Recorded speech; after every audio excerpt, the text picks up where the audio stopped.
Ladies and gentlemen, boys and girls, welcome to Iem Katowice 2023. We are here for the ESL R1 Round 1 Spring Season Kickoff. A historic day for sim racing as a new player enters the scene. My name is Luke Crane. I will be your host for this weekend, and I am joined by two very respected members of the virtual racing community. From RaceSpot TV, we have Will Vincent, and the legend from YouTube is Gamer Muscle, aka James West. Lads, how's it going? It's amazing. Look, we're here in Poland. We've got all these people around us. We've got the cheers, we've got the rigs. I'm pumped. I mean, look at this. We're absolutely surrounded by this awesome setup. I can't wait for things to get going. As I mentioned, it's a historical weekend with RaceSpot now in this space. The investment they've put in is specifically for esports. How amazing is this? It's incredible. With the partnership already with ESL just 7 months after we had that start in Munich. And to have all these teams here, it's completely changed the landscape, and it's the start of an amazing journey. Do you know what? I'm really excited to see which driver comes on top, because this is a brand new simulator for them. So whoever does well here, that's going to be really impressive for me to see. Well, without further ado, we bring you ESL R1 Round 1.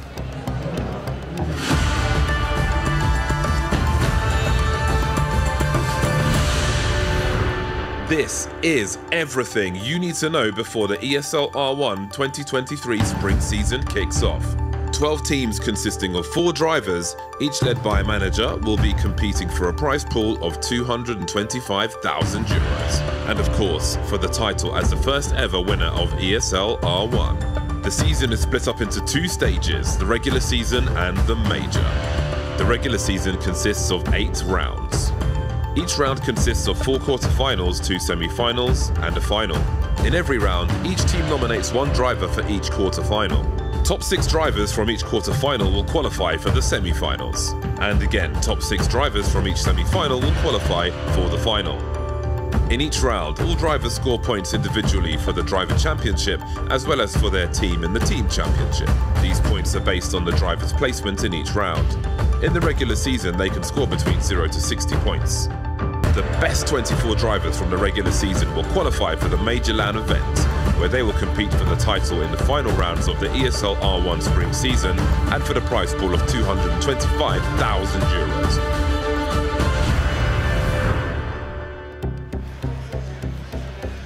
Incredible teams, incredible drivers, but I want to talk about the money. €225,000 on the line. €45,000 going to one driver who's P1 at the end of the season. €45,000 going to the best team as well. Top 6 teams will earn money, and the top 12 drivers as well. Will, that is some prize pool. It is. It's one of the biggest prize pools there currently is in all of this industry. And there's not even a title sponsor involved right now. So this is going to exponentially grow.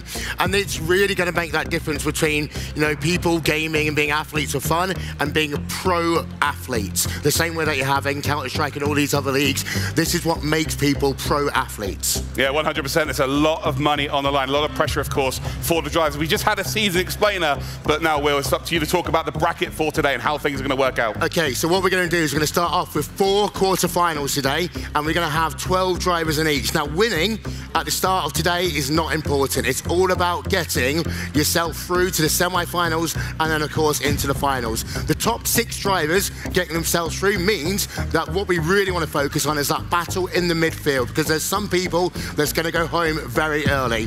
The semi-finals is exactly the same. 12 drivers, 6 drivers go through, 6 drivers go home. And then, when we get to the final, that's where you really want to gun for victory.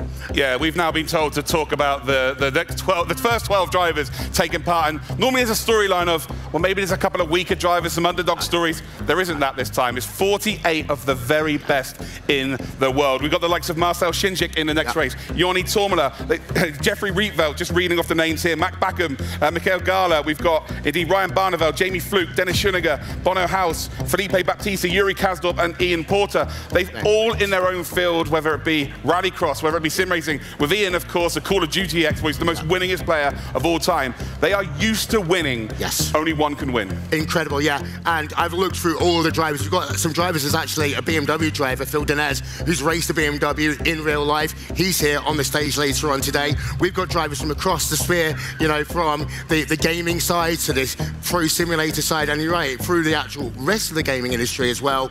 But you're right, at the end of today, there's going to be one winner who's going to take home those first big points of the season. And now it is indeed time to meet the stars of the show. Let's meet the first 12 drivers for today's quarterfinal number 1.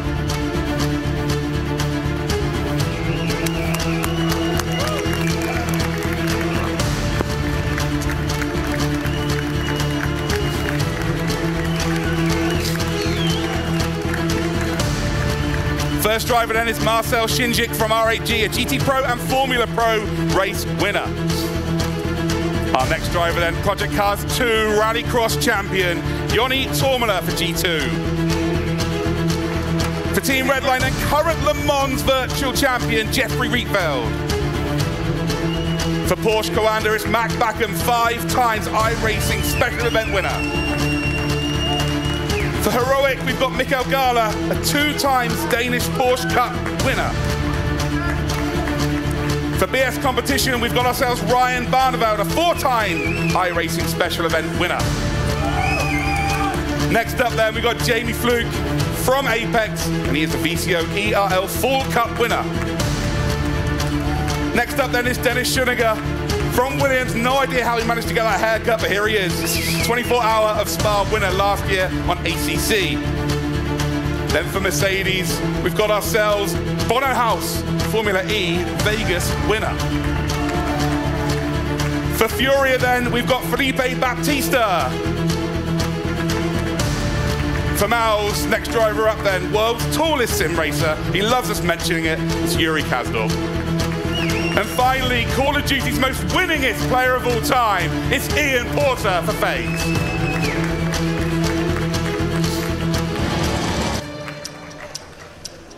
What a lineup. That is some lineup, ladies and gentlemen. I can assure you of that. And what's nice from that is most of them did like they were good on camera. Yeah. Like, you know, 5 years ago, they'd be petrified in their shell. Yeah, they're a lot better these days, but that is some list. And I tell you what, just to draw up on that point, that's the difference between what we were 5 years ago, the media training that all these teams do now, the fact that they've got all their uniforms and all this sort of stuff, but now they're running in a LAN environment. This is where the team managers really come into play as well, coaching these drivers. For some of these drivers, they've done this before. For others, this is their first time in front of a crowd. Yeah, 100%. If anybody has any questions, whether you're watching on TikTok, YouTube, or indeed Twitch, please post your questions. Yes. We want to try and make this as good or as an easy experience for you to watch at home as possible. We will be answering your questions during the broadcast. But now, we're going to meet one of our teams. What makes us the best, I think we are friends at the most part. I think also the team environment. It's important for all of us that we all perform well. And like before the team even started, I used to practice with Kaiki, and then we started with Felipe, and Veloso joined when the team was already going. And even before we had a team, I always wanted Kaiki to be faster than me, because when he gets faster than me, he makes me faster than him, and we keep going over and over again. Yeah, absolutely. Yeah, we push each other, and even like, for example, like taking team modes or like sacrificing sometimes even in the championship, like letting someone through or etc. Like we're in for everybody, all hands on the same deck and pushing for the best team result as possible. Yeah, we are looking forward to make a very good debut and throughout the season a good result. Show that Brazilian sim racing is super strong and can compete among the best. Representing our country, I think it's the best thing to be here. It's a massive thing and a responsibility to represent the country. Not even a country, a Brazilian organization as well. So Furia is a very honor to represent Furia and Brazil overall. So yeah, we're quite honored and humbled to be part of that. You know what? Brazilians are some of the most passionate racing Literally about to say the same. That's the one thing you're going to get with Furia, Brazilian passion. They are, well, they brought 4 Brazilians. It's really as simple as that. They love where they come from. They're going to celebrate that, and I'm expecting big things. Let's talk about the rigs they're using here then today. Impressive stuff. Everyone's using the same rig, but it's impressive stuff, isn't it? Yeah, and that's important. So the equipment for all of these drivers is pretty much exactly the same. Now, there are going to be the tiny minutiae. You can't change that, and that's the reason why we're going to randomly do rigs for each of the teams throughout the quarterfinals, the semifinals, and the finals. It's all randomly done. No one gets an advantage or a disadvantage from that. And well, we've actually got a video to explain the rigs a little bit more in depth. So here we have the actual chassis of the T-Slot sim rig, and it's of course made of aluminium. The crucial thing with T-Slot is that it allows you to really adjust the position of everything from the pedal tray, with you being able to move the pedals forwards and backwards, where the wheel's mounted, the wheel height, and the most important component is that T-Slot is completely rock solid, meaning that when the drivers are pounding on the accelerator or pounding on the brake, it's completely firm and there's no flex or movement to throw the driver off. So all the information of what the car's doing, what's moving the car around, and when you're actually at the limit, all that information has to come through the steering wheel, and that's where these high-end direct drive steering wheels really come into their own. It's just really, really solid, which allows you to then feel the forces that are coming from the servo motor that's providing those forces without any flex or movement in the wheel face itself. And keep in mind that you can get up to 20 Newton meters of force coming through this as the car's going through corners. We're going to take a look at the VRS pedals. All of them on these pedals have a load cell and allow for incredible high fidelity of input and high precision, which allow for absolutely crazy levels of adjustment. Things from the actual resistance that you get from the feel of the clutch pedal here by adjusting the spring, the angle of the spring, and then you can also configure the actual throw distance of the pedal to limit where the end point is on the pedal.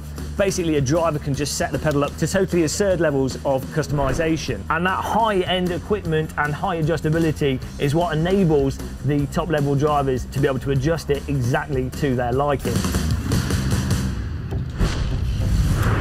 You're going to have to get used to James pretending he knows what he's talking about throughout the whole of this weekend. Talking of absolute legends in the virtual racing world, of course, one of the very best here. Well, maybe not one of the very best. But now let's talk about the practice session. They're obviously going to be in there for 10 minutes. What adjustments can they make? How important is this 10 minutes? Well, these guys have had the opportunity to practice yesterday and again today. But, again, as I said, it's a random rig. So everything now is focused on this track, getting yourself acclimatized, make sure that the pedals are just where you want them to be, with the seats where they want it to be. But then there's a mental adjustment as well. You need to calm the emotions down, and this is what those 10 minutes for, because after this we've got a 1-lap Super Bowl qualifying. So right now it's going out, maybe do a test qualifying run, maybe just do some race running. It's down to the drivers and what the team managers are selling to them, but what they really need to do is just get focused into the game. You did mention something earlier actually, where every driver's going to be in different sim rigs. They have not got a designated rig for each team. So we've got Yuri Kazdorp, who's 9 foot tall, we've got Ethan Yujovski, who's about 5'1". Yeah. So they have to make adjustments to the pedals, they have to make adjustments to the seats. Yeah. And that's not throwing any shade at anybody. That's just the size you are, right? Like, I'm wide. That's just how it works. But anyway, we're going to now go and see James, who's in the team manager area. Yeah.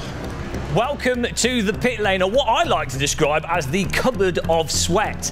We've got all the managers here who are going to be managing their teams. But first of all, before the qualifying starts, I'm going to jump onto Apex Racing and ask him, is your team ready? Are you prepared? And what is likely to happen for you in this event? Yeah, hello all. Yeah, I think we're ready. I think we're prepared.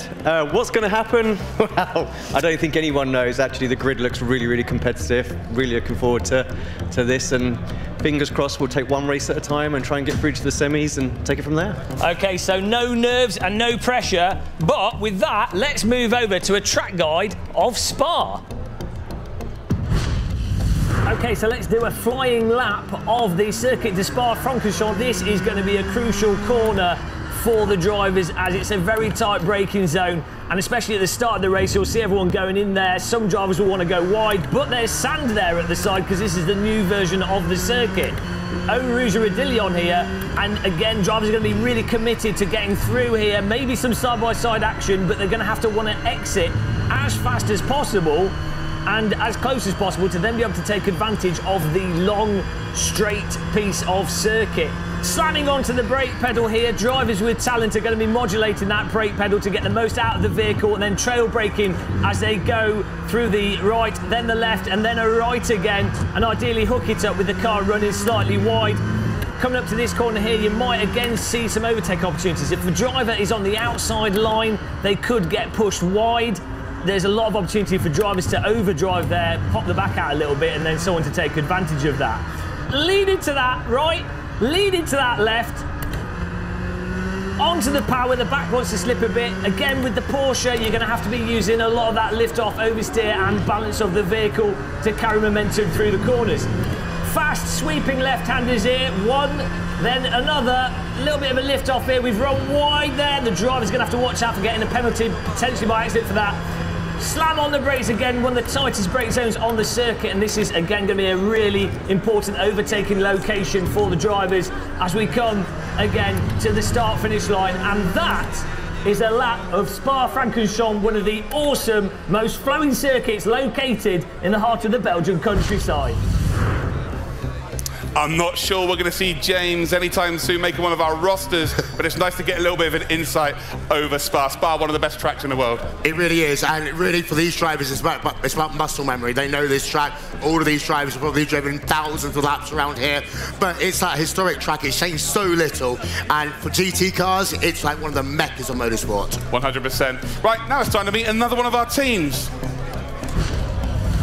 Our teams make the best. It's like, I think we have a lot of experience from all different sims gathered in one team right now, and I think it's a huge opportunity for us to have the upper hand of the other teams. I think what works really good for us is that we don't really have one guy who's leading. I think we all work together like in a synergy, and that's, I think, what you need in a team, because if you have one leader, then everybody else is like, what am I supposed to do, right? So I think we're all very strong in what we do, so, and that is like our strong performance side. Yeah, we're all just really motivated, and we try to hop on and practice together as much as possible. Top 5 or whatever can be really good for us, because I mean, it's a tight competition, but it's always about winning. Well, it's been fun introducing you to this show, but we're here for racing and racing only. I now leave you in the very capable hands of our commentators, Lewis McGlade and George Morgan. Thank you. It is good to be here. What an amazing crowd we've got as we are ready to make history. The first race on Rennsport here. I can't wait. Lewis, we're finally here. I know. It's ESL. It's Rennsport. Welcome, everybody. Make some noise. Good work. There we are. See, I can pull that off. Yeah, that was all right. That was okay, wasn't it? That was very e-sports of you there, George. Looking at this race, look at the talent rostrum that we've got here at ESL R1. It's an incredible list of drivers, front to back, in every single one of our quarterfinals. Yeah, absolutely right. Indeed, these are the juggernauts of World Esports, certainly in terms of what we do in terms of virtual racing, sim racing as such. Athletes, folks. These are athletes. They're certainly here to make a name for themselves, and no better platform here than ESL R1. Yeah, it's, again, we are making history. This is something brand new, a simulator that's never been raced in an event, nothing like this. They've done a little testing and stuff online, they've done their practice, they've done their preparation. That's now done.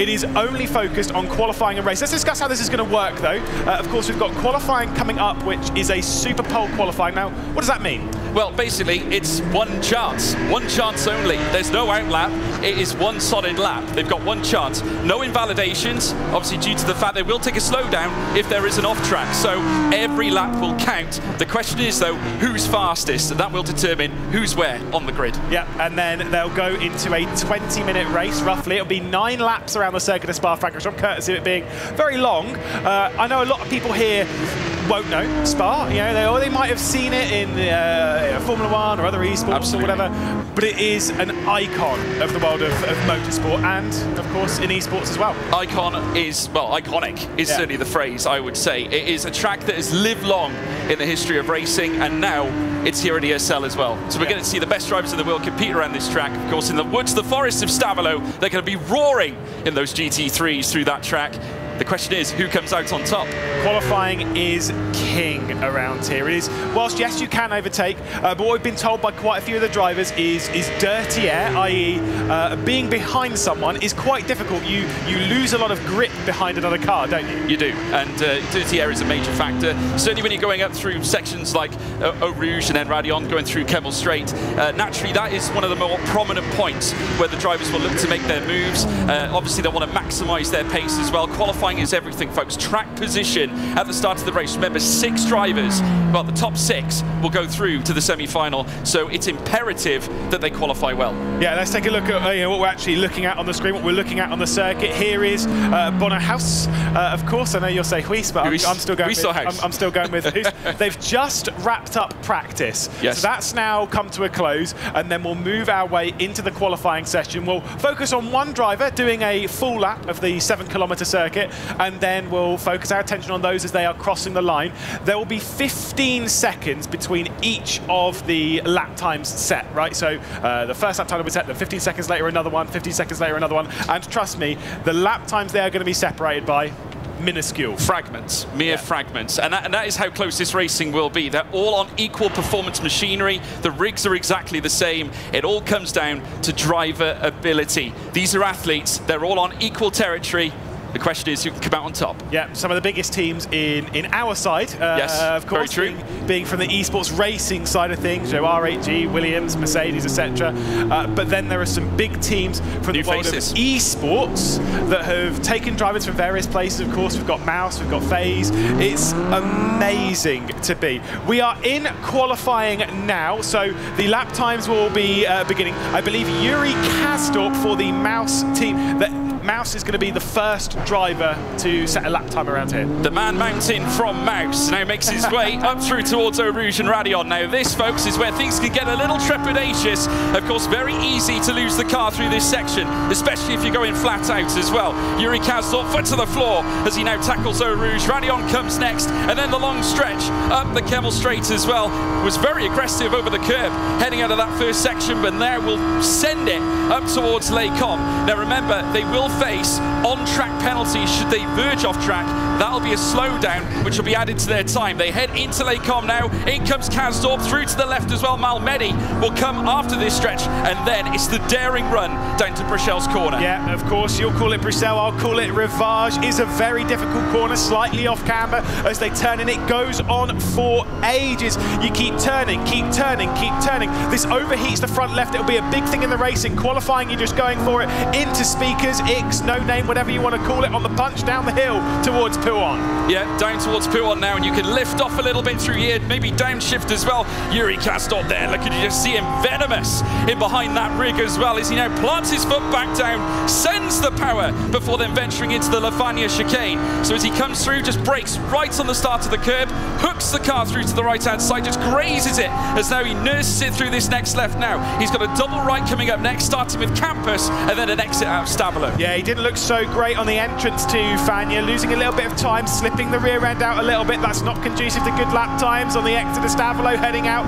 towards Blanchimont, one of the most famous corners in all of motorsport. We will be seeing some side-by-side through there, I have absolutely no doubt. Watch this record. If you've never seen motorsport, it won't look like much, but trust me, this is breathtaking. It is almost completely flat. In the race, they'll be lifting ever so slightly if they're behind someone. Keep it pinned through there into the bus stop. The lap time we are looking for, I believe, is somewhere in the 2-minute 14s, if I remember correctly. Somewhere lower down in that, a 14.2, if I remember correctly, was the fastest lap time that was set in practice over the weeks before. What does Yuri Kastorp do across the line? It is a 14.9.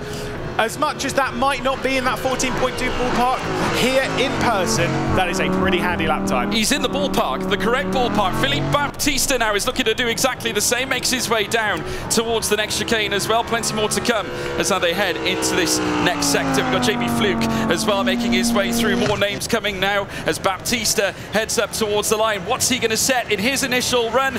Is it going to maximise his opportunity? Certainly land himself on top. We will soon find out. Jamie Fluke also coming through now now as well. We've got Mac Backham heading on as well, but more and more times rolling in. The drivers now hurtling across the line. It's a question of who's fastest. We don't know. Yeah, we will see those results coming up in a few moments' time, but a 2:14.9 was the initial benchmark to beat. The talk of the town has been the Audi R8s and the Porsches being in the fastest category. Here is an official BMW M Team BS competition officially back. They've all got fancy colours on it. It looks like a BMW. It looks fantastic.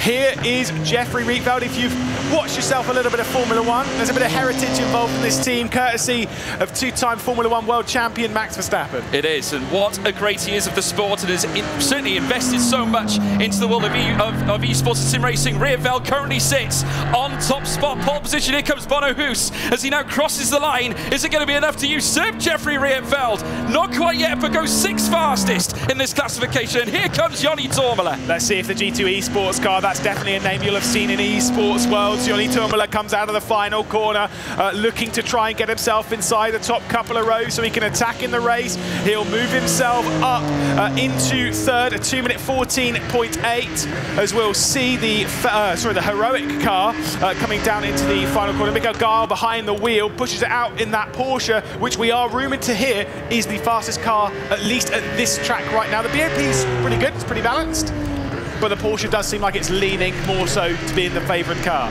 Yeah, we've been hearing it through practice all weekend, as we're now seeing certainly more cars head on through the face car now. Ian Porter up towards the line, of course. Call of Duty extraordinaire now crosses the line himself, goes 10th fastest. That's a decent time for Porter. Yeah, we are waiting for this man, Marcel Cinchik, to come through the final complex of corners. Dennis Schoeniger being the next one as well. The Mercedes AMG Williams Esports will be behind the R8G team, who crosses the line, and Marcel Cinchik goes up to second.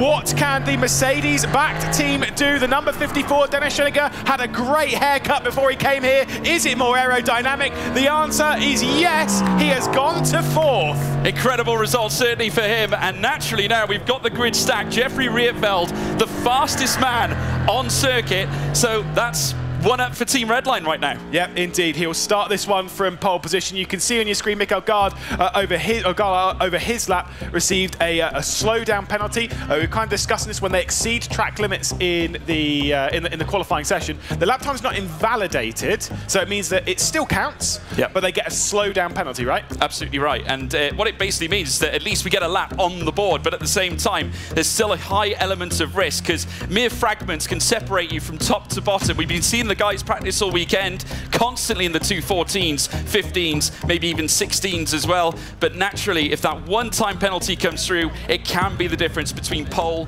and last. Now let's talk about, you know, what do we need from this race? If you're a driver in this race, what do you need? We're talking about the top 6 here, right? Well, you need bravery, first of all. I mean, naturally, with this track at Spa, it is notorious. Certainly when you head up towards Lake Com, that has been certainly extracted to be one of the prevalent points for overtaking. You've got the long straight through Kemmel. You can get a lovely draft to slipstream, verge to the right-hand side, and open up the door. Naturally, you want to take your opportunities. The top 6 is vital to get into the semi-finals, and that's what will be on the drivers' minds here today. Absolutely. Now, you can see them, they're all on the rigs right now. They are not doing a race at the moment. That will be coming up in a few moments' time. Don't panic, we are literally doing it straight away. It's a little bit of a warm-up. It's just to get them in that mentality, just to let them calm down after what has been a very difficult qualifying session. You get just one lap, and it's just brutal. In the race, though, we're going to simplify this for you, because the format works. You've got quarterfinals, semi-finals, and finals. What do you need to do to get to the semi-finals? You'd finish in the top 6. And that's it. That's all you have to do. No points, no fancy business, no nothing. If you are 1st, 2nd, 3rd, 4th, 5th, or 6th, you are moving on in this competition. Everyone below that, we'll see you tomorrow. Yeah, we certainly will. It's the difference between success and failure, folks. It hangs by a mere thread, and we'll certainly see who can handle the pressure the best. And certainly this is where sim racing and esports at this level is so incredible, so, you know, daunting, certainly for the competitors now out on track, but incredible to see them enlist such amazing lap times on such a grand stage. You just saw the reasonably heighted Yuri Kazdorp there. He is the driver that's in the final transfer spot. He qualified in 6th place there. Yeah. That is definitely not safe. It's not safe. I mean, it's like anything. When you look at qualifying and you're in like an elimination situation, like you say, you're right on the bubble. And like I said, especially with the tenths of a second being so fragmented, so easy to get dropped off. Absolutely. Well, you can see the warm-up session they're in right now. It's basically a warm-up session is just a practice session. It's something. The times in this don't matter. They don't apply to anything. This is just those final few moments where the drivers can get used to a slightly different fuel load. They can get used to a slightly different mentality. The way you attack a car in a race, it's very, very different than a qualifying session. Why is that? Well, it's all about management. It's not just about pure pace. You've got to consider that it's a long stretch. You've got to look after the tyres. We've heard that they can fall off. Yeah. And certainly with the likes of Porsche, who certainly have the pace, they'll also have on their minds about the tyre wear too. It's very easy for these cars to slip off. Yeah, absolutely. And tyre wear, the tyres, they're the 4 points of contact to the road. That's what all of your grip comes from, is from those tyres. It's about how hard they are pressed into the road. There is Crimson. He's looking all right, to be fair. He looks pretty relaxed. I know he's going to be starting from 12th. He was slightly stressed yesterday.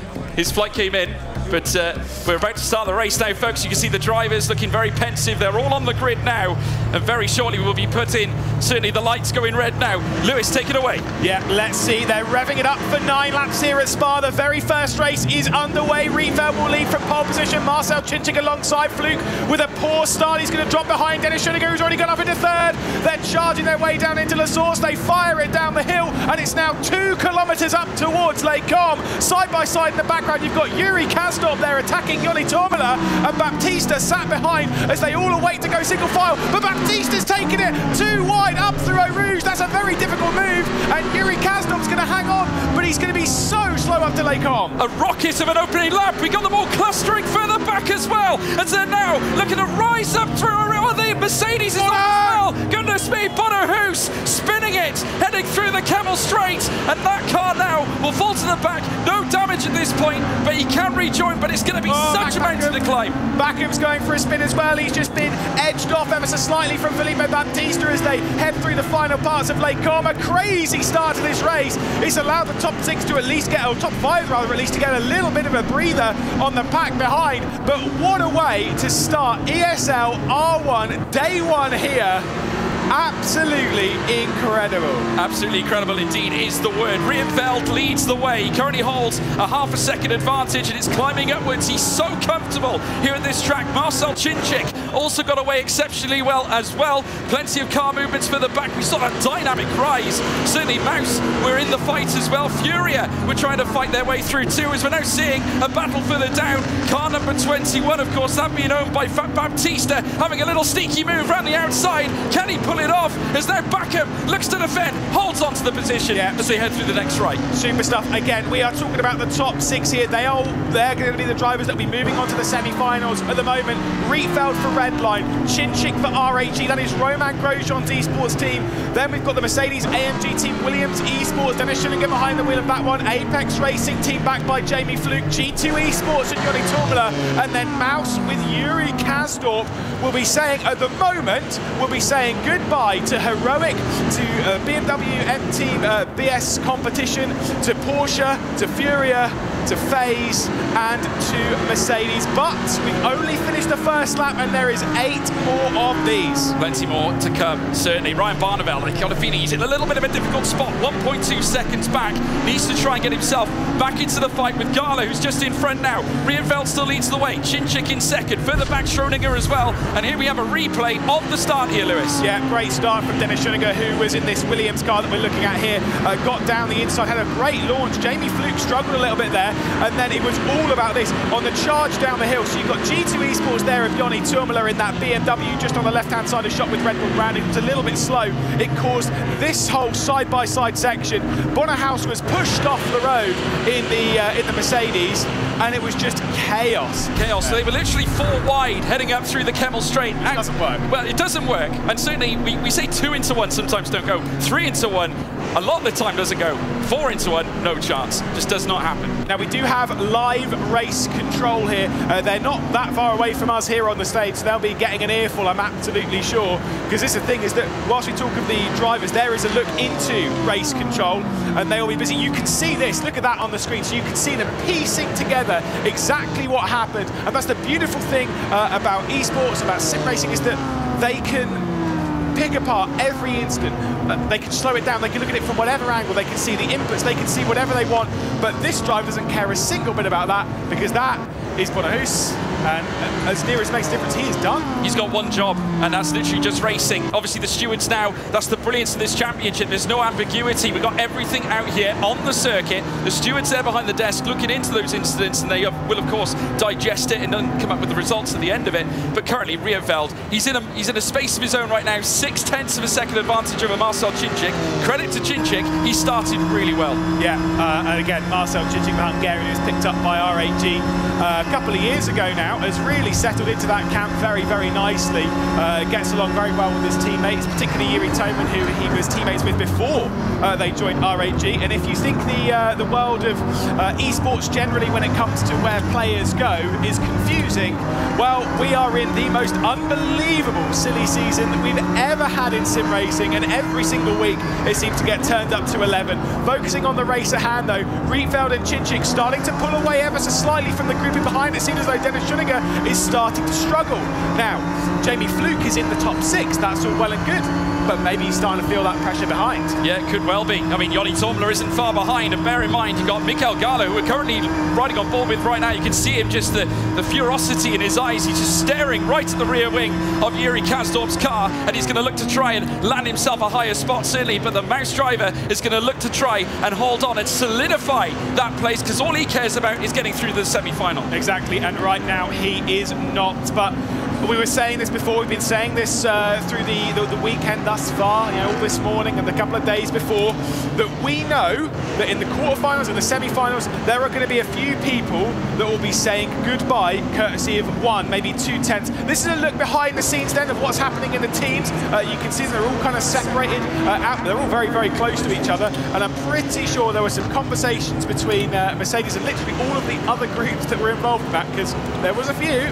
There were a few, plenty, it has to be said, but we're now watching them make their way around this circuit. Still lap 3 of 9, plenty to go. Obviously the gap's still thinner than a fly's eyelash. Nothing separates them. Gala still holds on to 7th. Barneveld currently sits in 8th as well. Baptista into 9th place. And what an occasion, certainly, for the opening race here in the ESL R1 Championship. Rieveld leads the way. He would love the honour to be its very first race winner. Mikael Gall there having a bit of a slide before he got over to the left-hand side of the circuit going into campus. You do want a little bit of sliding in the car. You do want it to be a little bit, pushing out with the rear just a touch. But is that Yuri Kasdorp going slow? Yuri Kasdorp is going slow. He must have picked up a slowdown penalty. That is the mouse driver dropping back from inside the transfer spots. Back now to Furia, who's trying to get around the outside of Blanchemont. I said we get side by side there, George. Yeah, Baptista now down the inside as they go side by side into the bus stop chicane. Baptista now moves up into 8th place. Barneveld now up into 7th. We've got Gala now into 6th. He is now going through to the semis, but heartbreak for Kasdorp, and his reaction says it all.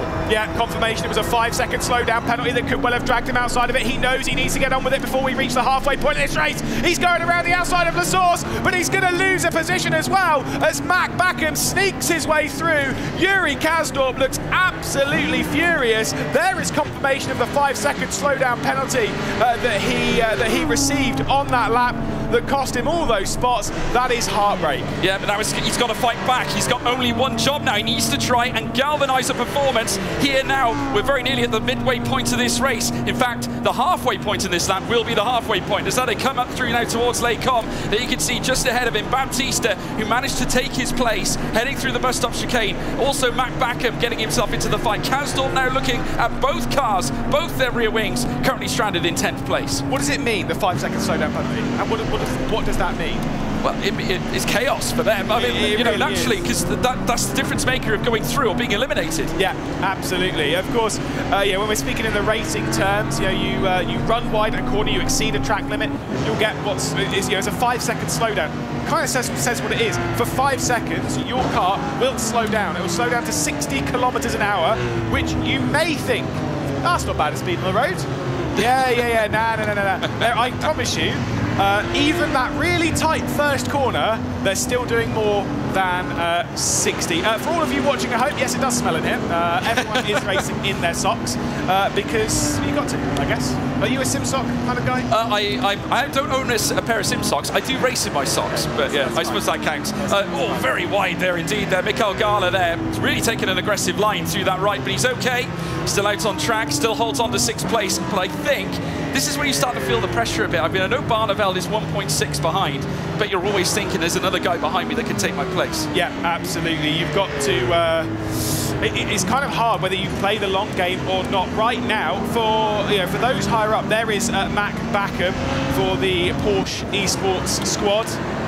I say he's outside of where he needs to be. And the thing is that determination they'll have. Certain drivers will fall off more. He's driving with one hand, trying to do his best Ollie Packler impression. It's a brush of the mustache and a point of the camera, but I don't think it's this, by the way. It's very good. It is very good. That is the classic Ollie Packler. Was almost giving it a go there, but he's too focused on the race at hand. Absolutely, and you've got to. Certainly at this point now, where there's only a mere 4 laps left, you've really got to focus on, well, everything onto this track for Spa. This was the slowdown. Obviously, Kasdorp rubbing shoulders there with Baptista heading through Blanchimont. Then they deep dive into bus stop, and having the Tiger Line Baptista, that's what helped him galvanise that extra position, and he made contact through. And that's the brilliance of this Rennsport game, of course. They can rub shoulder to shoulder here in this land environment. It is sensational. Yeah, that was absolutely, like I say, it was super. I mean, brave to go side by side with Blanchimont best of times. This is where I think Yuri Kasdorp's big mistake came through. Obviously, he tried attacking immediately, got to the outside, little bit of contact, and that's what opened the door for Mac Backham to come through in the Porsche Esports team. But the reason why I'm saying that is because I know you've got to pounce on every opportunity you've got, but you've got a 2-kilometre run after that up towards Lake Com. You do, and you're exposed heading up there too, because obviously when you make your way up through Eau Rouge and Radion, it depends on who has the better exit. Not only then you get a bit of slipstream, open up the door through Lake Com, and potentially send it through that segment of corners. We all know what Spa is like, certainly if you're new here and you're new to this kind of esports, obviously. These tracks are traditional, they are mesmeric, they are dynamic. There's all sorts to be put at risk, certainly here at Spa. We speak notoriously about the woods of Stavelo, the forests, obviously where the cars go booming through the track. And here, these GT3s are no different. And look at that, running wide, the Williams Esports car. Yeah, Dennis Schillinger, we said before that he might be starting to struggle on his tyres, starting to hang on to 3rd position, and Jamie Fluke's going to look. Apex Racing Team's going for it. He gets to the inside, going into Blanchimont, and of course, Dennis Schillinger is thinking, I've got to back out of this, otherwise I'm going to lose even more time. It is not worth the fight now. It doesn't matter where you are in that top 6. You just have to be 1st, 2nd, 3rd, 4th, 5th, or 6th, and you are moving on. Damage limitation, that is certainly the order of the day. Certainly if you're in the top 6 right now, you just want to hold on to your qualification spot, folks. That's what's at stake. Jeffrey Rieveld still maintaining that 0.7 of a second gap, who's now watching the cars once again tackle the source. There you can see the delicate inputs here with certainly the feet on the rigs. They've been certainly working on their settings. Remember, they all have unique settings for their rigs as well. Settings they're used to, that they can work with to sort of maximise their potential. Certainly here on this track, every input counts. Got the right colours as well. It's near as amazing. By the way, on our stage, back here, you can kind of see them over this side. Dennis Schillinger and Jamie Fluke are sat next to each other, so if there is contact between the two, hopefully there won't be anything, hopefully no afters. Just saying, Jamie Fluke though driving still with no track maps next to him, but I'll let him get away with it at least for this weekend. Well known for having those all over the place. Jamie Fluke on our screen right now. You can see him there on the left-hand side, and you can see all of the Apex Racing team directly behind him, watching on, seeing what's happening. I think it's the important thing with this. We've only got one driver per team in this race, and obviously all the other drivers, they'll be racing later on in the Q2, quarterfinal 2, quarterfinal 3, quarterfinal 4. Absolutely. They want to see what's happening in the race. They want to see what's happening with the tyres, and they're all so close they can learn from the other. Well, these essentially are the guinea pigs in this, because this is our very first race in the ESL R1 series, folks. So naturally, they're all going to be watching on, picking up little tips, little essences they can bring into their performance in order to maximise theirs. And naturally now, as we look at the cars make their way through, there is a very pensive Ryan Barneveld making his way through. He's got a little bit of a mountain to climb, 1.8 seconds to find. Is it too much? With the amount of laps still left to go, it could well be. I am leaning on potentially. I do not want to rule it out, especially with what we've been told. You know, the Porsches, they do tend to destroy their tyres. They eat their tyres a little bit more, courtesy of how the car's balanced. And so with Mikael Gall being in that 6th position, being in that danger spot for Heroic in a Porsche, maybe Ryan Barneveld's got a little bit more in the tank to go after it. Of course, we do have quite a lot of high-profile people here. BMW bringing along Bruno Spengler, who is sat there watching. If you don't know who he is, Google. He's done an awful lot for motorsport, including dropping trophies. We won't talk about that too much.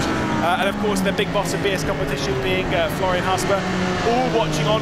All of these teams have got a lot of pressure on their shoulders, not just from their teams, not just from their fans, from their big bosses as well that have all come. They've become big institutions now, Lewis. I think if you look at it, they've got members of staff with them, driver coaches, you know, you've got photographers, absolutely everything. They are massive organisations, and it keeps growing all the time. And this is why we love to have an event such as this in order to show it off and certainly put on a display for you guys. Jeffrey Rienveld, who we're just seeing make his way up through the Camel Straight as well himself. He's about to tackle Lecom once again, but there you can see the very... It's silent almost. They're just focusing 100% on what's in front of them, and it's brilliant to see, showing off these fantastic rigs that we have here on display as well. They're beautiful. I did have a go on Wednesday afternoon after I flew in. A lot of fun. But in these scenarios, I would classify them less as fun. It is, you know, for a lot of these drivers, it's a job. What's your pace like, Lewis? Around here, I didn't do a lap. Oh, right. Okay. I did a lap around the Hockenheim ring, which is a track for tomorrow. I was 3 seconds off. I am a retired sim racer, and it shows. Let's talk about this for a moment, because I'm not going to talk about your pace. I'm not going to throw you under the bus like that, Thomas, don't worry. Very kind of you. 1v1 me, we're fine. Yeah, that works. Jeffrey Rienveld, Marcel Cziczek. You're the Hungarian. You're Marcel Cziczek right now. You're driving for RAG. You go for it? Well, it's the first ever race. Well, we're making history here today, aren't we? I mean, naturally, this is what it's all about. They want to be P1. Regardless, if you're a racing driver, you want to win. I mean, I appreciate that you've got to try and qualify, but these athletes are embedded in their mindset to win races, and that's exactly what Marcel Cziczek is thinking. And bear in mind, he has got a 1.1 second advantage to P3 behind him, so maybe he can focus on that P1 spot. You know, go for the win at this point. Yeah, the thing is he has to go for it, right? And I don't mean that as like he's got to go for it, otherwise he's not through it. No, I mean that if he wants to win this race, he has to go for it, because he can't rely on a mistake from Rienveld, because I can promise you, they're all at home. They're all racing, you know, at their own rigs. They don't make mistakes. So you kind of think maybe in person, maybe they will. No. They are still pretty much bulletproof. And so for Rienveld, I don't see a mistake, and I don't believe in the commentators' curse. It's total rubbish. So I can say that. It's fine. Yeah, no, I'm 100% with you on that one, Lewis McLean. We had big arguments yesterday. Yeah, yes. Someone didn't believe that commentators' curse exists, apparently. Dane didn't believe. Yeah, Dane didn't believe. Dane didn't believe us. I think Will Vincent is nodding at me, being like, it exists. I'm like, no. No. It's fine. It's fine. Half a second between the two of them then. Jamie Fluke's closing in, he's keeping in tow. Dennis Schoeniger behind. Yoni Tourmala and Mikael Gall being those 6 that will be transferring at the moment. 2 seconds back to Ryan Barnevel, who seems to be struggling more than the Porsche driver, which means that outside of a mistake, outside of drama, which is still very possible, this is it. It only takes one slowdown, doesn't it? Absolutely. One track excursion, one, you know, breathing of a curb that you shouldn't be on, especially around here, Blanchimont, for example. Absolutely. I mean, that is notoriously a fast-paced corner. We saw it earlier on as well, obviously, when we saw Kastorp slowing down through the Blanchimont corner just before bus stop. All it takes is one of those, and this grid can change massively. Obviously, right on the cusp of it is Gala. He's currently sat in 6th. Barneveld is looking to try and break into that time. There we're seeing in the bottom left, that is Yoni Tourmala, who is now part of G2 Esports and has been part of the whole G2 organisation now for quite some time. Such a reliable force behind a sim racing wheel, and no doubt G2 placed a lot of stock into this young man. Yeah, and to kind of also open this one up to all of you here watching to see how like this result is a bit of a shock. Not so much from like Rienveld or even Cziczek, but the thing is we've got 12 drivers here. This will be the same thing in quarterfinal 1, quarterfinal 2, 3, and 4, and all the semis as well. We've got 6 drivers, all of them, more than 6, or 12 we can expect to go through. In this, Mac Backham, Yuri Kastorp, Bonner House being those 3 in particular, I would not have called those 3 being out. No. It's unbelievable. I mean, you look through the entire grid, there are plenty of names there you would expect to still carry through. And this is the brilliance of this format, folks. Every single grid lineup, it's an all-star lineup. Every single session. You're not going to miss a thing. You're going to have absolutely everything in front of your eyes here at the certainly here at this wonderful new series. Yeah, as we head on to the final lap in the first quarter-final in ESL R1, round 1 here at the Iem Katowice. It's been an interesting race. We had a lot of drama early on. It's calmed down a lot since then as the drivers have kind of felt themselves in position. If you're sort of thinking, like, again, is every race going to be like this? I promise you not. The reason why this race has calmed down is purely down to the gap between 6th and 7th. If that gap is not there, this race is chaotic. It is. Chaotic, because you don't want to miss out by one spot. Absolutely not. And then, again, I'm going to say it again, the slowdowns. I mean, all it takes is one, and they can happen on the final lap as much as any other lap here in this race. As now they make their way up towards Lake Con. There is Ryan Barneveld, who we just saw in picture. This is Jeffrey Rietveld. I'm getting a nice rig view here. He's so calm. He's cool as a cucumber. He's won a lot in the world of sim racing, though, when it comes to you know, Le Mans Virtual, when it comes to Formula Pro. I mean, even winning races. This is the thing with this guy. He was winning races back in 2011, 2012 in something called Formula Sim Racing, which Bonner House won 5 times. These drivers have been around in sim racing for a long time. Does that mean you have to be in sim racing for ages to take part in this? Absolutely no. Absolutely not. Dennis Schoeninger, I think he's only had like less than, probably around about 2 years now in full-on esports competition. Absolutely right, he did. He said that to me yesterday. I could not believe it for a man who is so quick. And I commentated on his first proper race. Incredible. There we are. See, he was so calm. He was like ultra competitive grid. He's running in 4th, and he's just chill. Magic. He's looking ever calm, even here at this practice. Even here. Well, I mean, it's easier to cool down when you've shaved off half the head. Very true.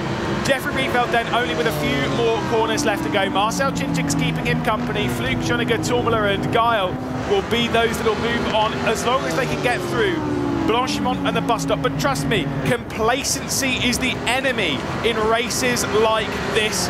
Rietveld, though, looking to be the first driver to make history in Katowice here, as he'll come round the final section of corners, and Team Redline, Jeffrey Rietveld, will win the first ever race on Rennsport. What a drive from Jeffrey Rietveld. Marcel Chinchik, Jamie Fleek behind, Schoeninger, Tormula, Guile. They will be moving on, and we'll be saying goodbye to the rest. Statement of intent from Team Redline. Big time. Massive statement. And certainly this will serve them well heading through to the rest of the event, because obviously taking that first result will certainly inspire his teammates. Credit to Marcel Chinchik as well. He's going through. Jamie Fluke took advantage of all the chaos heading through. And we're going to go across to James West. Absolutely fantastic there. You just sailed away into the distance and there was no stopping you. Yes. Pretty much a pure robo drive there once you got away. How do you feel about that, and also being the first person to win a race here? Oh, it feels great, you know. Super tough competition. You can see in the qualifying already how close it is with the lap times. So yeah, the race was just about getting a good start and making sure you hit the apexes, and yeah, make sure you don't overheat the tire. Will you be honest, were you a little bit stressed at the start due to a bit of argy-bargy going on, but then you pulled away, but did that... No, it didn't really bother me, to be fair. I mean, the start is always a little bit chaotic. It's part of racing, right? And you know what to do and to stay calm, and you know that you just need to make the top 6 to go through to the semis. So yeah, great result, very happy. Absolutely fantastic. So with that first win, let's head back over to the analysis panel there. Classic Jeffrey there, full of emotion, getting really excited. Yeah, he's not too worried. He's all about passage through to the semi-final, and very well, easily done that. 2 talking points really. First of all, Jamie Fluke didn't have to, but gave us some fireworks with that overtake for a podium. Oh, yeah. But the incident between Yuri Kazdorp and Bono House is actually, it's cost them both the chance to go through. Bono was facing the wrong way. Yuri received a penalty, and it slowed him down significantly enough to go down from 6th to 10th position. It did, yes, and it's worth noting that you don't just get in-race penalties, you also get penalty points as well. Now, they stay with you for the entire season, so do too many of those, you're gone from the championship. So Yuri's got to be careful. I do feel a lot for Bonner House, however, but at the same time, Team Redline, back in Munich, when we launched Rennsport, they won both of the big events, they're carrying on great form right now. Yeah, as you would expect though, but again, it's 12 amazing teams. Yes. It's always going to be 12 world-class drivers in each race. So yeah, phenomenal. But here we go, the official results then. So we've got Jeffrey Rietveld for Team Redline, who did pick up the victory. Marcel Shinchik for RAG picks up second spot. Jamie Fluke did get into that podium position with that overtake for Apex Racing. Dennis Schoeniger takes fourth position for the Young Guns for Williams Esport. And then got Yoni Tormala rolling back the years, picking up a P5 for G2 Esports. And then we've got Gala, who takes P6 for Heroic. That's your top 6 to go through. Ryan Barneveld, Baptista, Backham, Kansdorp, House, and Porter, unfortunately, will have to wait till tomorrow before they can retake the grid and get involved. You know what? I had 3 drivers on my list. Only one of them actually made it through to the top 6. My P6 hero, Yoni Tormala, he actually made it into P5. I've talked about this guy for so many years. It's great to see him still right up there at the top of this esports racing. Yeah, but with the format how it is, you make one mistake and it is done, right? 20-minute race. These drivers are used to a lot longer format. So yeah, you make a mistake and you're absolutely done. So yeah, we're now going to head back to James and capture a little bit of the emotions in the backseat area. Okay, guys, I'm back in the sweaty pit lane area, and well, unfortunately, what with the bottom 6 going out, we do have Team BS Plus competition here, and they were right on the cusp, and now their driver is allegedly buried underneath the stage. What went wrong? Well, first quali for Ryan was a small mistake, which meant he was 11th in qualifying. Kept it very clean at the start, so we gained some positions from other people making mistakes and things like that. But unfortunately, it was one position too little. Of course, we look forward to the next races. Still a lot of good drivers to come from us as well. So there's not going to be any drinks for him this evening, but maybe tomorrow they'll be able to pick it back up. But with that, we're going to now head over to a break. So make yourselves a cup of tea and have a little bit of a rest.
next 12 drivers for quarterfinal number 2.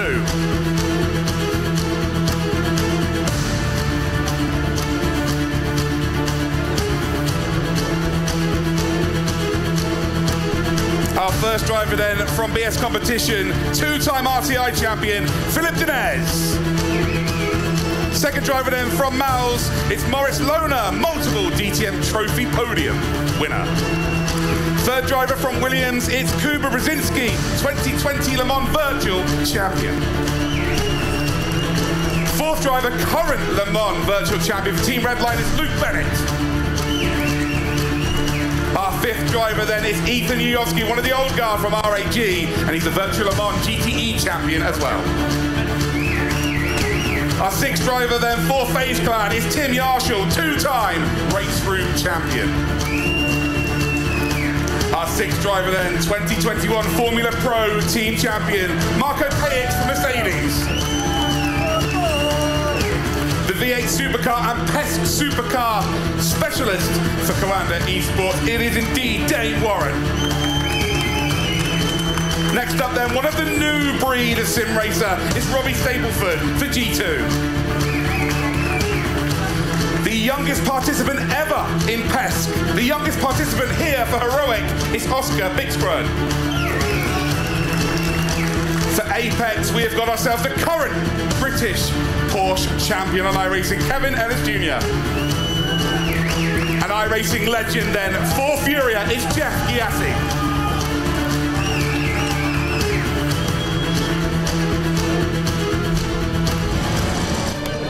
Well, another stacked grid, and for me, this one's a little bit different. It's kind of the new guard versus some of the old guard there, but again, 12 phenomenal drivers. Who sticks out for you here?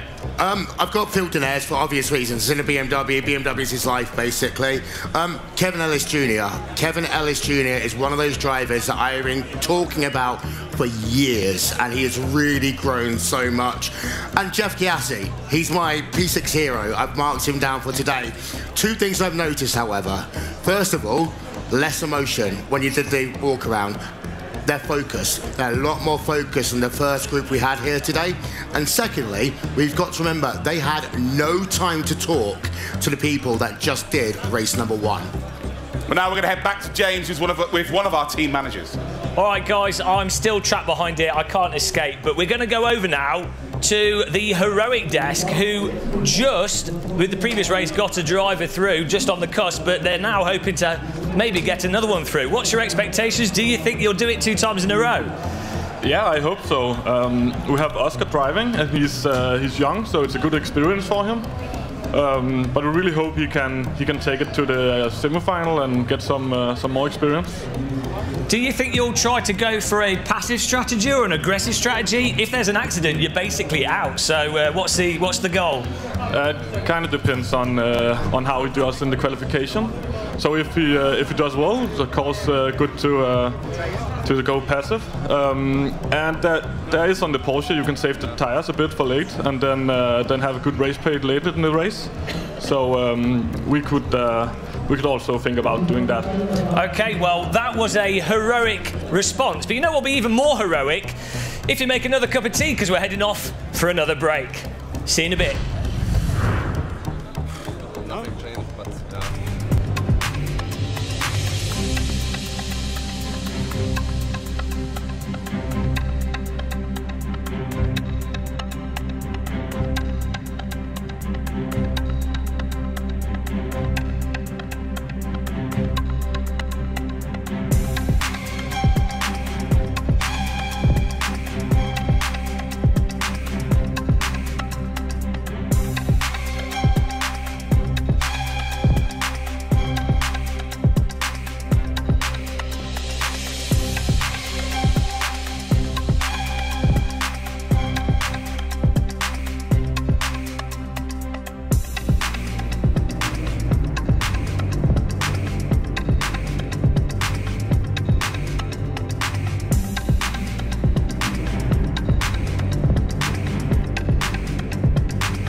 All the drivers are now in their practice session. A little bit of an advantage for them, the fact that they've seen how it's worked now because of the first race. But as you did mention, they didn't have time to talk to their teammates. But will they have been able to get anything from that first race? I'm guessing that the team managers were looking extensively at all the data. Importantly, the drivers would have been looking at all the data. They basically had to leave on lap number 9 to get themselves ready for this race. So, yes and no is the answer. I think the third round's going to have the most data available. But the key thing is those teams that did badly, they've got to put it to one side. This is a new race, new opportunities. And if you guys have any questions at home, make sure you either post it in the respective chat you're watching the stream on, or even at ESL_R1 on Twitter. We've actually got a couple of questions here. We have from Yosu, who doesn't really understand the race format. So if you could explain the race format here for him. Yeah, definitely. So what's going to happen, we've got 4 quarterfinals here today, and each of the teams have 4 drivers. So what they're going to be doing is allocating 1 driver for each of the races. After the quarterfinals, we then have the top 6 drivers from each of the races go through to the semi-finals, and then exactly the same process. 12 drivers, top 6 go through from each of those races to the final, and that's where we get points for the first round of the championship. Tomorrow, we're going to do it all over again, but if you want to see that in more detail, we've got videos, we've got more on the ESL R1 website. Yeah, we actually have a question from Shiva Lion about the format and how things do indeed work. But in all fairness, we've got a season reminder video to tell you exactly how things go.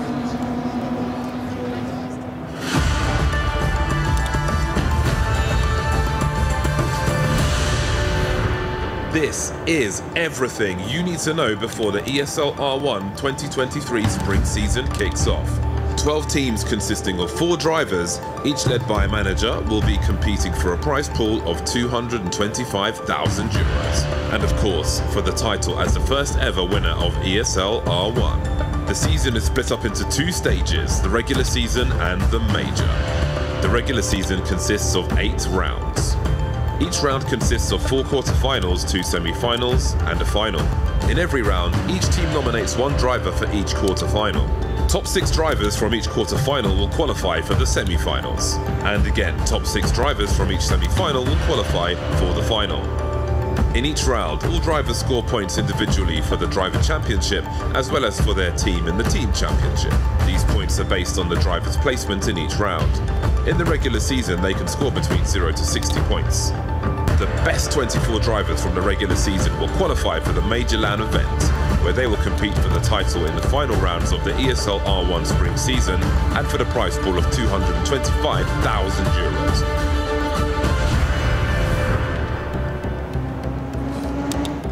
Obviously, we are live here in Poland for the kickoff of the spring season, but we are also going to have another online event later in the season, aren't we? Tell us a little bit more. We are. The majors, the final round is going to be held in Munich, back where it all began. It's going to be at the end of May. Ironically, the same weekend as the greatest weekend in motorsports, one of the Monaco Grand Prix, the Coke 600, the Indy 500. We're adding to that list. We're adding the final of ESL R1. Will acting like he's really happy about it. He's been whinging about it all weekend. I was going to miss some of these massive races. We've now got James in the team manager area with another team manager. Hi guys, how's it going? We're back here again, and this time we're with Williams Esport. They've still got all their drivers alive. What is the qualifying strategy looking like for this one? So far it's looking great, so let's keep it like that. Let's hope the best now with Kuba and then Nico and Dara, but yeah, I mean, Dennis did make a job in the last race, and hopefully we can keep the same pace. Do you think he'll be able to put it on pole, or what are you thinking he's going to get? What position? I mean, that's the objective, no? I mean, I wouldn't say we are, I mean to be 10th, but obviously, I mean, let's hope for the pole position, and again, let's try to make sure we have the drivers in the final. Okay, let's go back to this stage then and get ready for the next race. I'm a huge fan of Javi because he bought me a beer the other day, so yeah, what a great guy. Anyway, enough from us. We are back for some racing action. That's what we're here for. Now over to George and Lewis. Much Luke Crane, welcome back everybody. Make some noise again. Come on, you do better than that. 1, 2, 3, scream. That's what I like. It's getting that's called a trademark. No? You wait till the final, mate. You wait till the final. It'll be louder. You know, we've been off stage there a little bit. We've been conversing a little bit. We've also been handed some branding from some teams. Hello. What's all this about? What's all this, I eh? want to see those BMW flags in the air. Yeah, come on, we got them over there as well. Now, obviously, for other teams, we do want to see more brands and more everything. Got BMW back here. They're loving life. Of course, got Phil Dinez in the car. We do. He's here, sat in the rig. A lot of pressure on his shoulders. Yes, yeah, certainly this time. I mean, it doesn't matter at this point where you've come from, or certainly where you've established yourself as a top driver. The slate has been wiped clean here for this championship, obviously on this Rennsport game that, to be fair, this is the first time we're seeing it in a competitive environment. It's not even yet been commercially released, so it's an unknown to everybody right now. Absolutely, and for the second time, you can kind of see qualifying has just started in the background. For the second time, it's going to be Mouse starting out the qualifying sessions. It's Moritz Lerner, though, who is behind the wheel this time. Of course, those that will be in this split, Kevin Ellis Jr., you saw them all come out. Kevin Ellis Jr., Stapleford, Dinez, Giassi, Bixrud, got Pajic, Lerner, who we can see on screen there, Warren, Yajovski, Bennett, Brzezinski, and Yarshall. Now, for some of these teams, we were saying before, with BMW and Team BS competition, Ryan Barneveld didn't make it through in the previous race. For this team, Mouse, who we can see here, they didn't make it through either. No.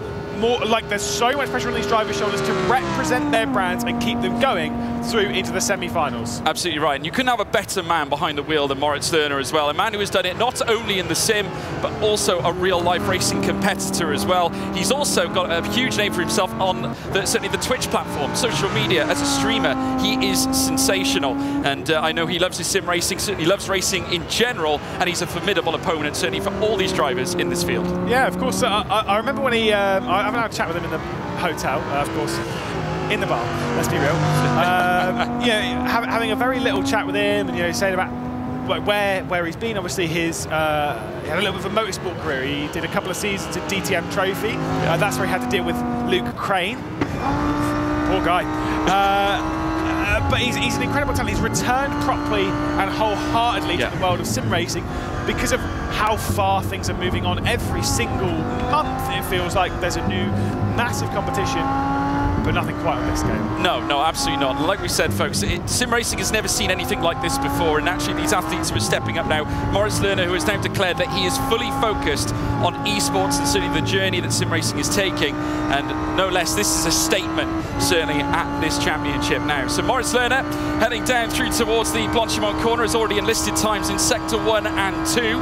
Of course, verging on a minute there into Sector 2 himself now. This final sector is so imperative. Now, we have obviously seen, certainly the first lap times being issued in our last session, around the 2:14s was where the top time certainly lay. Is now Moritz Lerner now crosses the line. What's it going to be to get this qualifying session underway? Remember, one lap only, crosses the line at 2:14.6. That is competitive.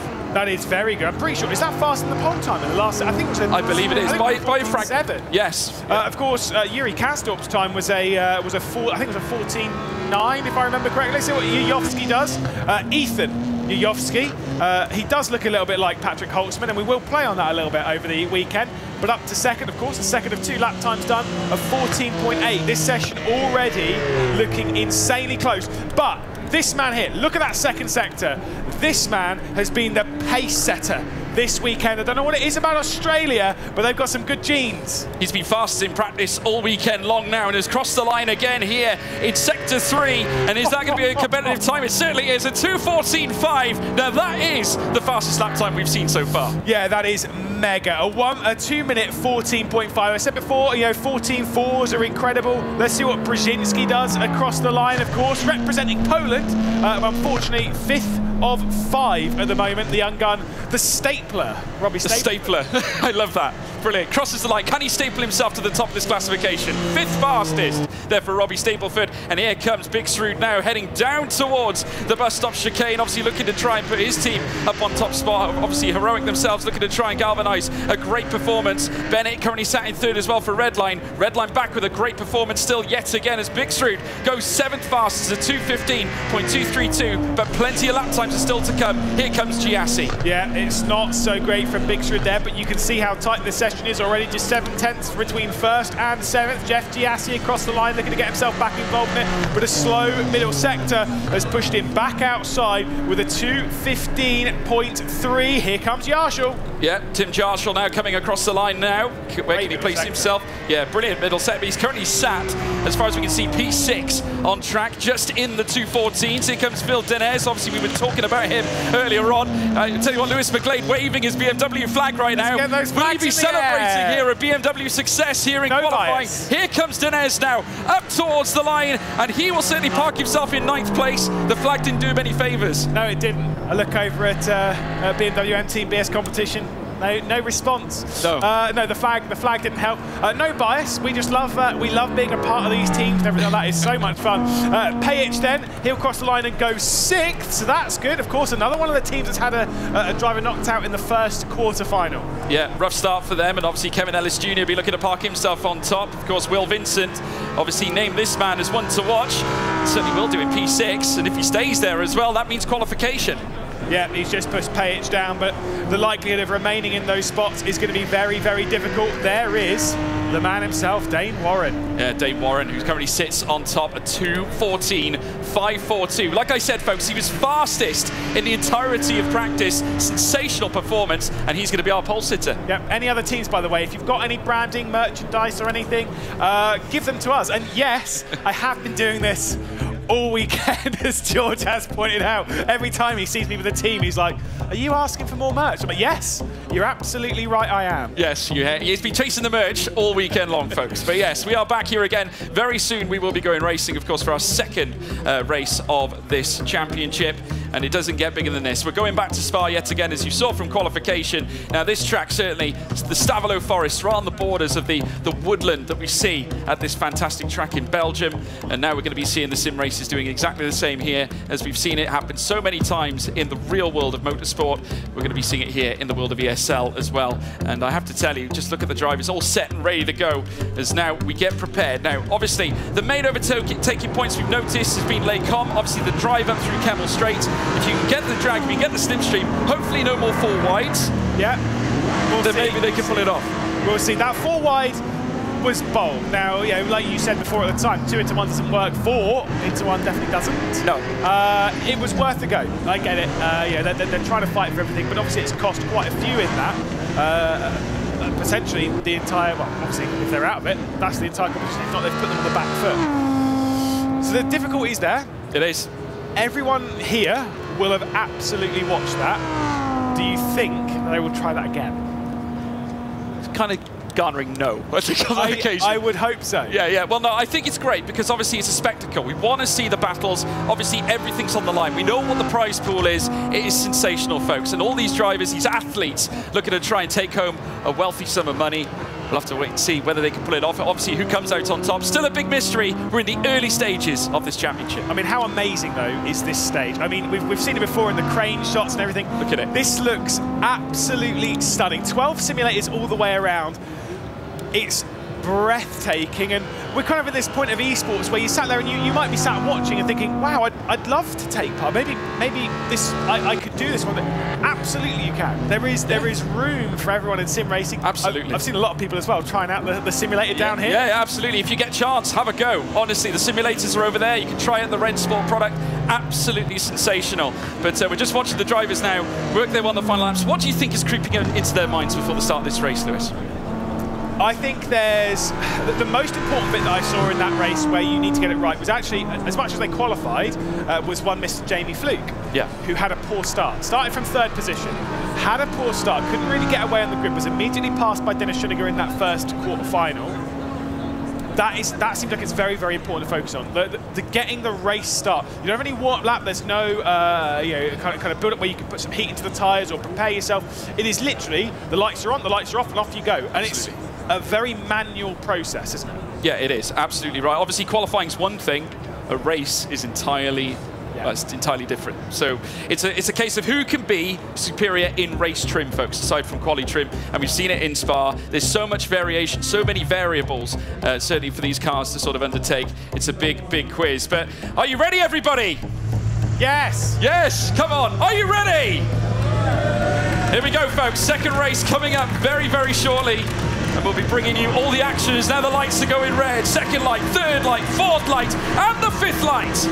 And it is pedal to the metal, and it is go, go, go, go, go. Dane Warren gets away well as they head down towards the source. You can see the RAG team trying to fight their way through, but leading through turn 1 in the source, and Mouse also creeping through. Dane Warren a little slow out of turn 1, and now the Mouse car takes the lead of the race. Yeah, that was very poor from Dane Warren. He's got to worry about the G2 esports car and Redline as well, who drop back into single file as they head back up the hill over Radion. But it is Moritz Lerner who will lead, but for how long? Up towards Lake Com, here comes Warren again. Yeah, Moritz Lerner took the lead heading out of the source corner, but now streaking through. Dane Warren looking to rub shoulders there with the Mouse car through now Lake Com as they wheel side by side. They're very soon going to tackle Melmedi, who's coming out on top. Tiger line here from Warren as he now retakes the lead of the race. That's a reference I know now, the Tiger line. Here comes Lerner though, straight back down the inside into Ravage. He's giving it everything. They all want to win this quarterfinal too. Straight down the inside, Lerner goes, and the race lead can potentially switch as we head down towards the X-curve. They've been rubbing shoulders since the start. Gravel trap for Lerner.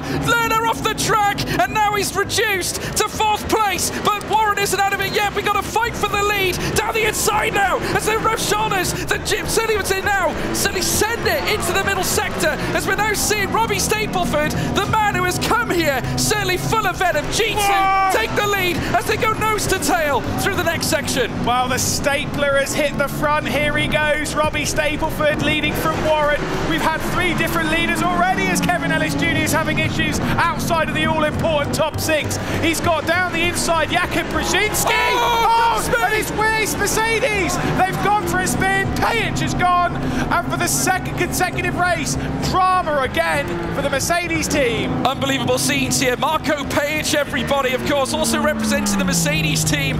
Heartbreak for them. Almost a carbon copy of what happened to Bonohus in our previous race. As now Robbie Stapleford sends it down towards bus stop. In comes though Dane Warren. Another look down the inside. Warren looks majestic. There's more battling further down. Phil Dinez getting into the scrap. Yeah, that was Kevin Ellis Jr. for 6th position, getting down the inside, trying to go on the attack. Phil Dinez though, hanging on to that spot for now. 6th place. They complete the first lap, and that was about as dramatic as it can get, as there is, that'll be the Furia car of Jeff Giassi getting down the inside of Brzezinski. Yeah, Giassi now getting himself through. Managed to get past Brzezinski now as we've got Bixrud also looking to have a fight now. In comes Eau Rouge and Radion. Can they survive this one? They rub shoulders through that section, skipping over the curbs, but it certainly will be Brzezinski in behind Bixrud, but he'll have the run through the Kemmel Straight. Yeah, of course, one of 2 Polish drivers for the Williams esports squad. Nikodem Wisniewski, a teammate he's been teammates with for a very long time. But look at this, back to the race lead. Warren's going for it. Down the inside of Lake Com. It's going to be very close, but the Stapler hangs on for now.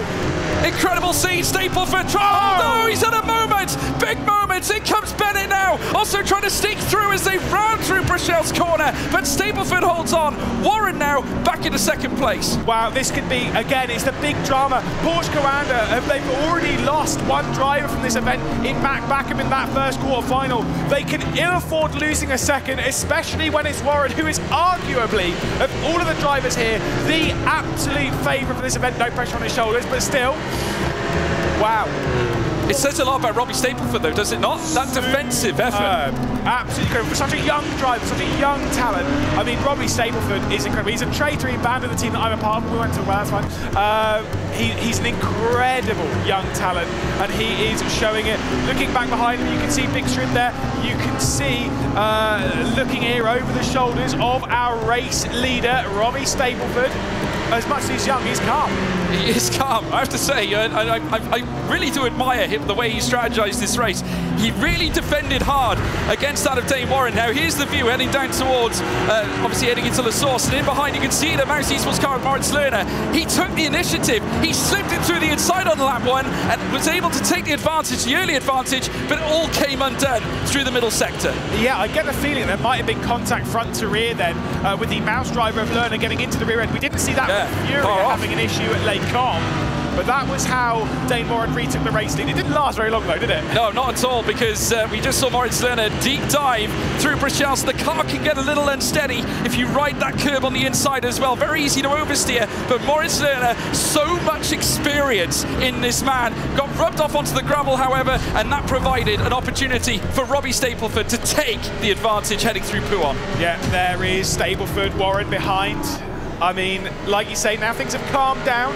We've got that sort of top 5 in their spots, a 9/10 gap back from Yovsky to Denez. But look at that between Denez and Kevin Ellis Jr., and you can see them side by side now. Yeah, they are once again still together. Jajovski trying to hold on to his hat right now. Denez also there too. Kevin Ellis Jr. looking to try and scrap, try and get himself up into P6. Denez doing enough though to try and hold on. Is he or not?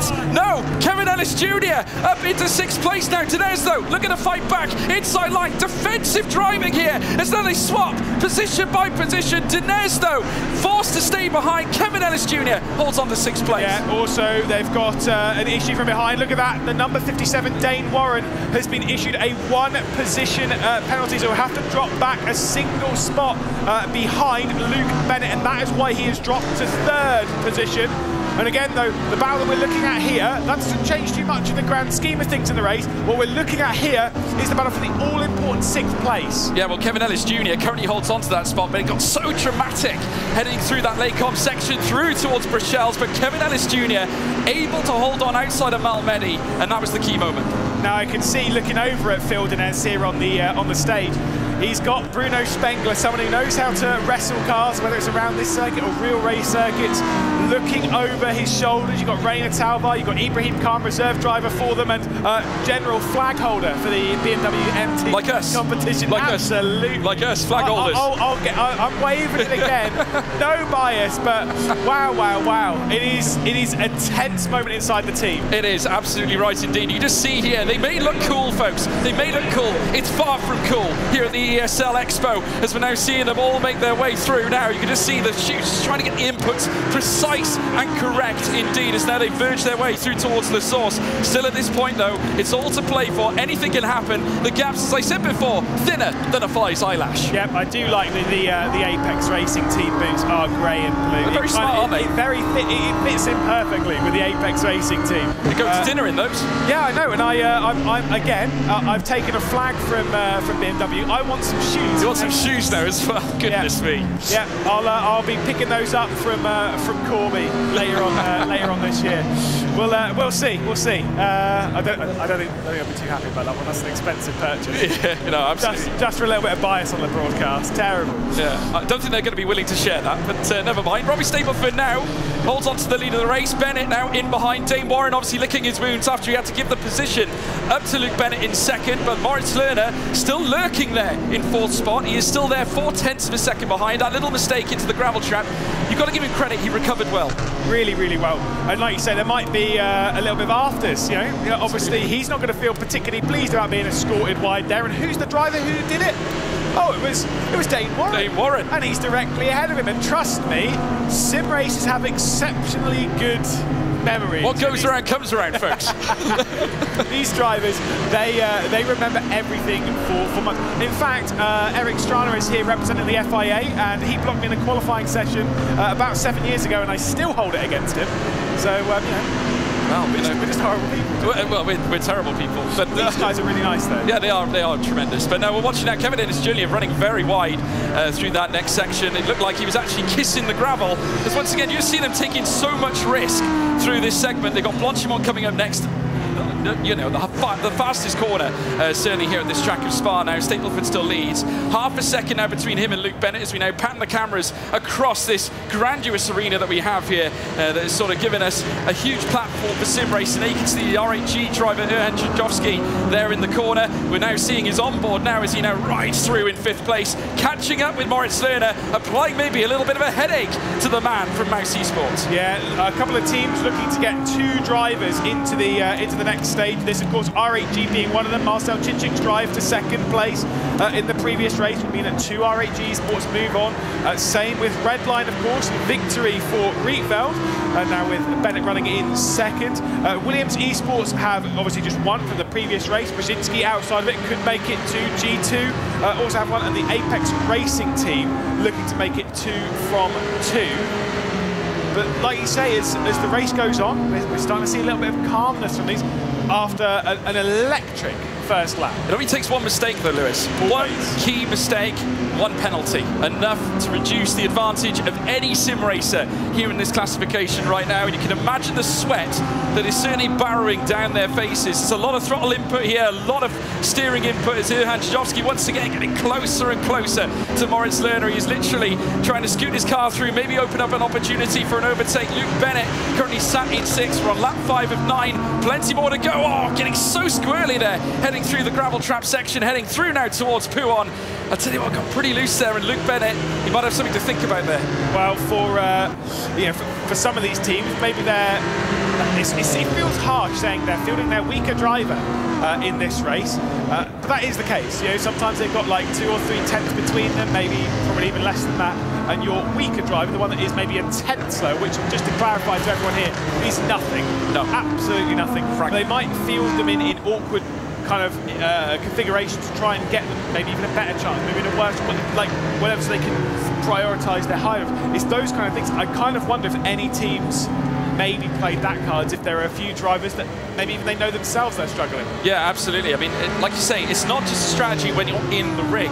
It's also what you do outside, you know, where you position your talents. Obviously, there is a draw that decides what groups which, but you have to consider your talents. And obviously, we said esports silly season, drivers being accumulated, joining different teams. That's the beauty of sim racing. It's the beauty of racing in general, as now we're seeing the cars make their way through. We're taking a look at the R8G team at the back there as well. That's where all the managers are looking, just watching on and trying to strategize to the benefit of their squadron. There's the Apex Racing team, Mouse Esports as well.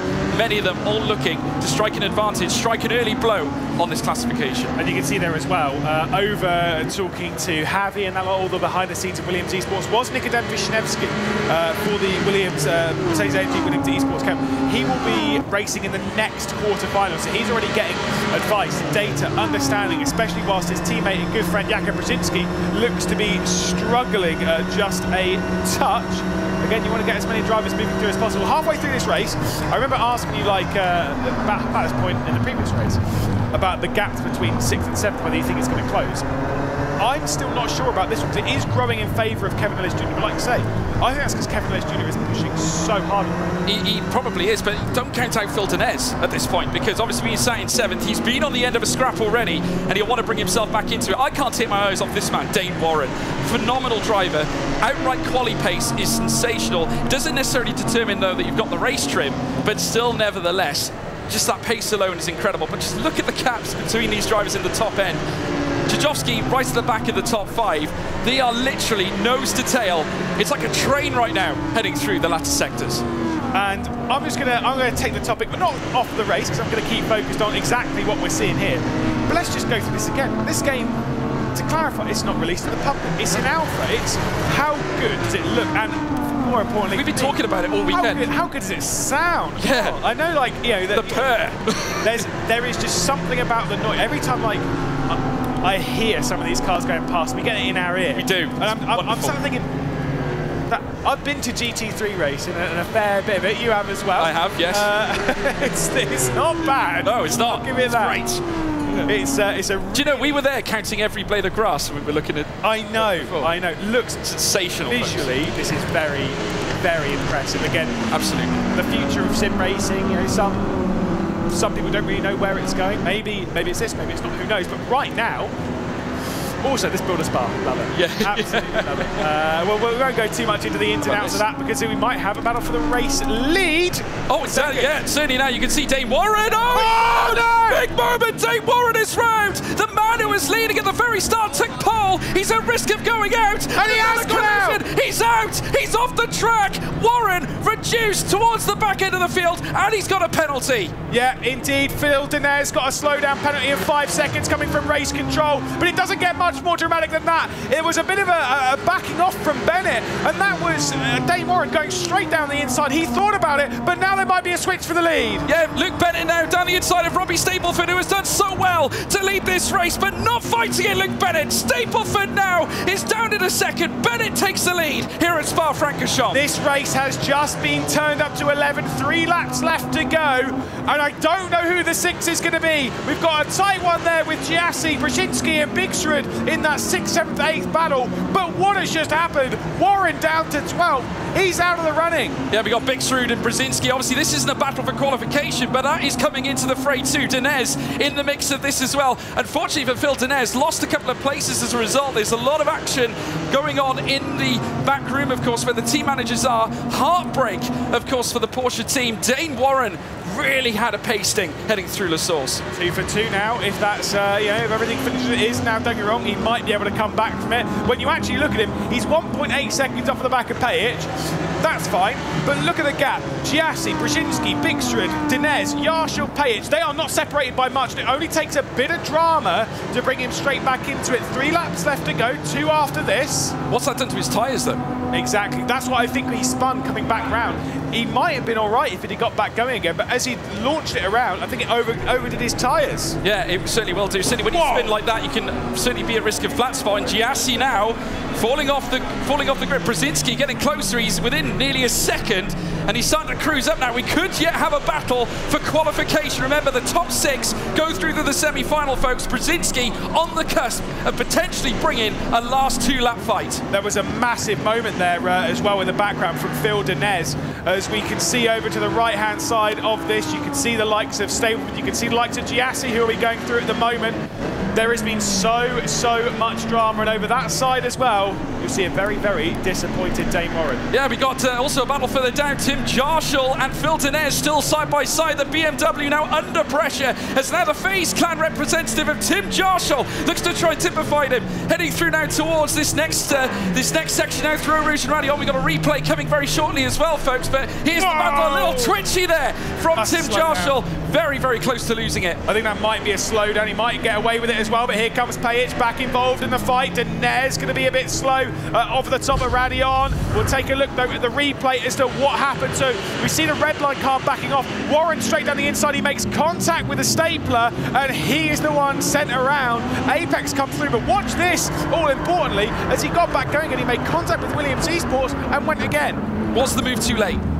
Yes. Yeah, I think there we go. Classified, well, certainly from where we see it, a little late from Dane Warren heading in towards turn 1, and he'll have to try and recover.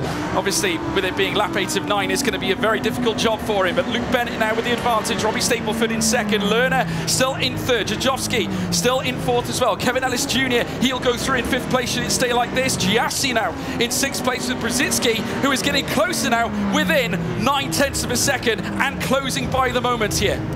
I've got to say, for this battle for 6th, Giassi's under so much pressure. This is where a mistake can come. He'll be so focused. He'll be paying attention to the road to every detail. There is a look at R8G. Erhan Jajowski, 4th position. You can see Bonnerhaus in the background there for the Mercedes AMG team Petronas Esports.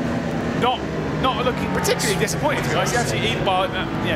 Well, they've had 2 drivers in pretty much similar circumstances really at the very first lap. Obviously Pajic losing it when he did, obviously due to that incident, but now he's trying to recover. Still sits in 10th place. He's still within proximity of other cars, but we're now seeing Brzezinski. He's now brought the gap down to 7/10 of a second. He's absolutely flying, and we're going to be on the final lap of the race. Brzezinski's got to go for it here, Lewis. There's a last lap thriller in store here, and it's not just about 6th and 7th. It's about 6th, 7th, 8th, 9th, 10th, 11th and 12th. They are all in this train. They all have potential to make it through into the semi-finals. They certainly do. Kevin Ellis Jr. currently sat in 5th. Giassi, who is now 4.2 seconds away from him. Dane Warren received a drive-through due to a corner cut as well. It just goes from bad to worse for the young man. Yeah, that's, I mean, he is now removed from it completely, unfortunately.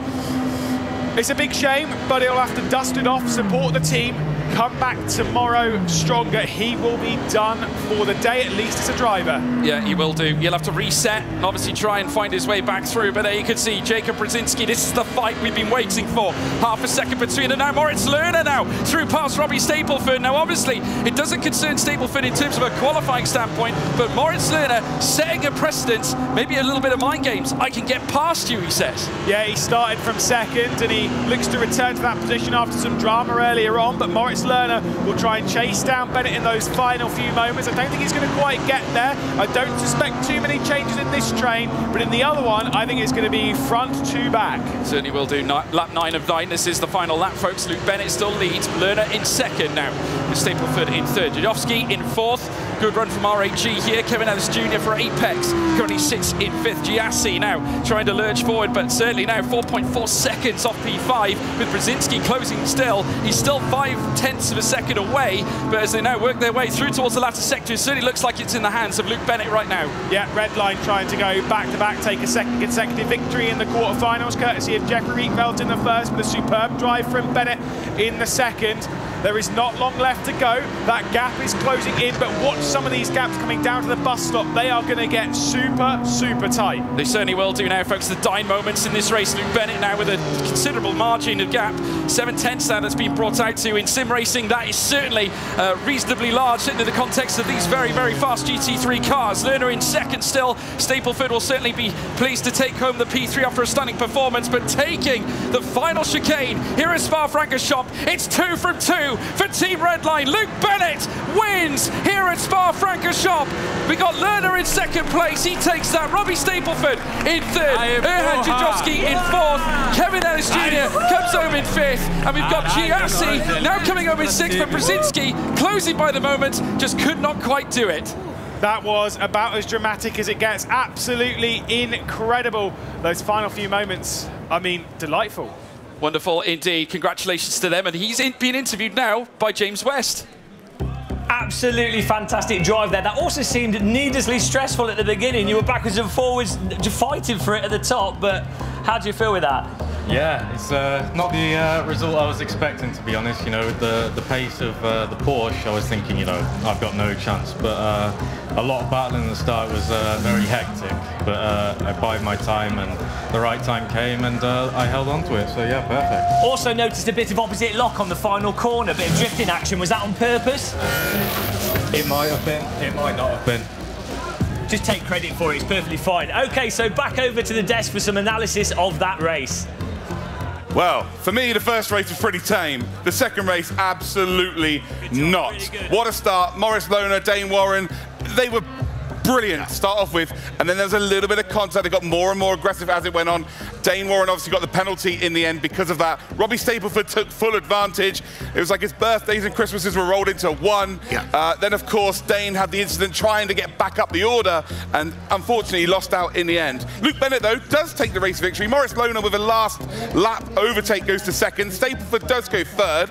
Erhan Jadowski's in fourth. Kevin Ellis Jr. in fifth. And then we've got Jeff Giassi, who finishes in sixth position. That's your top six there going through. Brzezinski, Bixrud, Yarshall, Pajic, Dinez, and I think a massive shock, Dane Warren not making it through to the next stage. Yeah, completely. One thing for first, Jeff Giassi, my P60, P6, so I know something as an expert, but why are you battling for P number one? That's what I came out of this race thinking. Why are you battling for P number one? Kevin Ellis Jr., I will say, all he's done in the Porsche Takeaway Esports Super Cup, that came into this race. You can see that in this race here today. And I will say, BMW, if I were you, I'd take your flags back, because I think that was the curse of the BMW flag. Not the curse of the commentators, the curse of the BMW flag. Right now, what I'm thinking, though, the team managers need to sit their drivers down and remind them of the format of this event. Funny you should say that, because we're actually going to see James with one of our team managers. Yeah. They're talking to us, apparently, a little bit more. Yeah. So, yeah. Okay. So, yeah, I mean, I'm going to think as a team manager, I've been in that position before. Right now, you've got one driver left because the third set of drivers have already gone up. I'll be talking to that fourth driver, sitting them down with the first driver in, and I'd say, think about what you need to do. James is now actually ready to talk to us. The interview will be live, yeah.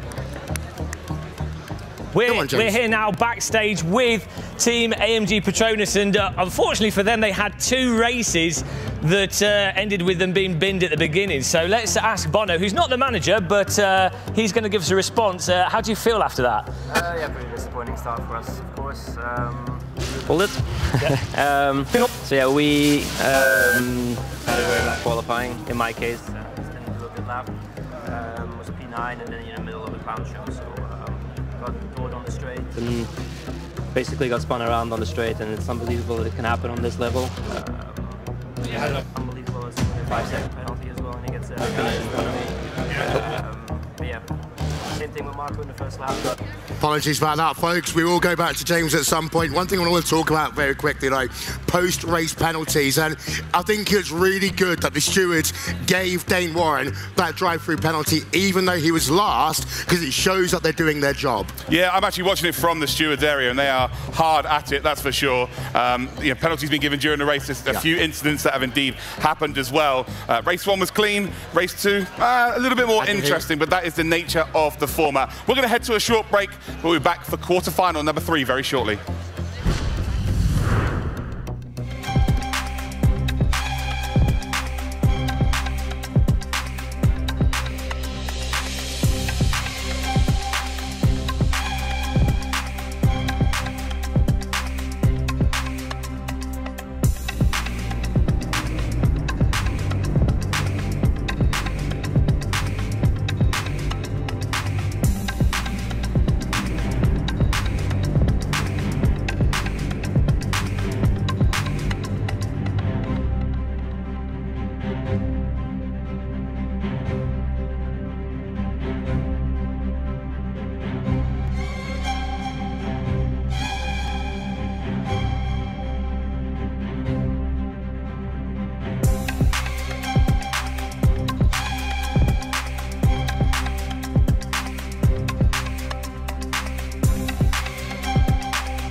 our next 12 drivers for quarterfinal number 3.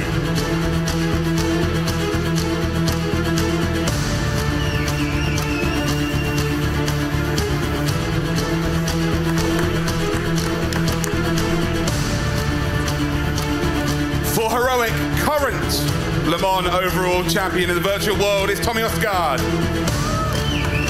Second driver, SRO IGTC champion from last year, Eamon Murphy.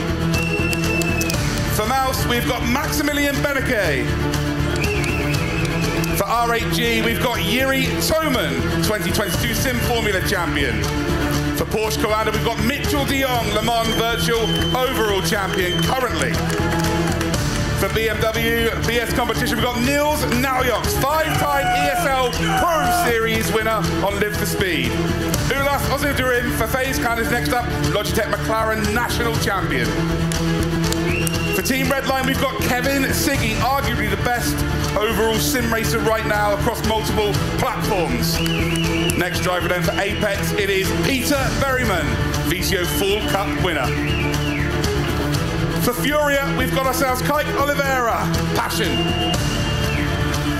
For Mercedes, the Autosport Virtual Driver of the Year is James Baldwin. And then for Williams Esports, it's Nikodem Wisniewski, 2020 Virtual Le Mans champion.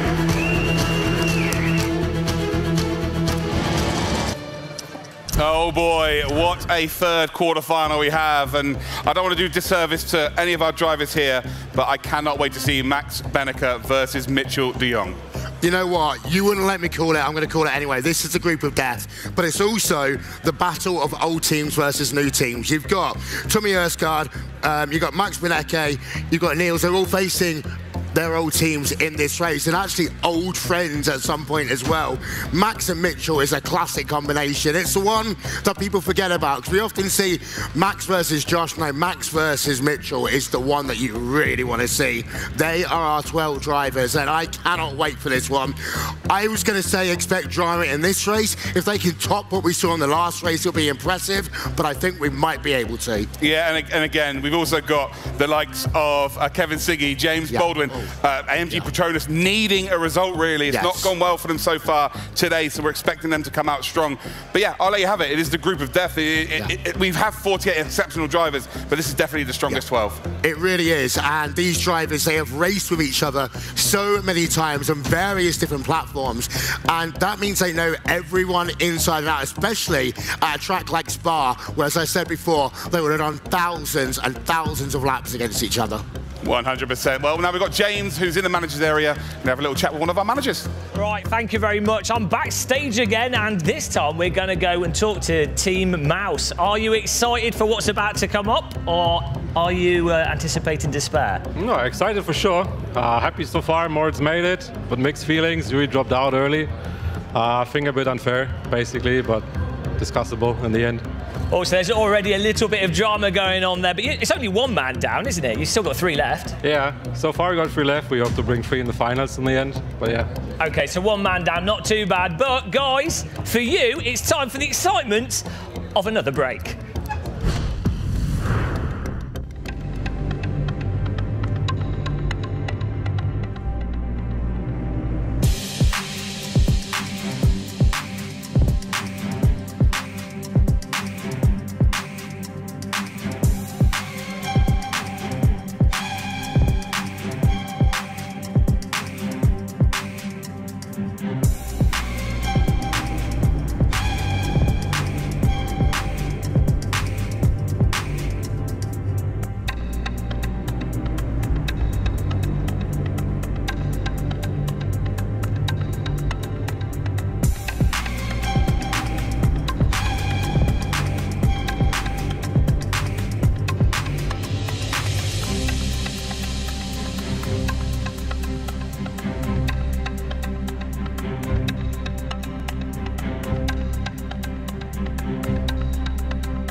Welcome back then, ladies and gentlemen. We've got a little bit of time, not a lot, maybe a minute here, and I wanted to ask you, which is your favourite livery out of all of these teams? I think they're all really nice. Which one's your favourite? Okay, I'm going to give a shout out to the Mounts because even though I used to hate white, red and black liveries, they've done it really, really well. But for me, it's got to be Team BS Plus competition. I would wave the BMW flag right now. It's too far out of my reach. I just love the detailing on the back, especially with the zebras. It's incredible. Yeah, for me, again, I like the mouse one. I think BS competition is pretty good, but I've got to give it to FaZe. I think FaZe is just a little bit different. It's a little bit more abstract, so yeah, I'm fully on board with that one. Talking about teams, though, let's go and meet one of our teams. Or maybe you. Maybe I would be. Who knows? No. Maybe all of us can. Yeah. Ready for the journey? Okay. Likely me. As most aggressive. Same. Really, it was the latest to come down right now to the... It was like a one-time thing. That's interesting. R1 because he's gonna steal the trophy, so. My tires are the hottest after a stint, so yeah, I need to work on that maybe still. I think he has always the quality. He was the best. Yeah. Like in tire preservation from all of us. The time management is quite like natural in this game. I could Benny? I think I'll be Marcel. Yeah, and don't with me. Yeah. He's keeping the pace for the, when it matters. Yeah. And chilling when it doesn't matter. Like Lauda said, he's not going in a hurry and not getting pace, not need to go fast. I don't think we have any of that with our car. We only have oversteer with our Audi. Yeah. Him as well. Yeah, again, to compensate for speed, so I do other stuff. I mean, Kata is cool. We have like a sheet with all the times and everything, and he's always updating like rankings of average times. We're gonna win! Well, with this championship indeed being conceived, we've had some teams split up, but they're one of the teams that have kind of stuck together, haven't they? They've been around quite a while now, and you can tell by their chemistry. You can tell, definitely. I have to say one thing. That container that they were doing those interviews in, that's our green room. I walked in there early this morning. It's warmer than this stage. It's about 40 degrees in there. So how they did that entire interview about sweating buckets, I have no idea. But yeah, they're all good friends, and that's what makes a good team. Not just driving with each other, but actually getting to know each other, the friendship that comes with it. Yeah, well, now we're going to go and have a chat again with James. Hi guys, I'm back in the pit lane, the sweaty cupboard as I like to call it, and we've got here Porsche Quanda Esports getting ready for the next qualifying event taking place. How do you feel? How's it going? You ready? Yeah, we are ready. I think in the first two we were not that lucky, yeah, we have to make it 2 out of 2 for the next two quarterfinals. I think you guys also need to know that I'm looking at his screen here and he's actually driving the car from third person. I think there's some cheating going on. For sure, that's what we always do. Okay, well, with that response, let's go back to the desk. Thank you very much, James. We've got a question from the chat. MF Henry has asked, are they all on track at the same time in qualifying? I'll let you explain how qualifying works. So qualifying works very simply in that the drivers will be spaced out in 15-second intervals. Yes, they are on track at the same time. However, 15 seconds is such that it's a bit like in rally. You're not going to catch up to the driver ahead. So yes, they are all on track at the same time throughout all the sessions that they take part in as a part of this sporting competition. We've met many of our teams now, but how about we meet one of our drivers? Yes. I think my biggest strength as a driver for the team is that I feel like I'm a good addition for the team environment. I help people to practice more. When somebody's slower than me in a team, I help them to go quicker. And this way I can help the team and then it gets back to me. And in the race, I think my strongest point is my racecraft. I do think I have a pretty good racecraft. To win the whole thing, how big it would be, I would say as big as you can barely imagine. It means a lot to me. Like I'm Brazilian, I'm moving out of Brazil just to take part in this championship. And I'm going to Europe, live with my teammates, and we're going to full focus in this. So to win this thing, I don't think there's even a way to describe it. It's race time once again. Let's head to quarterfinal number 3 and back over to Lewis and George. Well, I mean, quarterfinal 2, I don't think it gets much better than that. And yet still, we come here with about the strongest grid that I think we could see. We've spoken about this before, of the 4 quarterfinals we've got. I don't want to disrespect any other drivers, any other teams, but this was the one when I saw it this morning, I thought, this one means business. Yes. Now, we all talk about this, well, certainly every single session we've had so far being an all-star event, but some of the names in this grid lineup are sensational, folks. We've got the likes of Maximilian Benecke, not to mention others like De Jong as well, Mitchell De Jong. James Baldwin also in the mix on this one as well, and he is a multi-diverse character when it comes to racing. Sensational in a real car, is a winner in British GT as well, and not to mention has won various amounts of sim racing accolades, but also world's fastest gamer and also Autosports Driver of the Year as well. Well, who's your 6, George? Oh, no, I'm joking. I can't. You're really going to do that to me? I can't. Don't do it to me, Lewis McLean. I mean, literally, me and the 6 here. It's like this. Them, that one. Yeah, you can't do anything else other than that. It's absolute madness. Again, I genuinely think with this grid, I think you could pick 6. A lottery. It's a complete lottery. Yeah. It's going to come down to clean racing on track. It's going to come down to a good qualifying position and making sure that you nail that qualifying lap. If there's been one trend we have seen today, Team Redline. That is 2 race wins? Yeah, 2 race wins, 2 out of 2. Very positive start, obviously, for Team Redline. RAG, I have it on good authority. They're in good spirits as well. They've got 2 out of 2 as well in terms of qualification. But you can't look past the performances of Team Redline so far. Well, we can see Tommy Osgaard out on circuit here, having topped the practice session coming into this. Of course, heroic driver. I don't know, they were discussing liveries. I did see the big cheer from the Team BMW M esports squad back there, BS competition. They love the idea that Will Vincent thinks theirs is #1. FaZe, like I say, they have got an interesting livery. There's no particularly poor livery on this grid, which I think is a good sign. They've all put in an awful lot of work. I do quite like the heroic, but for me, I actually agree with Will. Well, I mean, I agree with Will. I think that BMW car, no bias. No, but, well, is that because they gave you a flag, Bunny? Yeah, absolutely, 100%. So if you've got any other, again, sim racing merch, give it to me, and your car is my favourite. Here's Tommy Osgaard then through Pouon. Of course, we'll see their times come in. If you're only just joining us over here at the ESL R1 stage, the times will come in. There'll be 15 seconds between each time set. So Tommy Osgaard will set a time. 15 seconds after that, we'll see someone else, then we'll see someone else, then we'll see someone else, and we'll decide who's going to get on pole position. Thus far, the pole positions have gone to Jeffrey Rietveld over Redline, so that's pressure on Kevin Siggy. And then the second pole position went, of course, to Dane Warren. Yeah, who is no longer in this event. It was heartbreak for Dane Warren in that previous event as well. He looked so quick all weekend, folks, topping practice time after time. He also topped qualifying with the fastest lap we have seen so far today. That could yet be besmirched here in this very session, as we now see Tommy Osgaard make his way down through towards the next chicane now as well, and will grace us with his presence as he rounds the final corner and crosses the line to set the first lap. Yeah. You can see the speed being put out. That's why 60 kilometers an hour is nothing on this. Tommy Osgaard across the line with a 14.9. The heroic squad.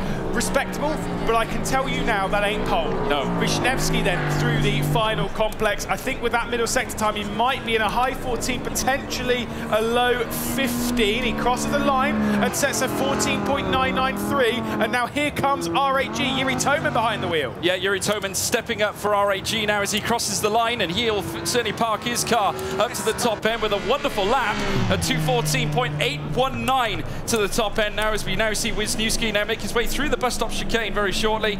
Correction, it's Niels Nyox as now he wheels the BMW out to the bus stop chicane, now across the line now for Niels Nyox, and that will place him now up into, well, in fact, it's not even a 2:14, that's a 2:15.134, and we know how many 2:14s we've seen. We've seen lots of them here. Yeah, that's not great from Niels Nyox. Ulas Oseldieren out the final corner in the FaZe car. He'll cross the line and he will move himself into 5th position in this session. Here comes Mitchell de Jong, and of course this was the team that had pole position in the previous session, courtesy of Dane Warren. They are 0 for 2 now, but he's had a slow exit from the final corner for Mitchell de Jong. That's terrible. He'll come across the line, but he'll drop his way down. 5th place for it. It was very slow on the exit there. It was very, very slow. James Baldwin now crosses the line as well. He needs to break the misfortune that Mercedes have had since the start of this event, and he now sits himself on the top, and that will certainly help. At 2:14.809 for James Baldwin, and he'll be absolutely thrilled with that. A great statement here in this session of qualifying. But I believe the next one potentially to come through might well be Maximilian Benecke. Mouse, they have looked strong. They have, had issues in that first race. They realistically could have had Yuri Kasdorp come through. Moritz Lerner got his way up into second in the latter phases of the previous race, but it was good enough. As we keep our eye on Benecke, he'll cross the line and he will go to pole position with a 2:14.6. Yeah, we saw a 2:14.5 in our previous session, but Benecke very close to it, takes top spot for Mouse, as now we're seeing Peter Berryman as well looking to make his way around as well. Cross the line 7th fastest at 2:15.182, and then of course Eamon Murphy for G2 Esports also looking to cross the line. Can he get himself up into the mix? Can G2 celebrate this one? Eamon Murphy 8th fastest at 2:15.276. He would have preferred a 2:14. Yeah, Oliveira then coming down, could well get himself, I mean, to be fair, into a decent spot, up inside the top 10. Presently in that 12th position, it'll be 11th. Kevin Siggy's had a bit of an issue on the timing there, but he's actually in the 3rd spot. As we'll see Oliveira across the line, it will be, I believe, 10th position, but Benecke taking the pole. Yeah, great result for Mouse, and puts them in a very, very good precedent. We know Maximilian Benecke, folks. If you're familiar with sim racing, Benecke, one of the gods of the scene. We've seen him so often at the top, and he's almost like a scientist when it comes to sim racing. Develops a lot of his own setups as well. Very knowledgeable behind that fact. And how do you know he develops his own setup? Because I use the same setups. He is brilliant. Yes, indeed. Well, there is Nikodem Vishnevsky. You can see James Baldwin on the far side. Smart move. Get some water in you now. Breathe. Prepare yourselves. They'll go out again, as we've seen before. They'll go out in the warm-up. They'll get themselves on the circuit. They'll get those final preparations. They'll get that mentality right for a very Can you pick a winner? Start. I'm just going to stop talking until... No, I'm going to go... Do you know, I'm feeling this. I am feeling Mouse. You're feeling Mouse. I'm feeling Benecke with consistency, but it's all about getting that race start and getting the first corner out. I think once he's got through that, whether he'll feel that much pressure behind, because again, whoever wins this race, that's not the really important bit. It's about being inside that top 6, so it's whether they fight behind, unlike in the previous race. Yeah, but there's a possibility that we could see a platitude of juggernauts come out of this session in the top 6, and if you look at it, there's some very exciting names in that. You include the likes of Kevin Siggy, James Baldwin, who was on top for a good period of that qualifying session until Mouse pounced with that Maximilian Benecke hot lap. Pounced. I'm on it with the alliteration. I like that. I like that one. Like I say, it's a very hard one to pick apart. I know Kevin Siggy. I know because I've raced him for the best part of 10 years. Yeah, superb character. Superb character. But he has said before he's, maybe he's struggling a little bit on pace. Maybe that's down to the car. Maybe that's down to him. Whatever. But we've commentated on him enough. We know he's one of the most adaptable drivers in the world of sim racing. Absolutely. So coming into this, he was one of those drivers where I was like, Kevin Siggy's got to do well here. But I still have that vibe about him. He's done it in single-seaters. He's done it in GT3s. There's nothing this man has not touched and been successful in. Yeah. He is absolutely sensational. There's reasons why Redline have got him in their team, and we all know that Max Verstappen takes huge pride in the Redline organisation. Yeah. Of course, having a man like Kevin Siggy, he's just indisposable at a team like that. When it comes down to the vote for Driver of the Year, whether it was the Autosport one, whether it was the VCO one, of course, James Baldwin taking that, I still maintain, I was like, Kevin Siggy. They're both as deserving. It's not me trying to disrespect the man on our screen right now, because James Baldwin had an insane 2022. And not just in the sim. No, exactly. Real world as well, having done the 24 hours of spinning. We won't talk about it too much, but he at least took part. He qualified ahead of Valentino Rossi, though, I believe. Honestly, he is a superb driver, sim real. Just doesn't have the budget to take part in the real world.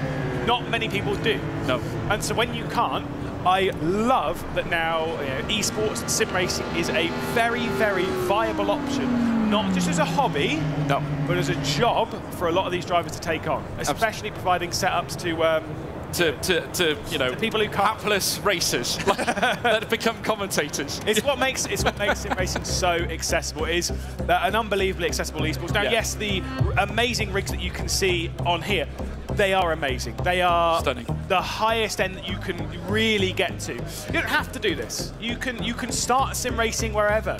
You know, you can even start. I started on a controller. Yeah, you know? many do. I started on a controller when I first came in. So eventually, you might choose to step up and maybe take the wheel. But nevertheless, you can now see a great view of these rigs now. And we've got a race start coming. Over to you, Lewis McGlade. Yes, indeed. They are, you can see, waiting for the countdown. They'll be going racing once again for 9 more laps. We'll take a look. It's Mouse starting from pole position. It's Mercedes alongside. What can Beneke do? Is it going to be a good start on the race? Yes, it is from Beneke. It's a poor one, though, from RHG, who's going to drop back and get swallowed by the mid-pack. Williams, once again, with a great race start. But look at that. Baldwin around the outside, attacking for the race lead as they head down the hill. Once again, though, with that poor run around the outside, he's going to lose out to Wisniewski. Yeah, Beneke taking the early advantage, and he's cruising clear in the Mouse car as they head up now through Rouge and Radion. The Williams car also working its way through. Wisniewski now into second place. Baldwin now sits in behind. Great opportunity for the Mercedes to pounce here on the opening lap. He'll have the slipstream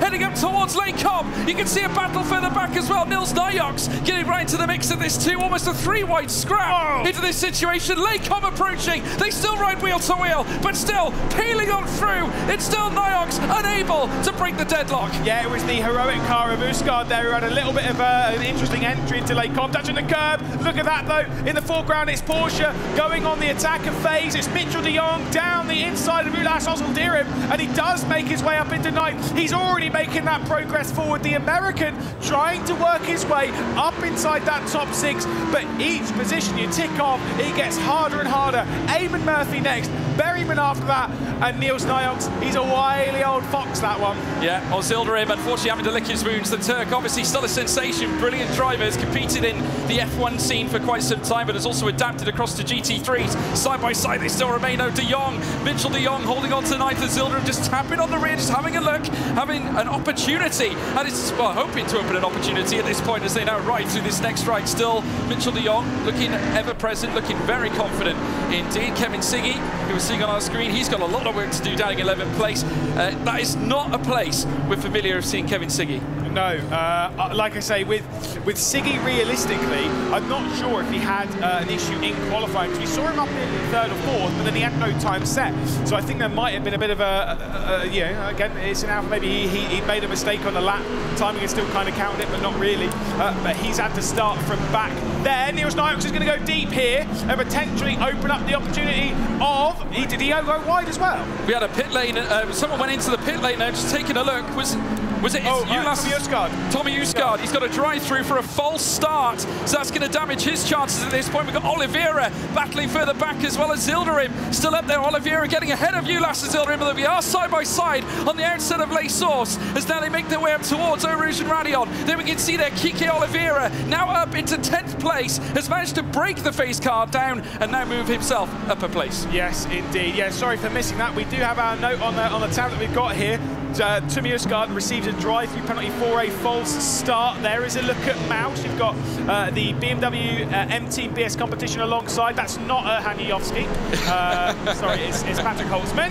As here goes Berryman trying to get around the outside. Niels Nyox making up the position up into 5th. There's Siggy looking in the background though, because Oliveira and Ozildirim are going side by side. Phase down the inside coming through Malmedy. Yeah, through Malmedy. He was lucky to hold on because that curb is so dangerous. But Ulas Zildirim back up into 10th place, managed to get past Kike Oliveira and move him down into 11th place. But they've managed to build from Tommy Uskard now, who's down into 12th. Maximilian Beneke, look at that lead, 1.2 seconds ahead of Wisniewski. Yeah, absolutely superb from Beneke at the moment to, again, use the pace in the early doors, but mostly use the battling from the early doors. We saw it, Baldwin around the outside, failed to get past. Wisniewski was trying to as well. Switches between the two, big gap to the race lead, and the pressure's on for everyone behind. There's Berryman in 6th position.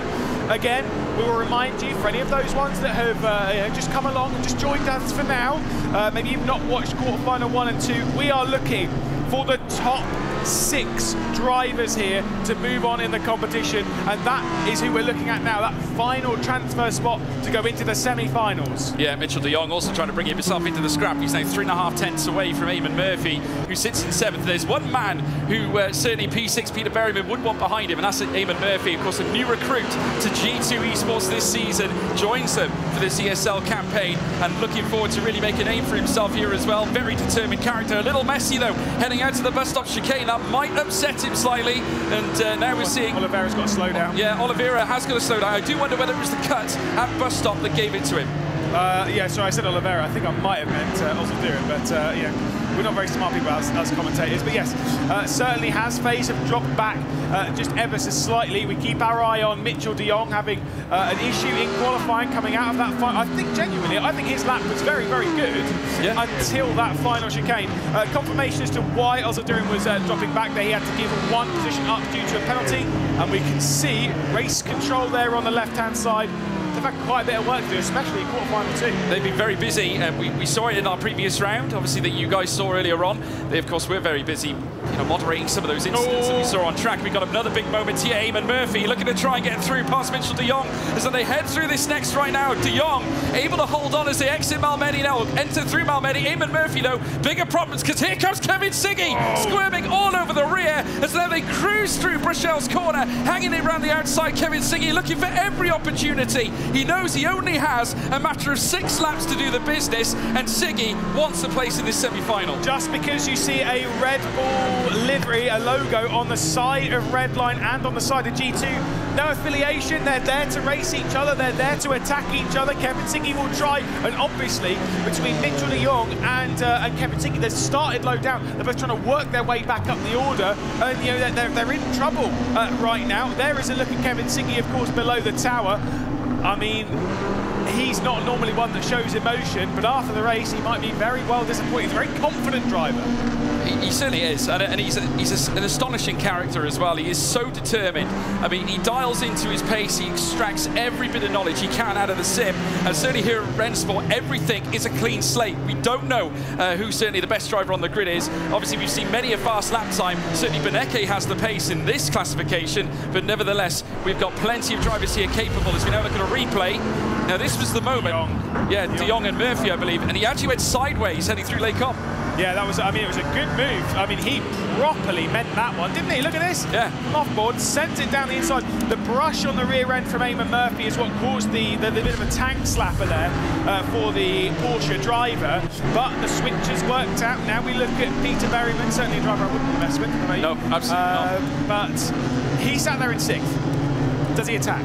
Because now normally I'd be like, no, he's in 6th. But de Jong, Murphy, Siggy, particularly de Jong and Siggy, they aren't that far behind. They will be attacking. I don't want to be the first person he attacked as a massive well, think about it. I mean, 5th place, you got yourself a barrier between, yourself, qualifying and elimination. You don't want to be in 6th place really under threat through the race. If you've got an opportunity to get yourself into 5th, that at least gives you a better chance of securing that qualification at the end of this race. That's going to be on the driver's minds, but you're quite right, Lewis. Obviously, when you go through a race such as this, it's on your mind strategically. What do I do? Do I make the choice? And this is where hesitation creeps in as well. You start to make bad decisions, but in some cases good decisions too.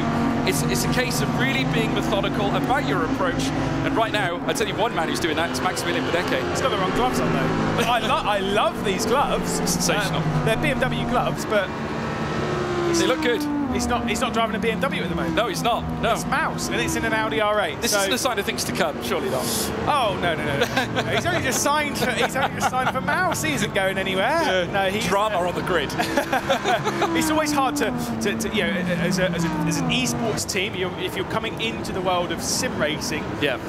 These big esports brands, they want to build a team. They can't just bring on all of their CS:GO, Call of Duty, Dota players. And I got to say, you got to steal from sim racing. Yeah, you're absolutely right. I think if you look at the way Mouse have entered this season, so smart what they have done since the start of this year. Obviously, they made their intentions clear that they wanted to have a real pop at this ESL series, and they've come out here with an absolutely sensational driver lineup. I mean, Beneke moving to Mouse was huge news this year.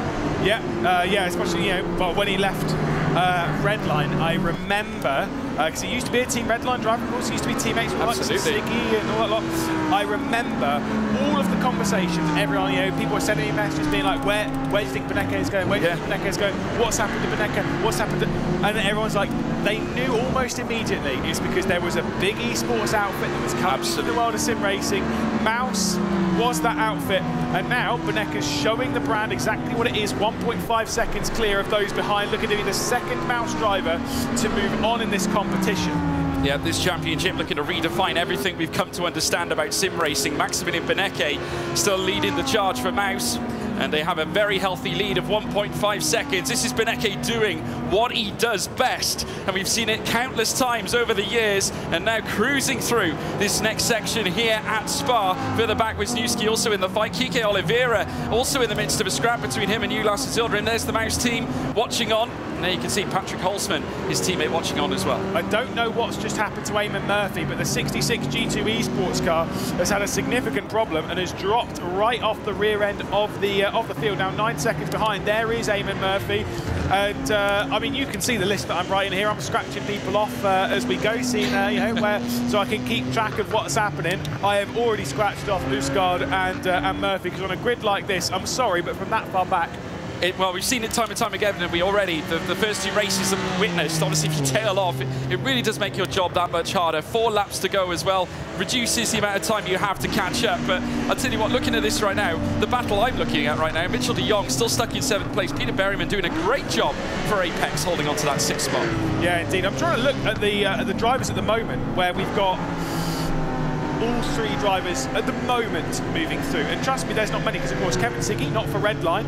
Porsche haven't had 1 yet. No. The Apex Racing team, this would be all 3 as things stand. We'll take a look at what happened though to Eamon Murphy before I waffle on too much. Up over the top. Now that to me, from that angle, looked like a solo area. He was pushing hard to keep Siggy behind. I don't believe Siggy got into the rear end of him from that angle. No, I don't think so. I don't think there was contact. I think it would have been a little bit more aggressive at the moment. But Beneke still with the lead. And just look how composed he is. This is typical vintage Maximilian Beneke right now. You can see Peter Berryman just in behind as well, trying to hold on to that 6th spot. But remember, the top 6 go through to the semi-finals, folks. The rest of them, they're going home. They will not be staying for this particular Spa event. But now we're seeing the cars work their way up through towards Eau Rouge and Radion. There's Mitchell de Jong in 7th. Still can't break into that 2nd gap, which is so key when it comes to gaining slipstream. This is where, like, being a part of the team, I mean, you say go home, but go home realistically is the go over there, behind everything to go, you know, until tomorrow. To be a part of the team, exactly. They're backing it, and tomorrow everything's reset. Tomorrow when we go live, once again, can't wait again. No. But then we got today to focus on. Yeah. But the thing with these teams, the driver's out, then they're there to support the team, to be a cheerleader, to still be a part of the team. Yeah. And that's how these teams operate. If you're kind of like, right, I'm done, I'm going home, you're not a team player. No. And these are team players. And that's the brilliance behind this championship, because it's not just about the individuals, it is about the team. Dane Warren is there behind you. You can kind of see, and you can see Mac Backer. Yeah. Those 2 are out, but absolutely, they're still behind Mitchell de Jong. It doesn't matter. Okay, you lose, you're out of the event, but you stick up for your teammate, and that's what's crucial in this event. It can separate the best from the rest. And certainly Ulas Zildrim now has got to work hard to try and bring himself into the fight. Of course, the Turk, like I said before, sensational, has done it in multiple different sims, has come into race, to Rensport, for the certainly the first time, like all of these drivers, and has made a good account of himself. He's currently sat in 9th place. A lot of work to do, though, to get to the top 6. There is, again, we said it before with Paszynski earlier on, being the winner of the first ever Le Mans Virtual. This driver was his teammate on that day. Williams branded gloves, not Williams branded socks though. Those have pineapples on them, I think. Respect to them. There we go. A good little view. I thought it was on the clutch then, but no, he's just got his foot out of the way. It's absolutely fine. I'm liking him, though. Yeah, no, I think... A sock sim racer. Yeah. Are they pineapples? Yeah, I think they are pineapples. Yeah, well, you did. It's either that or they're yellow hand grenades. It could be, yeah, we won't go there. He's a big fan of CSGO, it's fine. Yeah, there we go. And of course, you know, ESL has been a prevalent name in the world of CSGO, but now also sim racing at this point. So welcome to the show, everybody, as we're now watching the cars make their way through.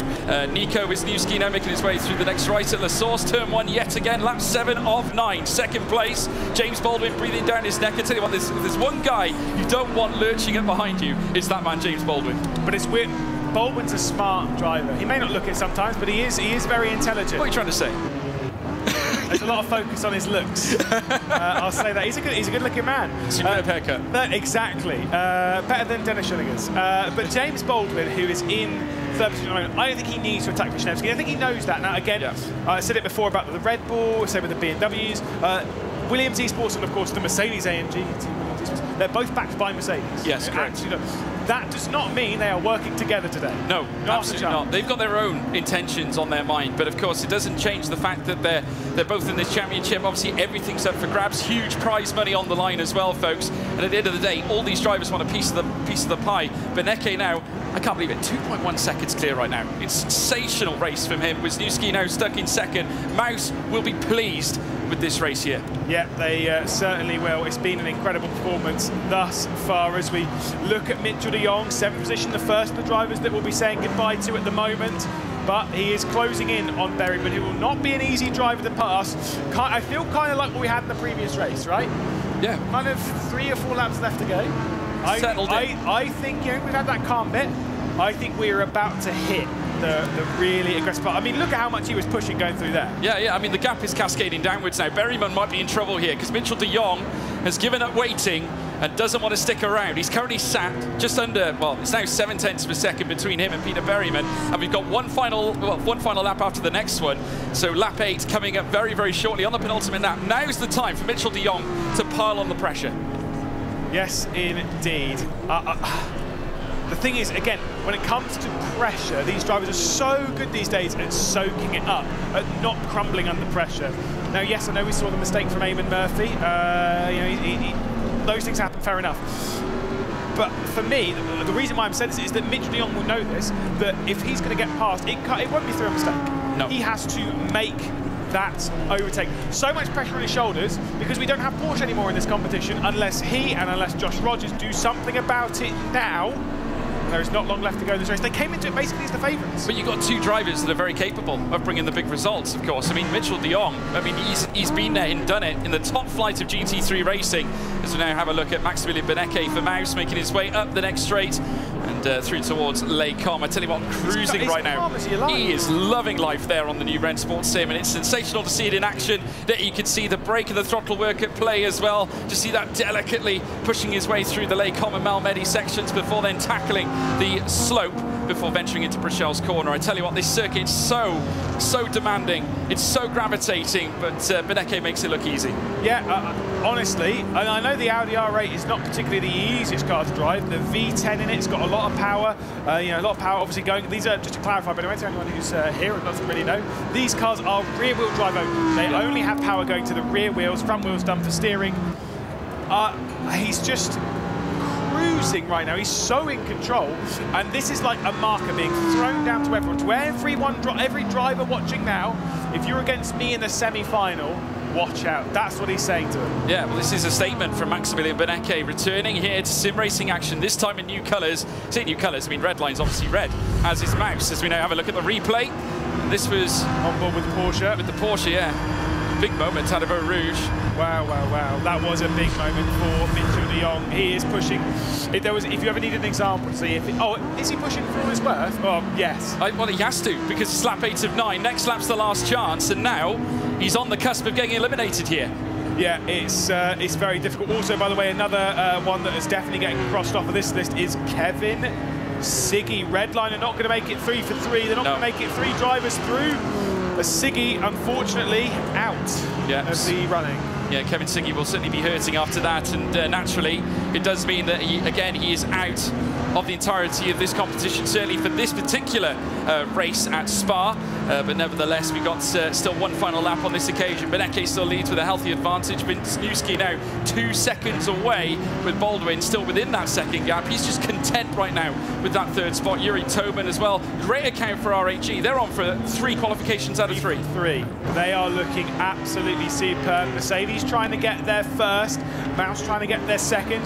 Williams trying to get there second as well after issues in the previous race. But RHG, yeah, coming into this. Now, there is a little bit of pressure there being put on Risto Capit in the next race to be like, come on, you've got to make it 4 for 4. Absolutely. But we'll have to wait and see. That's in a little while's time. Now, our focus on this race and our focus on this driver, Mitchell de Jong, who's closed up the Berryman, but I think he's pushed too hard in doing so. No, well, absolutely. They had to, by the way. He did have to, but the question is now, what's that done to his tyres? We've alluded to the fact that tyre wear is a real factor when it comes towards the end of a race, and naturally, we're on the final lap now. Kevin Siggy having words with his team. No, it's not. Is there an issue? I think there might be some form of technical problem. Like we say, we are in Alpha, and we are here in a live event. There's a lot of moving components in events like this. Kevin Siggy was, out of the running effectively beforehand, but for the red line driver, that is about as bad as it gets. It does. At this rate, he's not going to finish, and now Maximilian Beneke on the final lap. He's going to be making his way very shortly through the final sector to bring to an end what has been a superb race for Mouse. I'll be absolutely delighted to get their account off and running here at the third quarterfinal event here at Spa-Francorchamps. Certainly getting off to a wonderful start, Maximilian Beneke. He currently sits now nearly 2.5 seconds, leading Nico Wisniewski there in second. James Baldwin also in the fight too. Yuri Toman in fourth. He's going to bring it home. He's been content. The Mouse wins on this occasion. Yep, certainly does. I don't see him putting a single foot wrong. And ladies and gentlemen, if you ever wanted to see a great example of the commentator's curse doesn't exist, we were back in Max Beneke ages ago, and here he comes through the final corner to take victory in quarter-final 3. A super drive, a dominant drive, and welcome to Mouse Max Beneke. He's done a couple of races for them before, but here on Rennsport, he takes top honours. Wisniewski behind, Baldwin behind, Toman, Nyox, and Berryman, and Porsche make it 3 for 3, not going anywhere. Incredible. It means they've only got one chance now to do it, which is all on Josh Rogers' shoulders. But Beneke taking the advantage. He takes the lead, and we're going to hand it over to James West. Yep. Okay. So I'm here with Maximilian Beneke, a 2.4 second lead. You absolutely cruised to victory there, made it look so easy. Yeah, how do you do it? When you stand on pole, it's not that difficult anymore, you're right, you can control the race. I was a bit worried at the start because I know the Mercedes is strong, but luckily it didn't happen there, so from then on you can control the race, manage the tires. I didn't see what was happening behind, but very happy that the first race went like this. So it's as easy as that. When you're on pole, you just let it happen and the race goes your way. It's simple. Back to the desk for some analysis then. Hello. Different sim, same result for Maximilian Beneke, absolutely dominating that race. But we're talking about the level of the field here. You make one mistake, you have one bad qualifying, and someone like Mitchell de Jong does not make it through. Kevin Siggy is not going to make it through. Big names already falling at the first hurdle. Yeah, you're right. Mitchell de Jong, he's actually one of the best qualifiers I know. Surprising he messed it up at the bus stop, Shane. So yeah, qualifying is still key. Some of these teams are starting to get desperate. You're right, Porsche are one of those. And it's also the little details as well. Tommy Erskard will be kicking himself right now for that false start that gave him a drive-through penalty, meaning basically he was out of the race by the end of lap number 1. I'll say one thing though, Peter Berryman, I've been commentating him now for almost 10 years. He is a great defensive driver, and he showed that here today, keeping P6, keeping himself ahead of Mitchell de Jong, and making Mitchell have that mistake down at Air Rouge Radio to try and actually close up the gap. You're very spot on there, and I will say one thing. As we develop through this championship, we're going to get to a phase of the championship where teams will be together. Drivers from each team will be together, and Apex are at their very best when it's the team game. So still plenty of action to come your way, but here are the official results then. Maximilian Benneker for Maus takes P1. Nikodem Wisniewski, it's Williams again, under the radar. They always tend to get the results. He finishes in P2. James Baldwin for AMG Petronas. Mercedes finally getting a result for that team. So it's good to see that pretty much every team so far has got a decent result. Yuri Toman for RHE finishes in 4th. Niels Naujoks wasn't really spoken about, but again, flying under the radar, just getting through to the semi-finals. And Berryman, again, with a great defensive display. Mitchell de Jong threw everything at him, and unfortunately it wasn't quite enough. So de Jong, Ozil Durim, Oliveira, Ostgaard, Murphy and Siggy will unfortunately not be taking part in the semi-finals. Yeah, you're right. And it's Redline's first disappointment of the weekend. And you made a really good point a minute ago about when we go to the online races. I've been to Corby. I've had the chance to see the Apex, the community they have there, all of their setups, with the chance to go to Brown now to see what Porsche do down over there. So when they get into this online environment, the support is going to be a little bit different to what we have here. Again, the last set of drivers, they were sent away before they had the chance to do a debrief. And that, in my idea, is a really interesting way of making sure the drivers have to race in their own accord rather than being able to get instantaneous feedback to help themselves move on. Well, let's keep game and muscle working, shall we? Let's head back over to James. Okay, guys, I'm here in the booth where the penalties are handed out. So what's been going on there with the penalties? Were the decisions coming through? Yeah, we had like different type of decisions. We had like the most used are the give back positions, but if you do something very bad, we will do most probably a 5-second slowdown, which can be hard if you just receive it right before the straights. So we try to measure what's suitable. Okay, so with that, we're going to head back off now to a break.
Welcome back then, ladies and gentlemen, boys and girls. It's now time to bring out our final 12 drivers for quarterfinal number 4.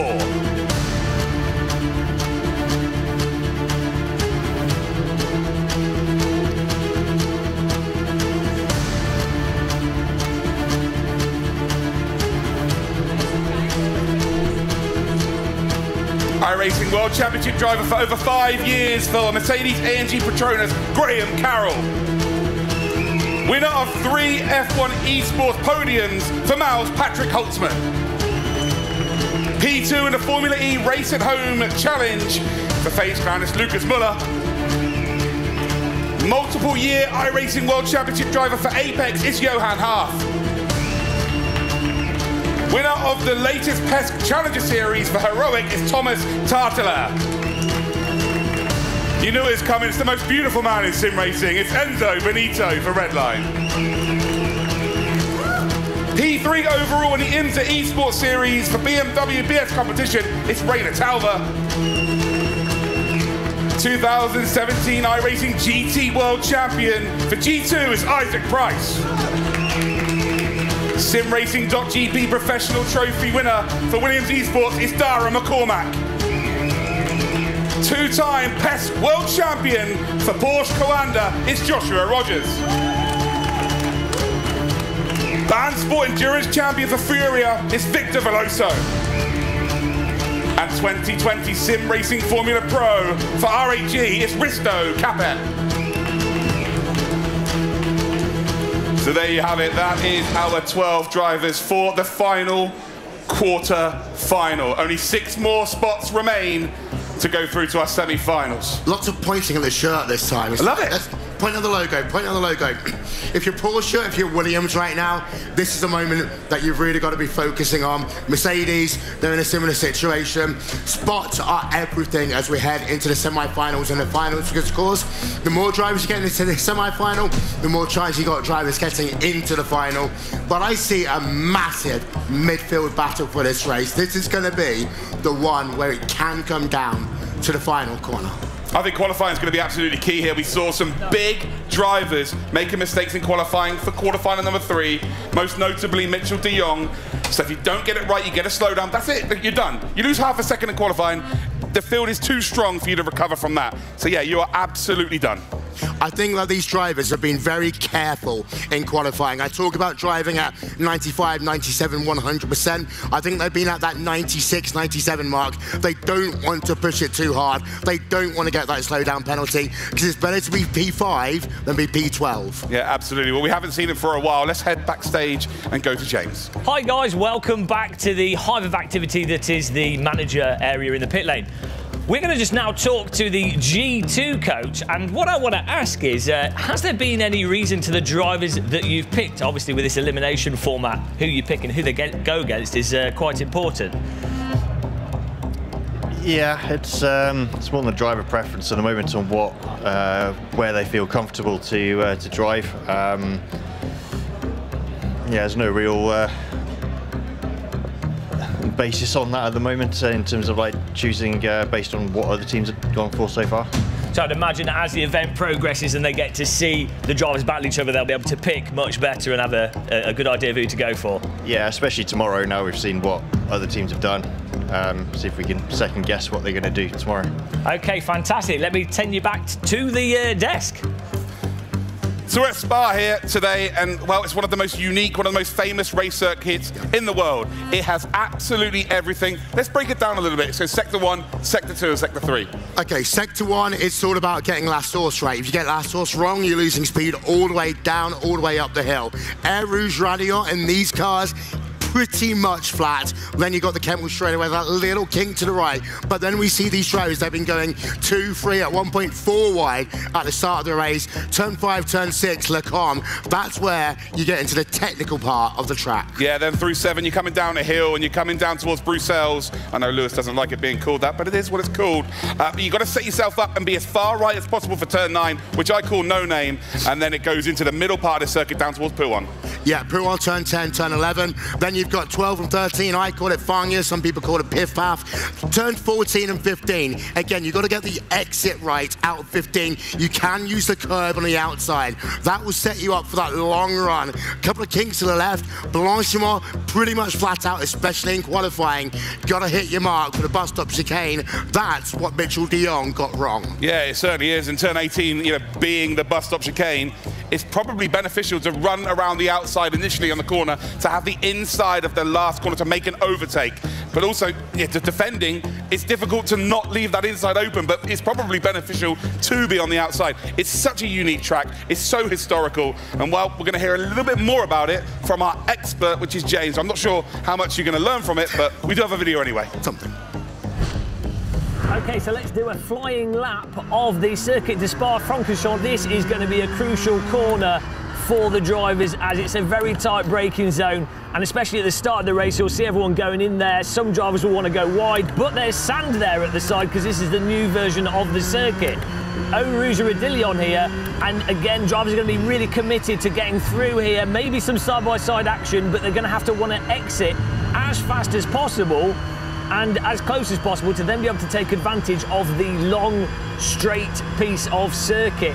Slamming onto the brake pedal here, drivers with talent are going to be modulating that brake pedal to get the most out of the vehicle, and then trail braking as they go through the right, then the left, and then a right again, and ideally hook it up with the car running slightly wide. Coming up to this corner here, you might again see some overtake opportunities. If the driver is on the outside line, they could get pushed wide. There's a lot of opportunity for drivers to overdrive there, pop the back out a little bit, and then someone to take advantage of that. Leading to that right, leading to that left, onto the power, the back wants to slip a bit. Again, with the Porsche, you're going to have to be using a lot of that lift-off, oversteer, and balance of the vehicle to carry momentum through the corners. Fast, sweeping left-handers here, one, then another. A little bit of a lift-off here. We've run wide there. The driver's going to have to watch out for getting a penalty, potentially by accident for that. Slam on the brakes again, one of the tightest brake zones on the circuit, and this is again going to be a really important overtaking location for the drivers as we come again to the start-finish line. And that is a lap of Spa-Francorchamps, one of the awesome, most flowing circuits located in the heart of the Belgian countryside. I'm not going to teach you how to suck eggs. Most of you are going to know what Spa-Francorchamps is all about. But historically, in every sim, the track limits, and even in real life, the Spa-24 is full of track limit excursions. It's so easy to run off over that white line and you are done for. And that's what's going to be important in terms of qualifying. For these teams that haven't got someone through yet, you might ask the drivers to push a little bit harder. You actually don't want to do that. Let them do what they do best. For example, Josh Rogers, he's one of the best qualifiers in the world. If you're Philip Starr backstage right now, you leave him alone. You don't try and coax him to do anything. You don't tell him anything. Just let him do his job.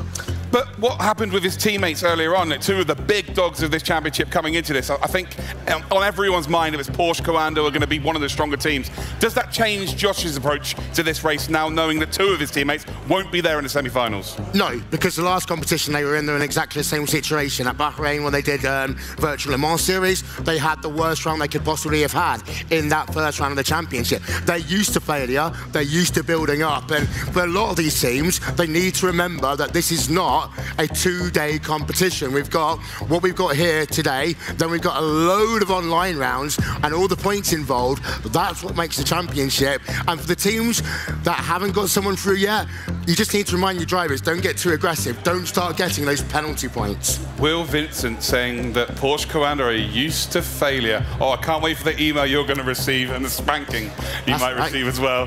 We have a video now. We're going to meet another one of our drivers.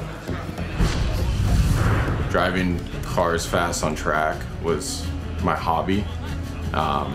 You know, Call of Duty paid pretty well.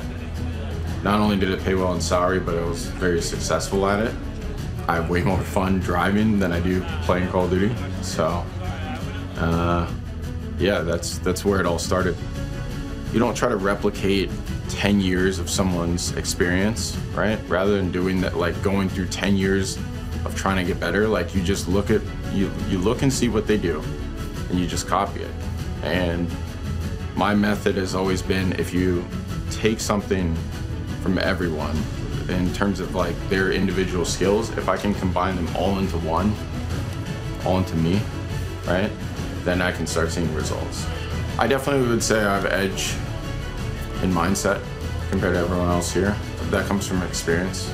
The main point is that I'm probably about a week of like taking this to the level of seriousness that I did in COD, which was literally just study, and just have the discipline to just keep going, like, don't stop.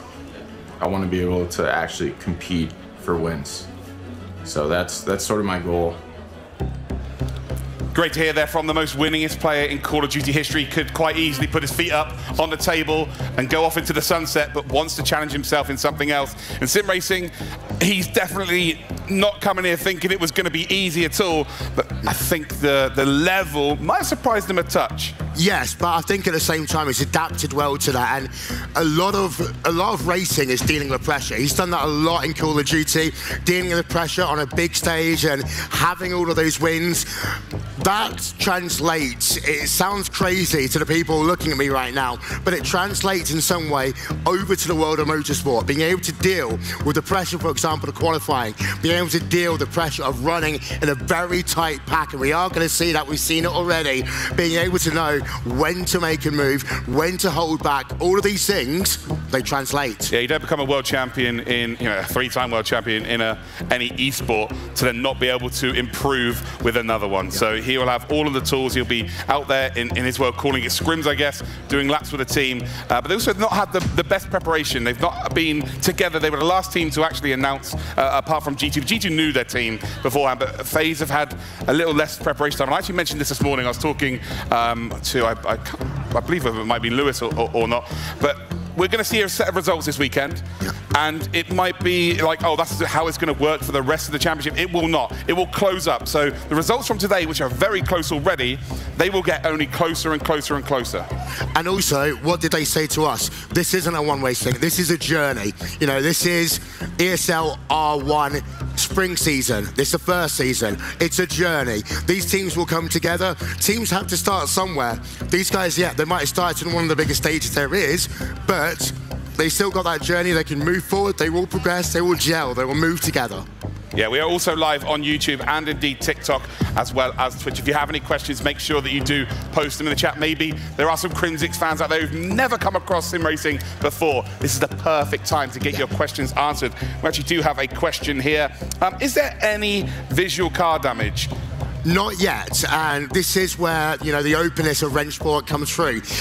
They're about to launch the open beta. So this is not a finished product yet. The key thing that they've been working on so far is making sure that the track works, that the tire model works, that the cars and the balance of performance works. Now, there is damage, it just isn't yet visual. So you might see these cars bouncing off the wall, but actually they are receiving damage through that process. And this is a part of moving from the alpha through to the beta, which is what the next stage is, to having the fully complete product that will, of course, be released in time. Yeah, Kevin Ellis Jr., I was having a chat with him earlier, and he got some damage to the right rear suspension, and it was toast. So yeah, the damage is there, just visually you can't see it. But for the stage we are in this game, I think it's done exceptionally well. Especially in the 7 months. Especially in the 7 months since I saw it for the first time in Munich. Well, not even this time last year, in the summer of last year. The development growth, and you've got to also give some thanks and some prop to some of the drivers around here and many other, athletes who have been there to help test the product. You can't just bring a product to market and say, hi guys, here's a new platform for you to race on. You need the input of all of these people, sim racers, and this is why the beta is open, because of the feedback that is needed in order to make sure that everything from the way that the cars behave, to the tires, to the track progression, works as best as they possibly can to provide the best possible product. Yeah, and people out there who are worried about the game not being the greatest when it comes out, you've got 48 of the world's best drivers. They will find every problem possible, trust me. So when this ships, it's going to be incredible. Anyway, enough from us for the minute. We're going to go and head to James again, who's backstage. Hey guys, welcome back into the darkened backstage area where strange stuff is happening. I've got Kevin Siggy here, and what I wanted to ask him about is this sort of driving and handling nature of the simulator, because I can imagine all of you back home watching are trying to guess the physics from the video footage. It's kind of like a weird hobby that sim racers have. So when it comes to driving Rennsport sport. What's the sort of driving approach? Would you say it's more on the sort of tight and pokey side, or is it more on the throw it in and overdrive side of things? I think it's a bit of both because, I mean, I think you can kind of throw it in and abuse the what's it called, the slip angle in order to get an advantage in some sort of cars. But in other cases, if you do it a little bit too much, then it's going to lose you a bit of time. So it's sort of 50-50 in this sense, which is good. But it also still needs to get some work done to get it a little bit better because it's obviously not optimal. But so far so good for a beta like this. It's amazing. Okay, and so when you do a little bit of overdriving, which is obviously the most fun part of driving, and the only way I can drive because I have no talent, do you find that the tyres actually start warming up, and so if you've overdrove one corner and done a bit of drift magic through the corner, does that then affect the handling of the car following forwards? Only in qualifying I don't think so that much, because obviously in qualifying it's a bit easier to handle the temperatures, because obviously at that stage it's still sort of the optimum temp for you to do a lap. But when it comes to the race, you have to nurse them a little bit more because they still linearly go up from like 75 to 140 degrees, which is really hot. So if they would really like bring down the very top limit of the temperature range, then that would be ideal. So in the race you just have to baby them a little bit just to get a little bit of lap time in, maybe risk being a little bit like 2-3 tenths slower in the first few laps, so you get the last laps done when it's actually under pressure and someone can actually dive on you.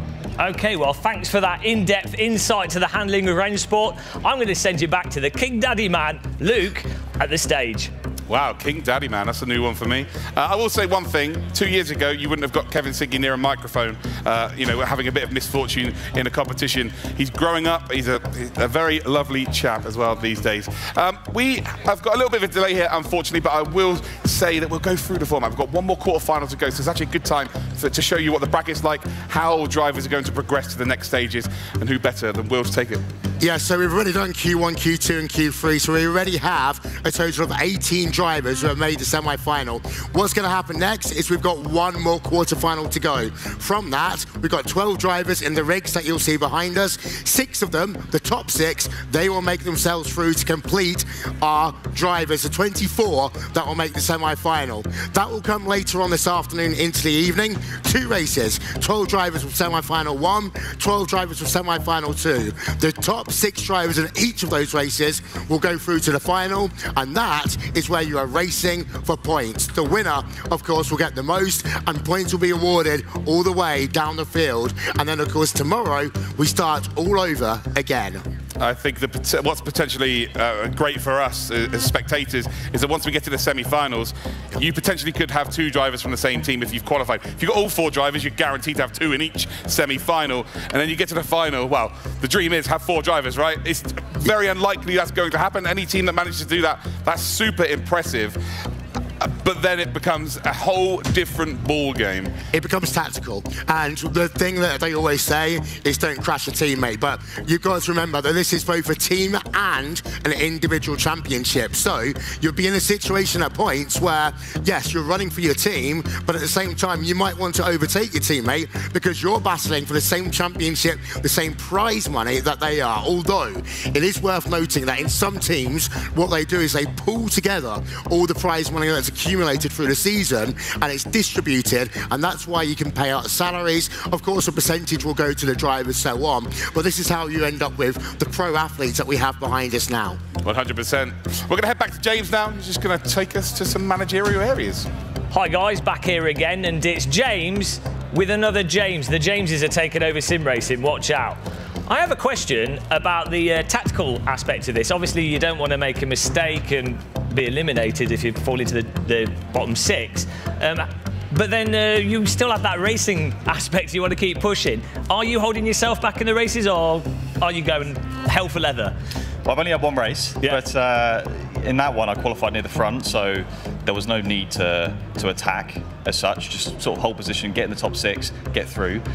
So in that respect it can be a little bit, I guess, boring, because you know you'd be stupid to compromise that, but if you're at the back it's just full send, because if you're in the bottom 6 you're out, you've got nothing to lose really, apart from picking up too many penalty points. You've got to be careful of that, but yeah, so it might change obviously if I don't qualify as well later on, then yeah, it'll be different. I think we've also seen, though, some drivers still actually driving very aggressively despite that. And maybe there is the temptation, if you know you're racing against someone that's maybe likely to beat you in a future stage, maybe you do risk a bit of an aggressive move and do potentially get a penalty. Would you be the type of driver to risk the penalty, or are you keeping it totally nice and clean and safe?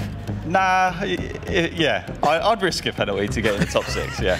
There you have it, guys. James Baldwin is a sim racing criminal. If he does it now, it's over. It's over. It's on camera. That's it. Yeah. Damn.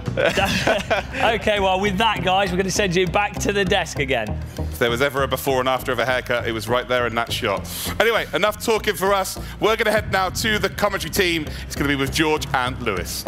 Thank you very much, Mr. Crane, Mr. Luke Crane, handing us over in great style as always. And we're heading into the final quarter-final round as well, Lewis. Yeah, it's been a big journey thus far. I do have some of the drivers, that we'll be seeing moving our way through. A couple of teams to really focus on here, Apex Racing and R8G. They already have 3 drivers apiece moving on. Teams like Mercedes only have 1, BMW, MTBS competition, they only have 1. Of course, Mouse with 2, Redline only with 2. It's a big deal. I'll go through the list, don't worry. Yeah, we'll talk through it. We will. Yeah, we'll talk you guys through it. There's plenty more to come. But we've got an exciting lineup here, first and foremost, because we've got the likes of Enzo Benito stepping up in this session as well. Obviously, Team Redline looking to take a 3rd entry into the semi-final. I think, though, Kevin Siggy was a big blow. Big time. Big time. I mean, we've had 2 very heavy blows there. I mean, there's been a few very big ones, don't get me wrong. But Siggy and Dayton Warren are the 2 ones where I'd highlight as being the 2 big ones. Bonner House as well, involved in that as well. Yeah, absolutely. In that kind of vein. Of those that I was absolutely sure that would at least make it to the semi-finals. But, that's not how it goes. This one is incredibly strong. There are plenty of drivers we can, point at and be like, oh, yep, Dara McCormack, he's going to be going through. Is he, though? Is he, though? That's the thing. This is wide open. But for the team that is on your screen right now, Josh Rogers, Porsche, they have to go through. It's a big one for Porsche, but one thing we can tell you, folks, we've got a graphic to show you of of the lineup that we've got here for this quarter-final. Plenty for you guys to take a look at. As we now see Joshua Rogers make his way around the circuit, we can show it to you very shortly, and we can take you through the rest of this session. Obviously now, there you can see it. So you've got Thomas Tattler as well as Graham Carroll lining up. Patrick Holzman steps up too for Mouse, with Capet there in for R8G. We're looking to continue their great run of form. Enzo Benito for Team Redline, looking to recover after what happened to Kevin Siggy, and many more as well down the list. There's an extensive range of driving talents there that we're looking forward to seeing. Yeah, absolutely. Isaac Price also being on that list. You said that Lucas Muller, Johan Harth in there. Johan Harth, obviously with a bit of pressure between Johan Harth and Risto Capet. Bit of pressure to be 4 from 4. But then from the team's point of view, I think there's actually not that much pressure. It's like, well, we've already got 3 going through. So it's like, yeah, do you know what? If you don't, it's not the end of the world. Meanwhile, for teams like Porsche, even for teams like BMW MTBS competition, they've got Niels Niox through, sure. Yeah. But they would really like 2 moving that way through. Yeah, absolutely. It gives you somewhat of an advantage when it comes down to points and, putting yourself within a chance of getting the prize money as well. As a team, of course, they all want to win as a team. And that is, of course, the order of the day. Remember, this is a team event. That's exactly why we're here. But plenty more to come. Excited about Graham Carroll. Yeah. I think that's a very exciting driver here in this session. Obviously, Mercedes on a recovery mission. James Baldwin breaking the hoodoo. He certainly did. I mean, for Baldwin to have booked his place in the previous race, doing a fantastic job. We know what he's like. Graham Carroll wants to be involved in that as well. He wants to move on. Of course he does. He's a feisty competitor, is Graham. But he's a well-experienced one. He's taken part on a multitude of simulators, normally towards the front, and he's not someone that I would want to mess with. No, not at all. Mostly for the fact that he's Scottish. Yeah, well, that is one major factor as well. And obviously, we've got the Six Nations going on at the moment, and unfortunately for Wales, I think we're going to be in for a tough time against the Scots. But never mind, we're here. We're talking about racing. We've got lots to look forward to. Obviously, lots of big names in the fights. But like we said, we've got Enzo Benito that's going to be taking part. And here is the man right now. The beautiful man is what Luke Crane calls him. He's good looking. He is a good looking chap, isn't he, from Italy? But making his way down through towards the source. And he's going to commence the first flying lap here. One shot quali, remember folks, you've got one chance to dance, no invalidations, it's all out on the track, you get slowdowns for track limits. Let's see what Benito can cook up here. Yeah, coming down the hill then up towards a Rouge and Radi. I've got to say this BMW M4, I think this livery that Redline have got, they used to be black and red, they're now like this dark blue and red, really started growing on me, especially with some of the merchandise they've got around. Looks very tidy, can't really tell too much from them, because once you're pinned out of La Source, you're pinned for 2 kilometers all the way up the hill. But it's from this point on that you really, really, really make a difference. Yeah, absolutely right. Of course, the livery almost paying homage, I think, to Max Verstappen's Red Bull car, and naturally Redline adopting that similar feel. Obviously, you can see Red Bull being the sponsor, the main sponsor on the door panels of the car. Just now we're seeing Benito make his way through the next right-hander now at Brachel's corner. He'll then take the Jackie X bend as well at this very historic circuit of Spa. Many legends have been created here. We've already created many legends on this historical day at ESL today. And I tell you what, one legend in particular ran away clear in our last race, and that was Maximilian Benecke. Absolutely superb. Enzo Benito will be looking to do a very similar thing. But to do that, realistically, you want to be starting this one from pole position. That's where Benecke started in the previous race. To remind you again, the lap times we're looking for in this, we're looking for a mid 2-minute 14, a low 2-minute 14 would be absolutely fantastic. But that middle sector, if it's below a minute in that middle sector, you'll see the second sector pop up in a second. If it's below a minute, we're on for a very good lap time, and it is below a minute. It is. We've noticed that a few times now. If it's below a minute in that middle sector, as you quite rightly state, Lewis McGlade, it is on for a great lap indeed. And Enzo Benito, who is a mastermind, certainly when it comes to driving GT3 cars, of course, has come all the way from humble beginnings, obviously competing in the likes of F1 esports as well, and being a top name on everyone's list. Now being adopted by the Team Redline organisation, looking to try and once again put another notch on their belt here. And Benito is doing it magnificently through the bus stop chicane now, up towards the line. Where's he going to plant the car here to open up qualifying? Will it be enough for a 2:14.8? It certainly will be a 2:14.8. Slightly off the pace in the final sector. Yeah, I'm kind of not feeling that as being the pole. Like I say, it was below the 1 minute. It was a good lap time in that second sector, but was it good enough? Maybe you lost a little bit of time there. It's where most of the time you feel that you can gain is in that middle sector. A 2:14.8, I'm not sure will stand the test of time, but it might hold up to Johan Hart's effort, who does a 2:14.966. Here comes Josh Rogers. Yeah, one of the favourites here in this one. Joshua Rogers, a formidable opponent, and Porsche really need him to strike gold here this time. Comes up towards the line now. Can he plant his car on top? He certainly can. A 2:14.8 flat. Brilliant lap there from Joshua Rogers. Usurps that of Enzo Benito by over 300ths of a second, as we now see Lucas Muller now come up towards the line himself. Can he join the top end of things too as he crosses the line for FaZe Clan? Is it enough? It's a 2:15.3. I think you'll be a little disappointed with that. Yep, certainly would. Reina Talvar then for the BMW M Team BS competition through the final complex of corners. Niels Nyox knocking them into the semi-finals. What can Reina Talvar do? The Estonian will come up towards the line, 2:14.980. Not great, but not bad. We'll be in the running with that one, at least. Yeah, Thomas Tattler now through the final corner himself for Heroic, and he'll head up towards the line now. Where would he park his car? Certainly Josh Rogers holding on to the supreme position in this classification, coming across the line, and parks his car. I believe that's in 5th place, I believe, looking at it on track. Yeah, let's see if Risto Capit can make it 4 for 4 for the R8G team. He certainly gets up there, 3rd position for the Estonian as Patrick Holtzman comes down into the final sector. Yeah, Mouse. Very good as well. Very good. He's broken the minutes already in the second sector. Mouse might be on for something special here as well. Patrick Holtzman looking to join Benecke into the final, well, the next semi-final round. Goes 3rd fastest, but again, a dodgy final sector, I think. Yeah, it didn't look, I think he mounted the curve a little bit too much coming through the final sector. Isaac Price dropping a little bit of time in the first and in the second. I think this one might not be good enough to get inside the top 6. Isaac Price up towards the line, and it is only 8:2:15.2 as Veloso. This, by the way, I don't think it's going to be a great time, because I believe he got a slowdown on the lap. Yeah, sector 1 looks like it's gone a bit long, so Veloso having an issue, I think, in the opening stint, so he's going to suffer as a result of this, and no doubt will park his car 10th fastest for now, 2:19.075. Graham Carroll, who is also just within a minute in that second sector, also comes in towards the line, shaking his head. He's not happy at all. A 2:15.3, and you'd expect better from him. Yeah, he thinks that's poor, but here comes Dara McCormack. Love commentating on this guy elsewhere in sim racing. A super young talent for the world of sim racing. Potentially motorsport as well, who knows. Let's see what he can do in this one. Goes to 7th for Williams. I think he might be a bit disappointed from that, the Irishman, but still, not a bad qualifying session, but you know, tight at the top. Yep, certainly not sobering. I think when we head into the race, I think we're going to see something different. I think this is the calm before the storm now, Lewis. I think we've just seen the laps being settled in. I definitely feel that race trim is going to be prevalent, I think, heading into this one. I think these drivers are more... I think this, out of all the grids we've seen, I think in terms of wheel-to-wheel action, I think we've got the grid that is going to provide us with that. Yeah, certainly so. I mean, this it's make or break for some of these teams. Absolutely. You know, for Porsche, like you say, with Josh Rogers doing quite well in that session. Yeah. I will say, I'm going to say it now, that session was a lot slower than I expected. Yeah, well, there was a couple of not to be harsh, a couple of mistakes. I think in the final sector mainly, we saw a couple of drivers making those key errors, which were quite surprising. We saw a couple of drivers break into the, you know, within the minute gap in sector 2.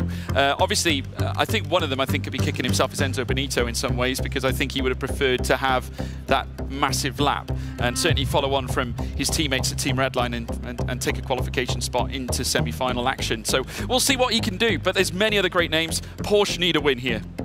Well, it's been a very long day for some of these already, and they're only doing their first race now, but I think we should be able to see what order they start in. Yeah, graphic incoming, folks.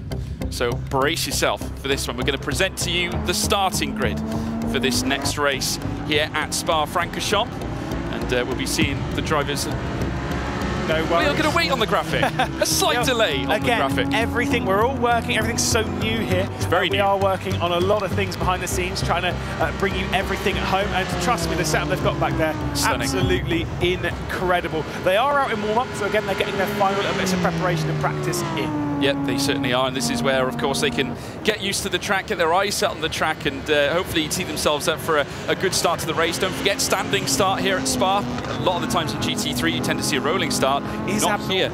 It is abnormal for GT3, but I like it. Yeah, no, I mean, for me, I've always loved the standing start because you can make a big difference. Yeah. But like you say, normally we would see a rolling start, so they would be approaching the, you know, for anyone who's joining out again outside of the world of sim racing and esports on our side of the planet.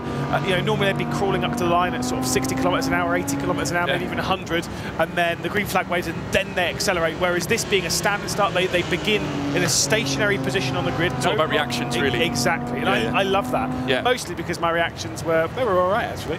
Yeah, yours might be better than mine, I think. Well, we'll have to see. Is there one of those like tests where you? Maybe, yeah. We do a lot of reacting here, don't we, to what happens here? So there we go. Maybe we are prepared. I don't know, but yes, there's Reina Talbot making his way around the track, of course, in the BMW. Obviously, looking for a big upturn in their fortunes. There's a lot of teams here that need a big result, and certainly the Porsche being at the top of that list. Yes, indeed. You know, to go through some of those that are qualifying at the moment, of course, R8G, like we said, they've got 3 going through. Marcel Chinchik, Erhan Yayovsky, and then, of course, in the previous race, it was Yuri Toman. Apex also have 3. Jamie Fluke in the very first qualifier, Kevin Ellis Jr., and then in the previous one, it was Peter Berryman working their way through. Outside of that, Redline have got a couple victories in the first couple of races from Rietveld and, of course, from Bennett. Then we've got Williams. They've got Dennis Schoeniger going through. They've also got Nikodem Vishnevsky, who went through in the previous race, of course. Heroic, only one driver, Mikhail Geil, who went through in the first. Yes, he did. Those fortunes might change. G2 have got a couple, of course. Tormala, Stapleford have made their way through. Can Isaac Price join that list? The other ones going through, Furia obviously had Jeff Giassi making his way through. Mouse have got Moritz Lerner and Max Benecker. And then we've got some other ones, but I'm going to let you go for the race. Yep, thank you very much, Mr. Lewis McGlade. Folks, we're about to go racing for the final quarter-final round now here at Spa-Francorchamps. Here comes the second light, third light, fourth light, and the fifth light. And it is pedal to the metal, and it is go, go, go, go, go. Joshua Rogers gets away very well. Lightning start, but joining him, Enzo Benito, outside line, looking to try and take it at the very beginning. As they work their way way through La Source, further back. Mouse looking to fight through as well. We got RAG further back, but still Joshua Rogers leads. A perfect start, a much needed start for Porsche. Yeah, indeed. Enzo Benito might not fight him too hard as they head up the hill, over Radion, down towards the Kemmel curve, going through the Kemmel straight as well. At the moment, Rogers holding the advantage. Risto Cap had to get back into single file. Johan Harth also in the transfer spot for RAG and Apex, looking to make it 4 for 4, but it's all about to change. Yeah, Dara McCormack as well with Rainer Talver fighting over that 6th place. Josh Rogers still leads though, but looking further down, you see Patrick Holzman in 3rd, trying to muscle his way through further back as well. But I think we got Harth there in the mix as well with Rainer Talver, both bullying each other there on the side. An aggressive return on track. I don't know how he missed the other cars there, but Dare McCormack, he recovered that very well. Yeah, it was side-by-side contact between himself and Rainer Talvar, and you could see the words coming out of his mouth were, come on. I don't think he thinks that was a particularly fair exchange between the two teams. Williams Esports and BMW MTBS competition coming to blows. Of course, Mercedes backed, BMW backed. Absolutely. Bit of German beef in there. You're absolutely spot on, but there we go. Certainly a hellacious spin there from Dare McCormack, and he's going to be licking his wounds a little bit there for sure. Patrick Holzman sitting in 3rd place, obviously looking to follow on from the exploits from his teammate Maximilian Benecke, who we saw cruise to victory in our last round. Certainly in the previous quarterfinal, as we're now seeing Joshua Rogers take the lead, Enzo Benito in behind him, Mouse with Patrick Holzman in 3rd, Capet in 4th as well, with Harth in 5th, representing the Apex Racing team. Rainer Talver there in 6th, a car going very wide further back now. Was that a slowdown penalty that I saw further back there? Of course, looking there, looked like it might have been Lucas Muller who had to back off the pace slightly. Yeah, I'm just going to see if we've got anything from race control. I don't believe so.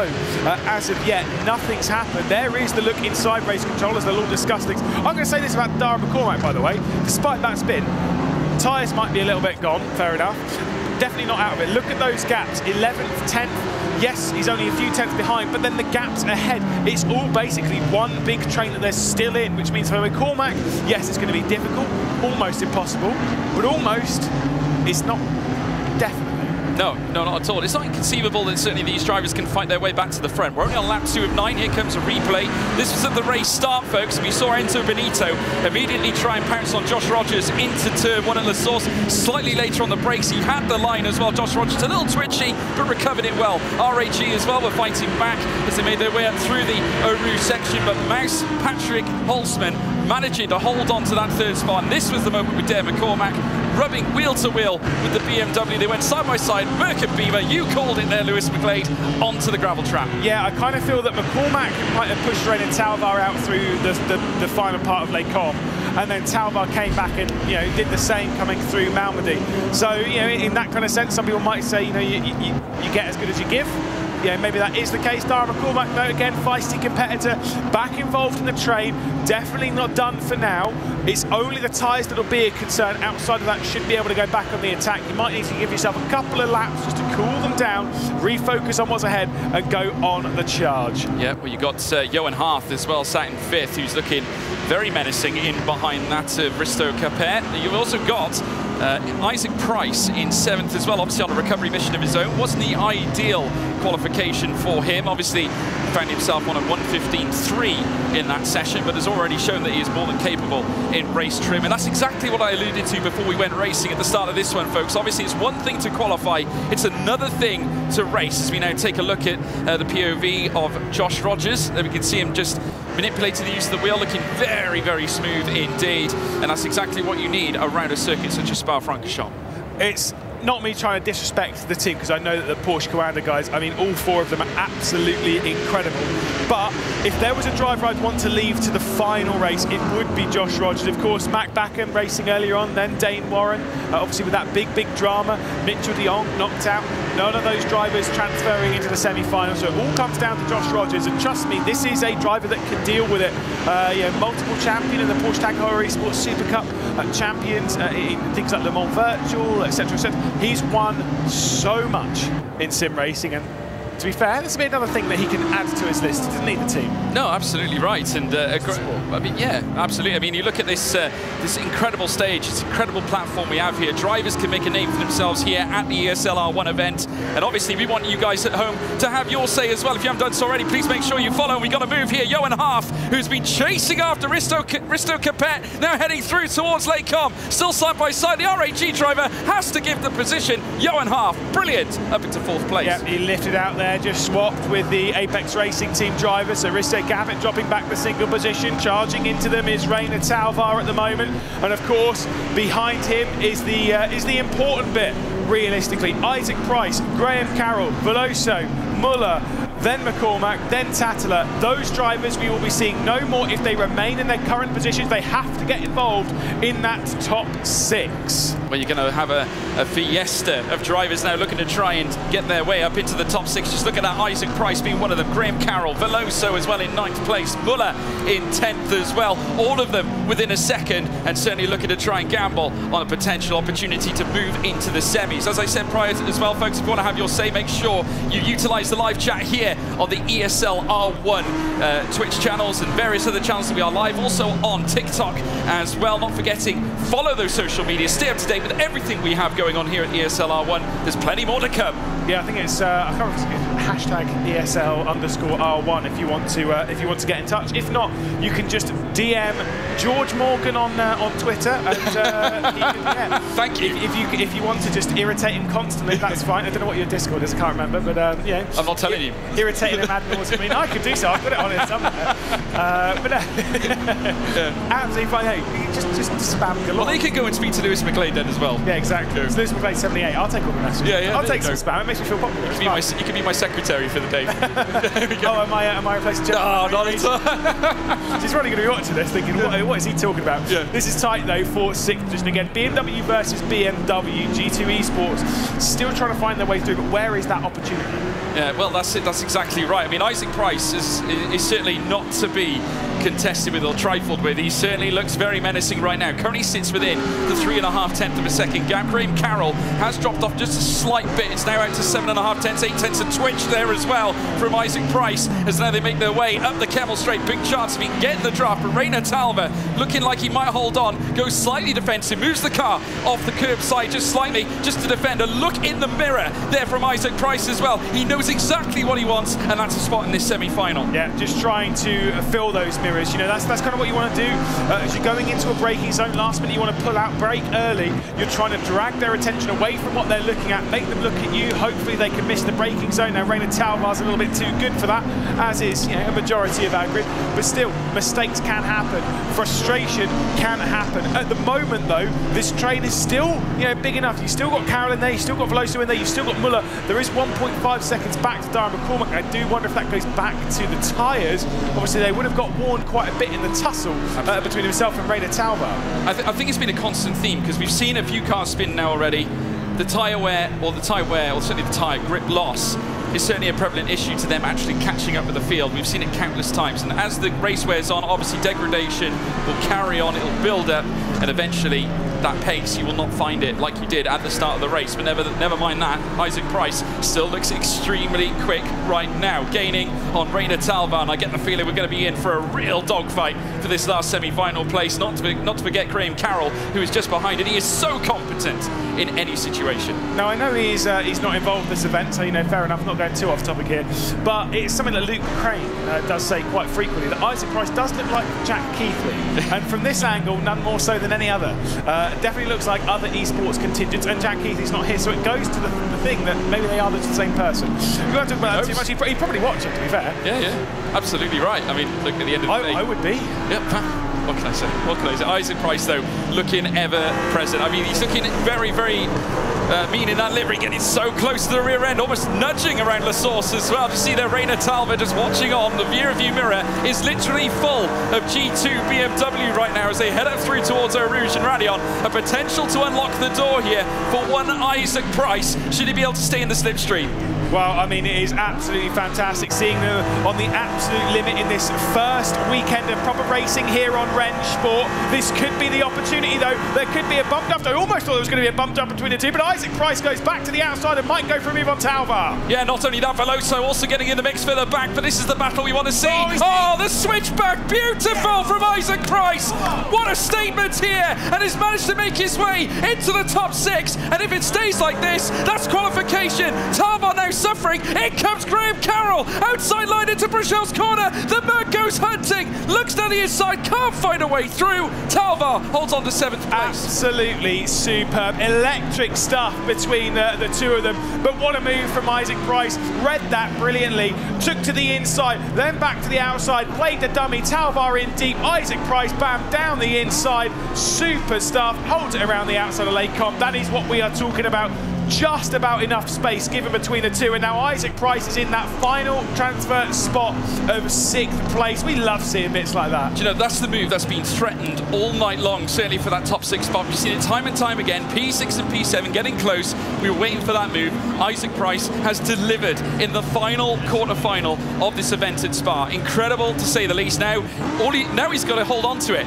Different kettle of fish now. He has now got to defend the position, and now this is where the pressure doesn't decrease, it increases. Yeah, this is where the sweat on the brow gets more lucid. Absolutely, there's so much like that here. Graham Carroll would be frustrated he wasn't able to make his manoeuvre there to also follow through and potentially go on the attack for 6th. You can still see Veloso and McCormack pretty close in the background. Muller behind McCormack now, as is Thomas Tatler.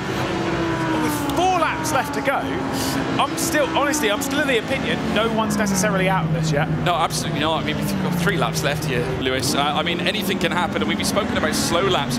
I just want to, again, similar performance to what we saw from Beneke. Josh Rogers now 2 seconds clear of Enzo Benito up at the top. Very obviously comfortable with his situation on track. Certainly seems comfortable in the rig. We're going to have another look at this fantastic move heading up through towards the Lakecombe section. This was it, folks. The amazing switchback. It looked like he was just going to give the position up. Obviously, Isaac Price looking to the outside line heading into Lakecombe in hope that it would obviously give him the tiger line heading through Malmedy. Cutting back through, he certainly did. And then the switchback there, of course, managing to get past Talvar, executed to perfection from Isaac Price. It seriously doesn't get better than that. It really, really doesn't. Now we can see Josh Rogers here kind of copying what Maximilian Beneke did in the previous race. Now, as someone who's been in esports and sim racing for on and off 10 years basically, I always say about this battle between between Redline and Porsche or Coanda, and it kind of carried on like that. But now with Max Beneke, who used to be a Redline driver, moving over to Mouse, seeing Max Beneke and Josh Rogers, I mean, they're not raced each other yet, but I guarantee that when they're in the same race, we're in for a treat. Well, I think they call it the phrase box office. I think is the phrase. I think in this exchange, and that doesn't take anything away from the drivers on the grid here, because Benito, an amazing talent, Holzman, an amazing talent as well, Haas, Capit, Price, all of them have every right to be here. They're all here for a reason, representing these fantastic teams and organisations, and it's great to have new ones joining the world of sim racing as well. The likes of Mouse, also the likes of FaZe Clan as well, becoming part of this fantastic event. And now sim racing is back. It's bigger than ever. Yeah, it certainly is, and it will continue to grow over the years to come. That's why I say if you want to get involved in this, go for it. Start now. Start your journey, especially when Rennsport joins the market in the open market. You imagine. I'm ready. I've already talked to them behind the scenes. I want my free copy. straight away.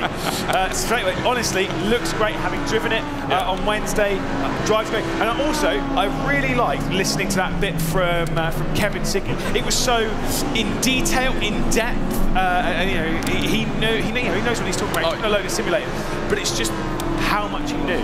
And listening to the sim drivers, listening to every one of these athletes, these esports drivers that we've got here, that's important.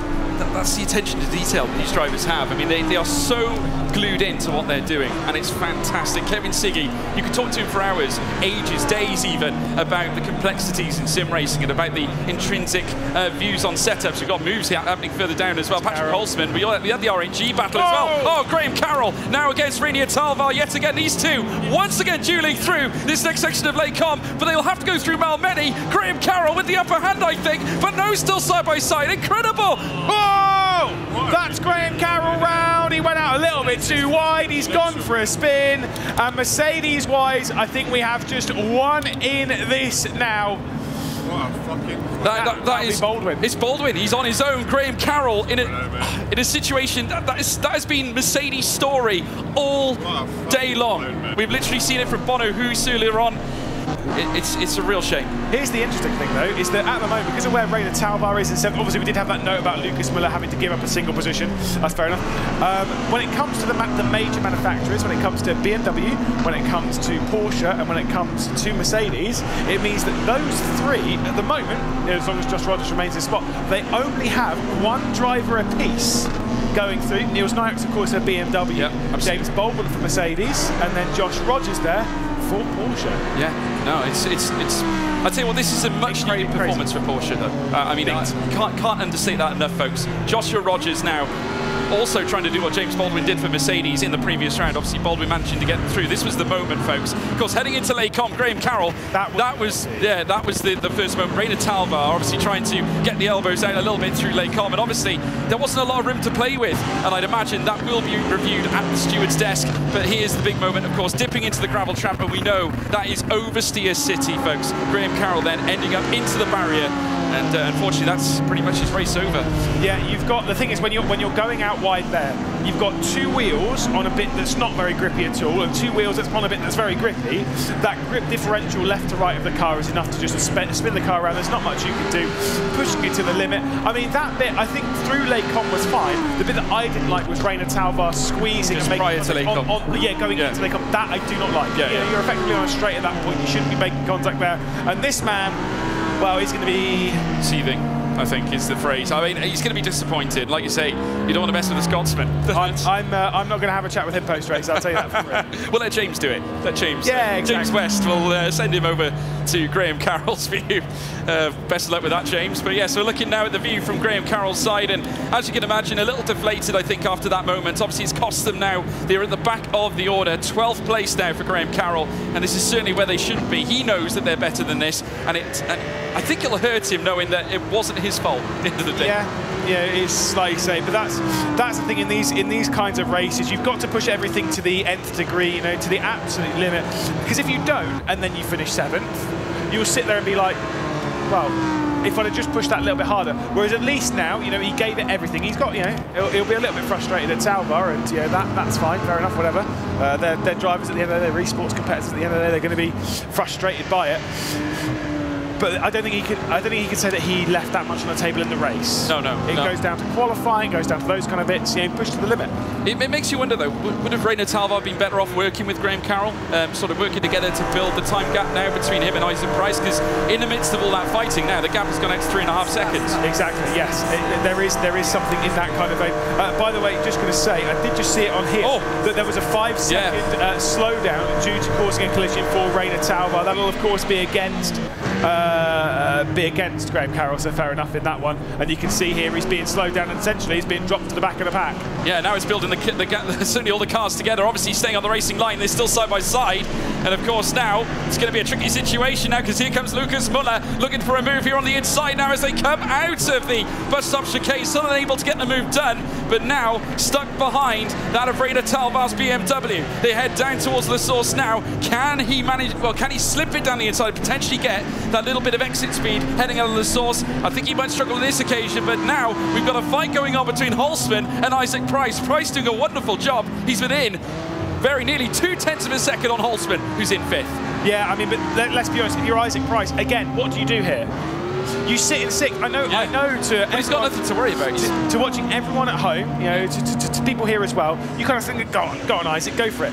The logic is he's not going to go for anything. Everyone behind's going to battle because they want to pick up the pieces, and Holtzman has received a 5-second slowdown for a full corner cut. Yeah, we got Iem Katowice as well fighting it out here this time, I believe, with Victor Veloso, who's now making his way through this next section. But Cormac now up into 7th place and now has to nurse a 3.6-second time gap, and we've got Graham Carroll receiving a drive-through due to a corner cut as well. It's just going from bad to worse at this point. Yeah, it is getting a little bit out of hand, a little bit. We're looking at Dara McCormack, who of course is in 7th, the first driver that we might be saying goodbye to, at least in this quarter-final 4, as we prepare to end this quarter-final stage of this process going into the semis.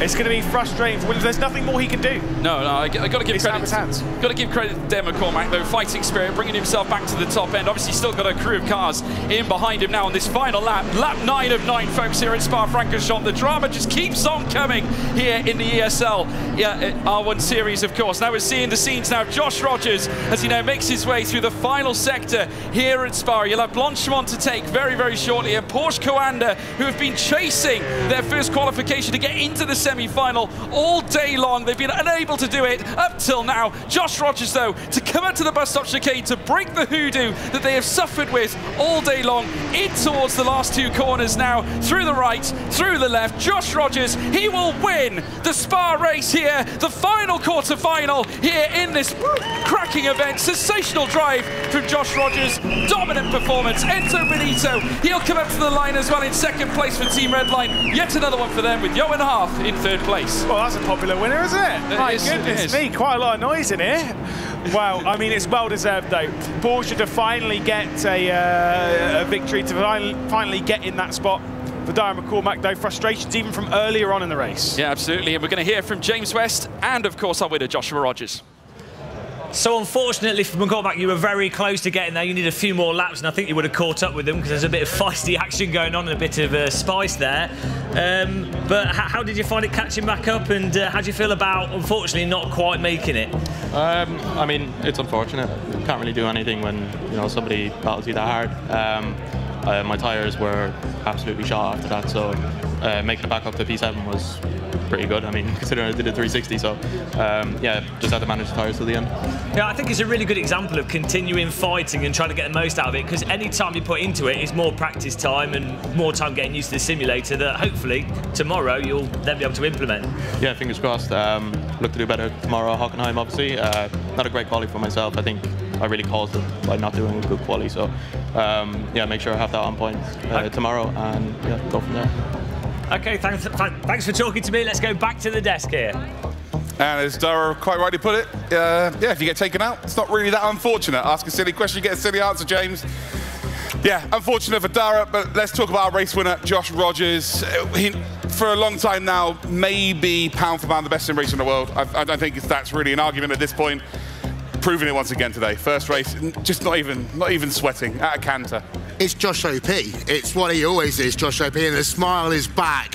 It wasn't on earlier on because of his teammates, and of course, that Porsche Coanda, having to see Mitchell, having to see Dane, having to see Mac not qualify, that would have been a lot of weight on Josh's shoulders, but he did what he's done so many times, and he's just responded to it. And I have to say, by the way, Isaac Price versus Rainer Talbot, I think that move by Isaac Price currently is the move of the day, because that was absolutely acceptable. Oh, he's got some PP on him for that. That is unbelievable. Yeah, that was great. And, you know, actually, Isaac Price, before the event, he actually had a bit of a valid complaint. We have to remember that some of these drivers, they've been alpha testers for Wrenchport, so they've had a bit more time in this equipment than others. Yes, of course, the sim, the pedals, everything's set up uniquely. Isaac hasn't had the chance to run on one of these rigs until today, but he responded in such a way. The adjustments have been absolutely perfect. And I've just got one other thing that I wanted, two more things I wanted to say.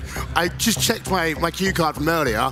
4 of the 5 drivers that I put in my P3 to P8 battle actually made it. The one that didn't, Thomas Sattler, really surprised by that. But we've got to remember that we've now lost half of our field. They are not going to be going down to the pub and getting themselves happy. The pub and the bar yesterday, absolutely empty. No drivers there at all. Thursday night, you couldn't move an inch, but yesterday, absolutely dead. These drivers that are eliminated, what they're going to do now is A, support their teammates, and B, they're going to also get themselves psyched, prepared, good night's sleep, ready for tomorrow. They certainly are. That is indeed the quarterfinal stage done. Half our drivers have gone, but let's head backstage then to get some reaction with James. Hi guys, I'm here with Miguel to talk a little bit about the action that occurred in that race. And what's your view on the Graham, Carroll, Talvar and some other contacts with Talvar in that race? I actually only saw the first contact between Talvar and the Williams car. I mean, it's hard to see on the broadcast. I didn't see like perfect replay of it, so it's hard to judge. But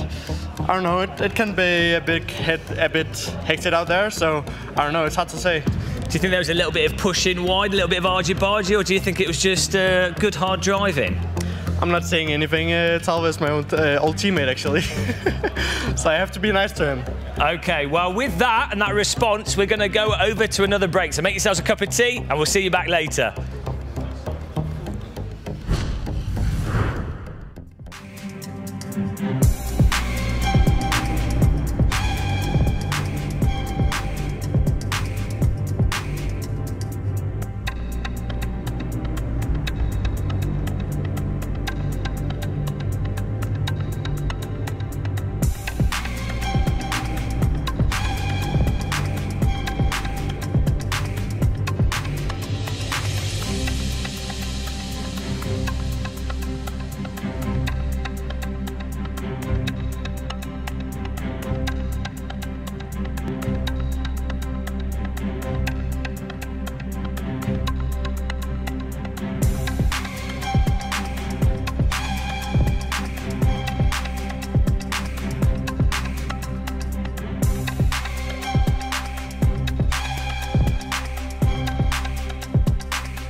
Welcome back then, ladies and gentle cars. The quarterfinals are done, they're in the books. Now it's time for the semi-finals. Let's have a little chat about the first semi-final. A few teams have got 2 drivers in, others haven't.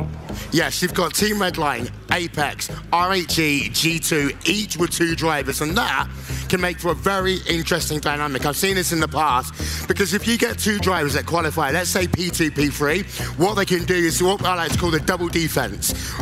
The way the dirty air works is basically, if you got one car behind the other, yeah, you can go up the hill, you can make a move down into their car. If you've got 2 drivers, put one driver on one side, one driver on the other, make it almost impossible for a driver to thread the needle and go through. So it can be beneficial. However, what do you do if you've got one of your drivers in P6, one of your drivers in P7? What happens then? Well, you've got to try and work together, first and foremost. I don't think we're going to see as much team play as you just made up there. I think it's going to be a lot more individualistic in this. I just actually had a little chat with a Redline driver. Said, what happens if you're battling with each other? And it's, we're battling with each other. It's as simple as that. Obviously, if they're both comfortable, they're not going to battle too hard. But if it comes down to it, they will race each other. So, Rule number 1, though, don't wreck your teammate. I mean, never happened in the history of any motorsport, though, sir. 1999 Austrian Grand Prix, I think Mika Häkkinen and David Coulthard did it on lap number 1.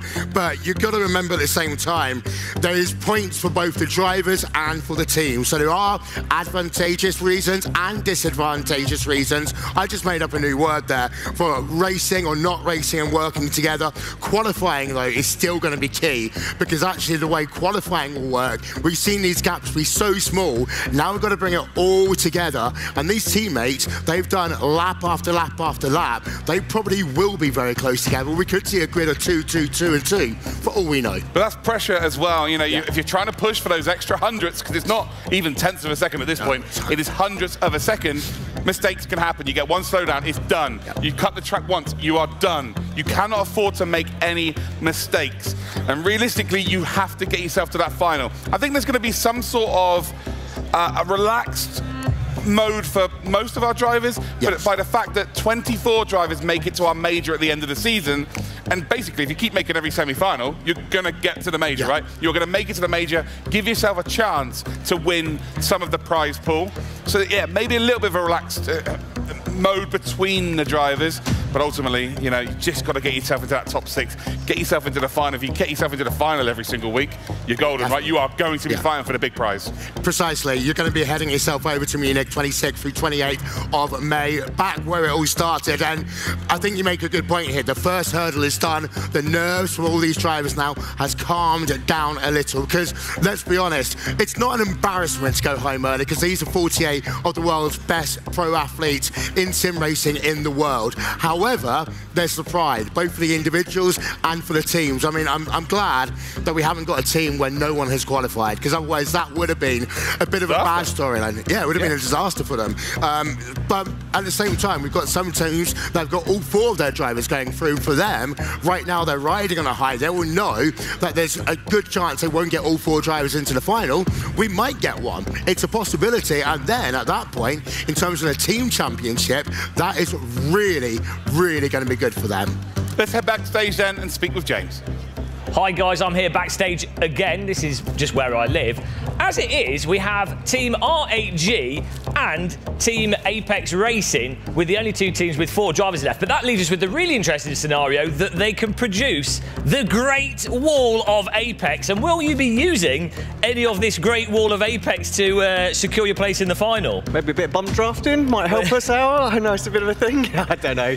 I mean, again, same sort of thing as we've done with the other races, 1 race at a time, see if we can get both drivers through, and you know, see if we can get into the final. Then yeah, absolutely, if you've got 4 cars in the final, really you can play some team tactics.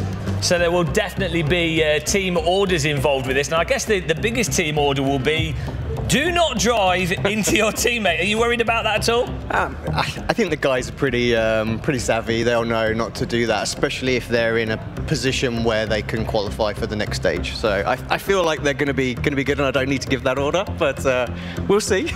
Okay, I can't wait to see how that plays out. But for now, let me send you back to the desk.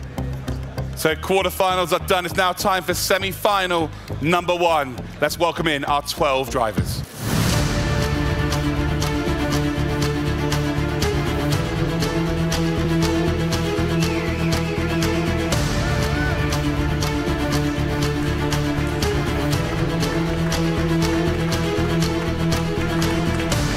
driver up there racing for Apex is Jamie Fluke. For Team Redline is Jeffrey Rietveld. For Furia is Jeff Giassi. For Apex again is Kevin Ellis Jr. For Heroic it's Mikael Gala.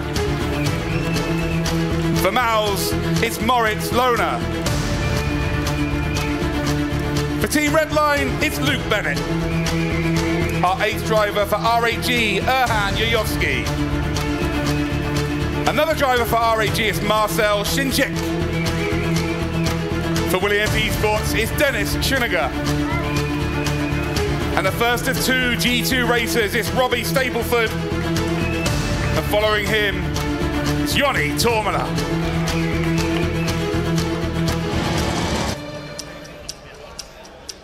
Will, what a grid. I know the quarterfinals were always going to be close. It is 48 legitimately of the best sim racers around. Now we're down to our final 24. It will be so close.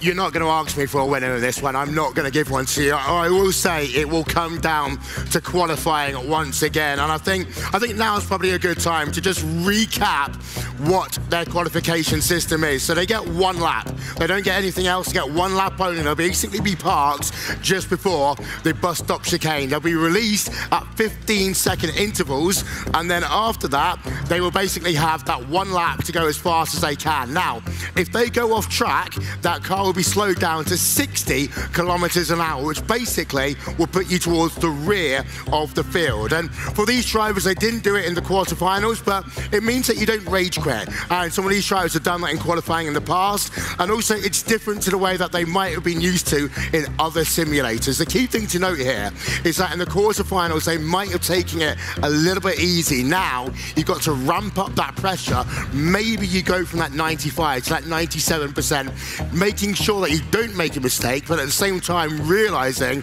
that the competition around you, it's just gotten even harder. Oh, 100% again. Qualifying is massive here. If you get yourself into that top 6, you can kind of relax a little bit, but you are still going to have people chomping at the bit to make an overtake. I think we're going to start to see a little bit more desperation this time, and also more chances taken because you've made it past the first hurdle. So if you do go out at this stage, it's not the worst thing in the world. Obviously, it's not ideal. It's not what they want to do. Yeah. But if you go out not taking a chance, and you go back to your hotel tonight thinking, I did not leave it all out there, you'll be gutted. I tell you what, you just got to remember, penalty points are in play. So if you do make an incident, yes, you might be out of the race, but you will still get penalty points. I tell you what, it's freezing cold outside. It's been snowing. It's boiling hot, and you can tell it by my face. I've been sweating all day. These drivers must be sweating buckets right now. By the way, thank you to the person that keeps on putting powder on my, just to keep it a little bit less shiny. Definitely not working there. It's not working at all, but at the same time, for these drivers, it's again, this practice session that they're about to go into, it's about keeping it calm, about keeping it composed, getting back into the rhythm, because don't forget, with the virtual rain delay we had between QF3 and QF4, these guys haven't been racing now for what, close to about 3 hours? Yeah, let's give Will a chance to breathe here, shall we? Let's go and head over to James. Okay, I'm with Marcel Zinkisi here in this sim rig, getting ready. That's the worst way of pronouncing your name, isn't it? Apologies there. Are you a little bit stressed? Are you ready to go? Yeah, of course, a bit stressed because it's like a very tough field, but I will try to give my best. So let's see. Yeah, you just got your pedals adjusted in there. Isn't that a bit strange where you've just got like a split second of them to sort your pedals out and then you're like, that's it. I hope they're ready. I hope they're good. Yeah, of course. If I drive this position like a lot, then it's really easy to get used with it. So yeah, gonna be good. Okay, I'm going to send you guys back to the desk here as we get ready to get going for the next session. So it's nearly race time here for semi-final number 1. Semi-final number 2, let's have a little talk about that. They're going to be watching eagerly here, of course. What can they learn from this first race? Qualifying.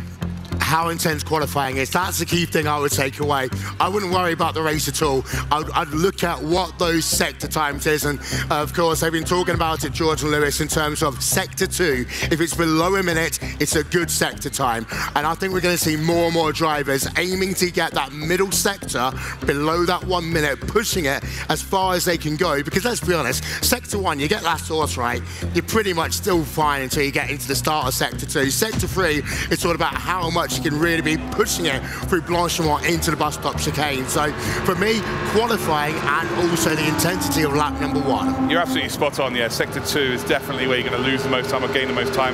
We're watching Robbie Stableford here, had a hell of a smile on his face, which is nice to see. Someone actually enjoying themselves. Because this is the height of competition, but on the same breath, you don't want to leave here this weekend going, oh, that was just more of a chore. Of course, this is their job, but at least come and enjoy yourselves. Oh yeah, definitely. I mean, we're here to enjoy ourselves. I mean, the fans that have been here all day here in Poland, they're enjoying ourselves, and I'm hoping that you're doing the same if you're watching us on Twitch, on TikTok, on YouTube, because, you know, this is, yeah, the start of a journey, but we're hoping at the same time these guys have put on some great motor racing, some great virtual motor racing here today, and that's what we like to see. We don't like boring races. I've commentated on some of the most boring races ever, but each of these races have been absolutely fantastic to watch. Yeah, the format does indeed lend itself to that. Enough from us for a little bit. We're going to head to a video and meet one of our teams. I think our expectations are probably to fight at the front. Obviously, it's very tough competition, and we know it's not going to be easy. But I think we're talented enough, and we're a smart enough bunch to, even if we're sort of not there at the start, to get there at some point and fight at the front. I think it's very important to sort of hit the ground running, especially with a brand new platform in front of this many eyes. For us, it's probably going to be the most viewed thing we've been involved in. So making sure that we put our best foot forward and make it obvious that we're going to be a contender from the start, I think is huge. Yeah, build a bit of momentum off the back of it. So ourselves, we're sort of like a little privateer team. You know, we don't have as big a budget, so it's definitely a little bit tougher from that point. So yeah, it's pretty huge for us, just for the eyes that are going to be on it for such a small team. It's pretty big. It's a huge opportunity for us. If we can make a big impression early, then more eyes are on us, and that's, you know, great things for us as a team. Underdogs, don't mind being underdogs. Yeah. So. Everyone loves an underdog. Yeah. The fans' favourite. Yeah. Let's go. Oh, in sync. Love that from Apex there, giving us a little bit of an insight into their team dynamic. Very close team, been raced together quite some time as well. If you have questions at home, whether you're watching on Twitch, TikTok, YouTube, you can indeed put some questions in the chat. We're going to try and answer some as the broadcast does indeed happen. Also at ESL_R1 on Twitter. But if you want to indeed go to the website, it is ESLR1.com. So go there. You might have some answers to your questions already. But we have got some questions here. First one is going to be, does Rennsport use Unreal Engine? I'll let you fill in this one.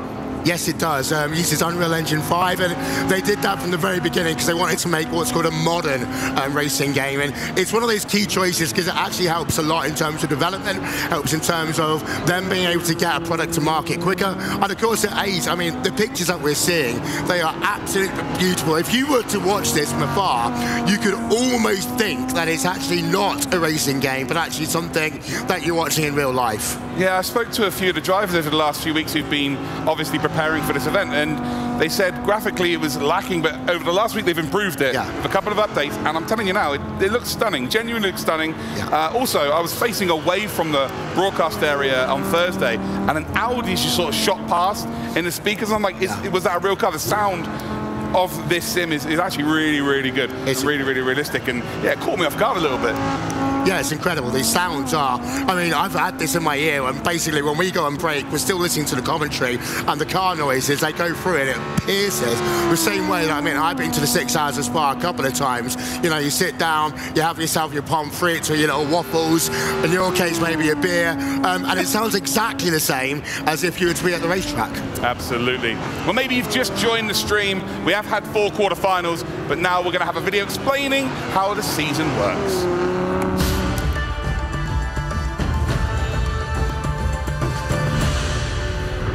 This is everything you need to know before the ESL R1 2023 spring season kicks off. 12 teams consisting of 4 drivers, each led by a manager, will be competing for a prize pool of €225,000. And of course, for the title as the first ever winner of ESL R1. The season is split up into 2 stages, the regular season and the major. The regular season consists of 8 rounds. Each round consists of 4 quarterfinals, 2 semi-finals and a final. In every round, each team nominates 1 driver for each quarterfinal. Top 6 drivers from each quarterfinal will qualify for the semi-finals. And again, top 6 drivers from each semi-final will qualify for the final. In each round, all drivers score points individually for the driver championship as well as for their team in the team championship. These points are based on the driver's placement in each round. In the regular season, they can score between 0 to 60 points. The best 24 drivers from the regular season will qualify for the Major LAN event, where they will compete for the title in the final rounds of the ESL R1 spring season and for the prize pool of €225,000.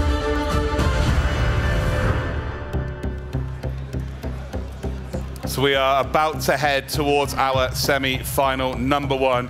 And you asked me not to do it, but I'm going to ask you anyway. Who's winning this one? Oh, I can't answer that question. You know what? There's a little bit of me saying Luke Bennett. He was in Milton Keynes at our event last year. He won pretty much everything. This guy is so cool under pressure. I'm just thinking, we started here, what, about 4.5 hours ago? The tension on this stage has been ramping up, ramping up, ramping up. You can feel it in the air. All of the teams, they've just gone quiet. They do not want to disturb their drivers. A quick little point, by the way, Commander, they're not in this heat, they're in the next one. To make sure that when they're at these events, they don't actually get all the noise from the crowd, they gave all of their drivers custom earpieces that blocks out all of the noise, and they put the headphones on top. That's one of those little advantages that you can get. Other teams have done very similar, but right now, these drivers, they're locking themselves in, they're focusing on their rig and nothing else at all. I will say the headsets they've been provided with are very good for noise cancelling anyway, so I can't imagine they're going to be too worried about the noise here. But anyway, enough from us. It's now time for semi-final number 1, and I'll leave you in the capable hands of Lewis and George. Yeah, indeed. We'll get those 2 out of here. They can go for a little bit of a breather. Absolutely fantastic, the quarterfinals. But they're over now. They are. No more quarterfinals to deal with. 1, 2, 3, and 4 into the books. We're in semi-final town now. On the way to the final. This is the final stop. Onwards and upwards. Exactly. We are on to the first semi-final, and it is an exciting one. Look at the lineup we have. The likes of Marcel Chinchik, R8G are fully stocked. Yeah, heading into this one. Yeah, the likes of R8G, the likes of Apex, they've got 4 drivers going through across both of our semi-finals here, which obviously means in this one, we've got 2 of those, we've got 2 Apex, we've also got 2 G2 drivers that will be sat over this side. Some of the teammates are sat next to each other. I do see that Yuri Tormala and Robbie Stapleford are sat next to each other. Not all of them are, because if we look over on, on this side of the room, we've got the Apex Racing team. They're split apart a few rigs. I don't know if that will, kind of say anything. I don't think it really matters, because in this part, as much as you're a part of a team, it's still driving, solo competition. Well, we know how the prize money is given out. Obviously, the race winner is the one who takes it home. So look, you've got to think of it that way. And obviously, these drivers are out to earn a bit themselves. Obviously, if you want to be considered the best in the world, you have to win the race. That is obviously on the top of their minds, but still they've got to take into account as well, they are still part of a team. This is a team sport here. Of course, this fantastic event that we've introduced here. As you can see on our screen, Yoni Tormala out on track as well. One of the standouts as well from our first session, not necessarily the fastest out on track. We all talk about 1 lap pace against race pace. Certainly when it comes to Yoni Tormala, he is a great race pace guy. He's got a superb strategic mind. He knows where to position the car. And he's consistent, which is absolutely everything when it comes to GT racing. Let's talk about the 2 race winners in this session, because of course through the quarterfinals we had 2 race winners, both of them coming from the same camp. Of course we had Bennett in the 2nd of the quarterfinals, but in that very first race, of course, it was Jeffrey Rietveld. Yep.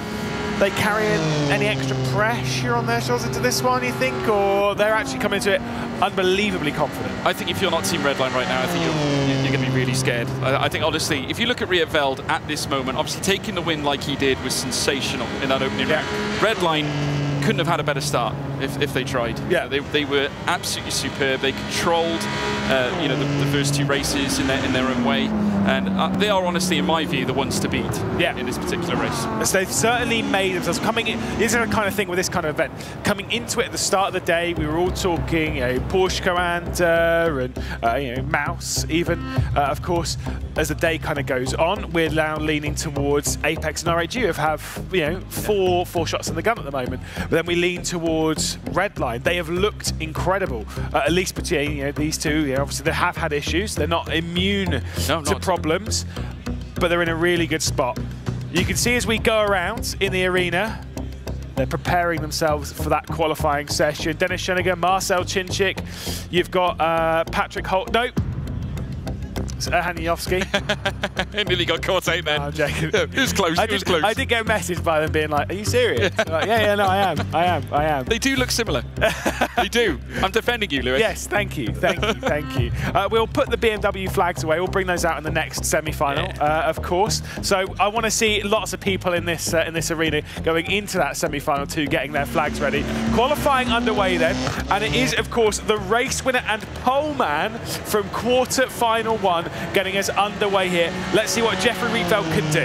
He needs to follow up once again, making his way down through towards the source. Big lap this for Jeffrey Rietveld. Obviously, would like to stick it on pole and control the race exactly like he did in race 1, the first quarterfinal that we had here at the very start of the broadcast. Obviously, folks, up through towards Eau Rouge and Radion, very keen to obviously get a good run up through the Kemmel Straight, and this is the start of it. Makes his way through now, dips over Radion, so aggressive over that curb. They really do tackle that curb in an absolute abundance here, and obviously it's risky because we've seen a few cars there, little twitchy moment, oversteer.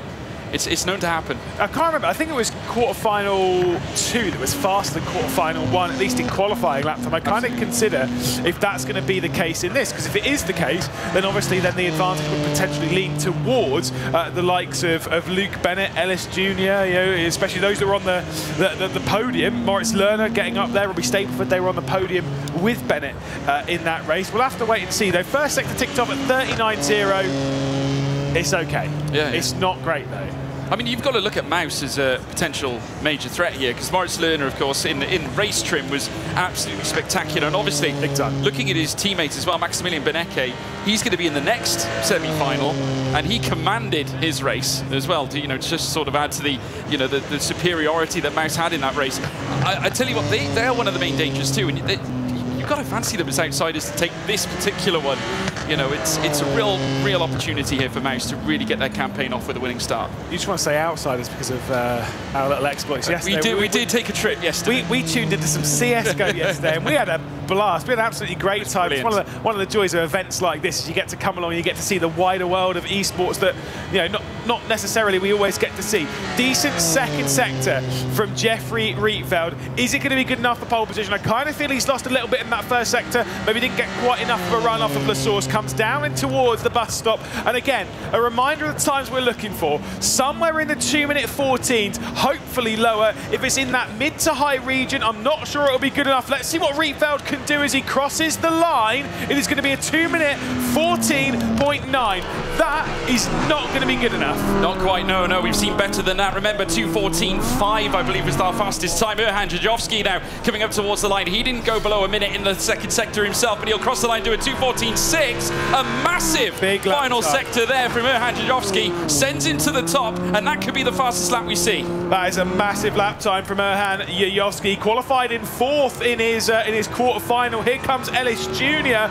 across the line. He moved his way through after struggles in qualifying. A 14.9 puts him into second position, but let's see Marcel Chinchik towards the line. Yeah, he took that first part of the bus stop very aggressively, but crosses the line now himself. A 2:14.732. RAG 1 and 2 right now. That is a superb lap, and it came in the first sector. They set 38.7s in the first sector, the pair of them, Jajovski and Chinchik. That's superb lap time from the RAG duo. Kevin Ellis Jr. struggled a little bit there with 3rd position, but what can his teammate do? Jamie Fluke towards the line, looking to do something about this event. He goes up to 3rd on a 14.8, a 10th clear of his teammate. Bennett's very close behind. Yeah, it's RAG on the front row. Second row was Apex, but Luke Bennett has immediately stole 3rd with a 2:14.880. Joni Tormela, the ever-consistent man for G2 Esports. He's below a minute. Could this be pole? Here for Joni Tormela. Up towards the line. Crosses the line. Not quite. A 2:14.838, but good enough for the second row. Yeah, lost a lot in that first sector. Second sector was really good. But look at this lap time from Moritz Lerner.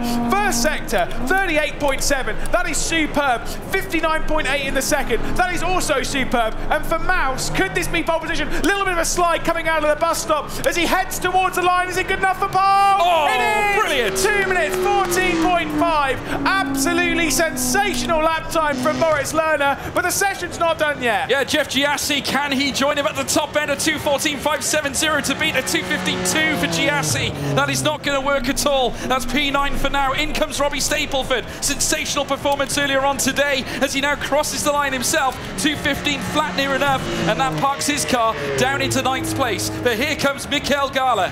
Yeah, he'll be crossing the line at the moment, but the sector's not looking so great for Heroic. I think the lone driver left from the Heroic squad, and I don't think it's going to be too great. 15.2, so he'll be down the order. Dennis Schuniger, though, who looked really good earlier on, got knocked off of the podium. That middle sector, though, that is not good enough. He is going to be qualifying in 12th and last, and Moritz Lerner with an absolutely superb 2 minute 14.5 is on pole position. Incredible lap from Moritz Lerner, folks. I have to tell you, a man who has been seen obviously successful in the world of real life motorsport has since declared obviously on social media to say that he's into esports full time. That's his future, and he's just delivered a masterclass for Mouse. Now for the RHG team, they are going to be qualifying in 2nd and 3rd, so you know they're pretty comfortable right now. Very consistent. A couple of the other teams, including Redline,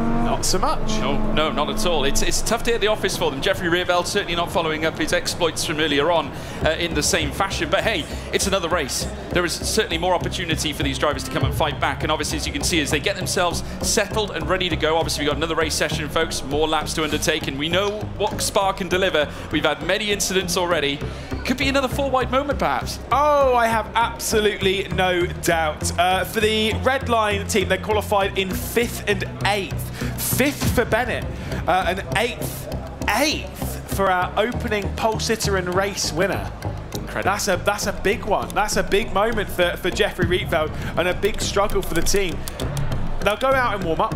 They'll get their chance to sort of, again, calm down. If you've had a positive qualifying session, you want to carry that speed. If you've had a negative qualifying session, you want to get those bad thoughts out of your mind straight away. It's all about resetting now. Certainly if you've come off the back of a difficult qualifying session, it's all about getting yourself back in the state of mind where you can compete in a race trim situation. Certainly now, the likes of Joni Tormela, I'm expecting more now from this certain in this situation. But this man, Moritz Lerner, is he the complete package? You've got to question that. He is a phenomenal talent.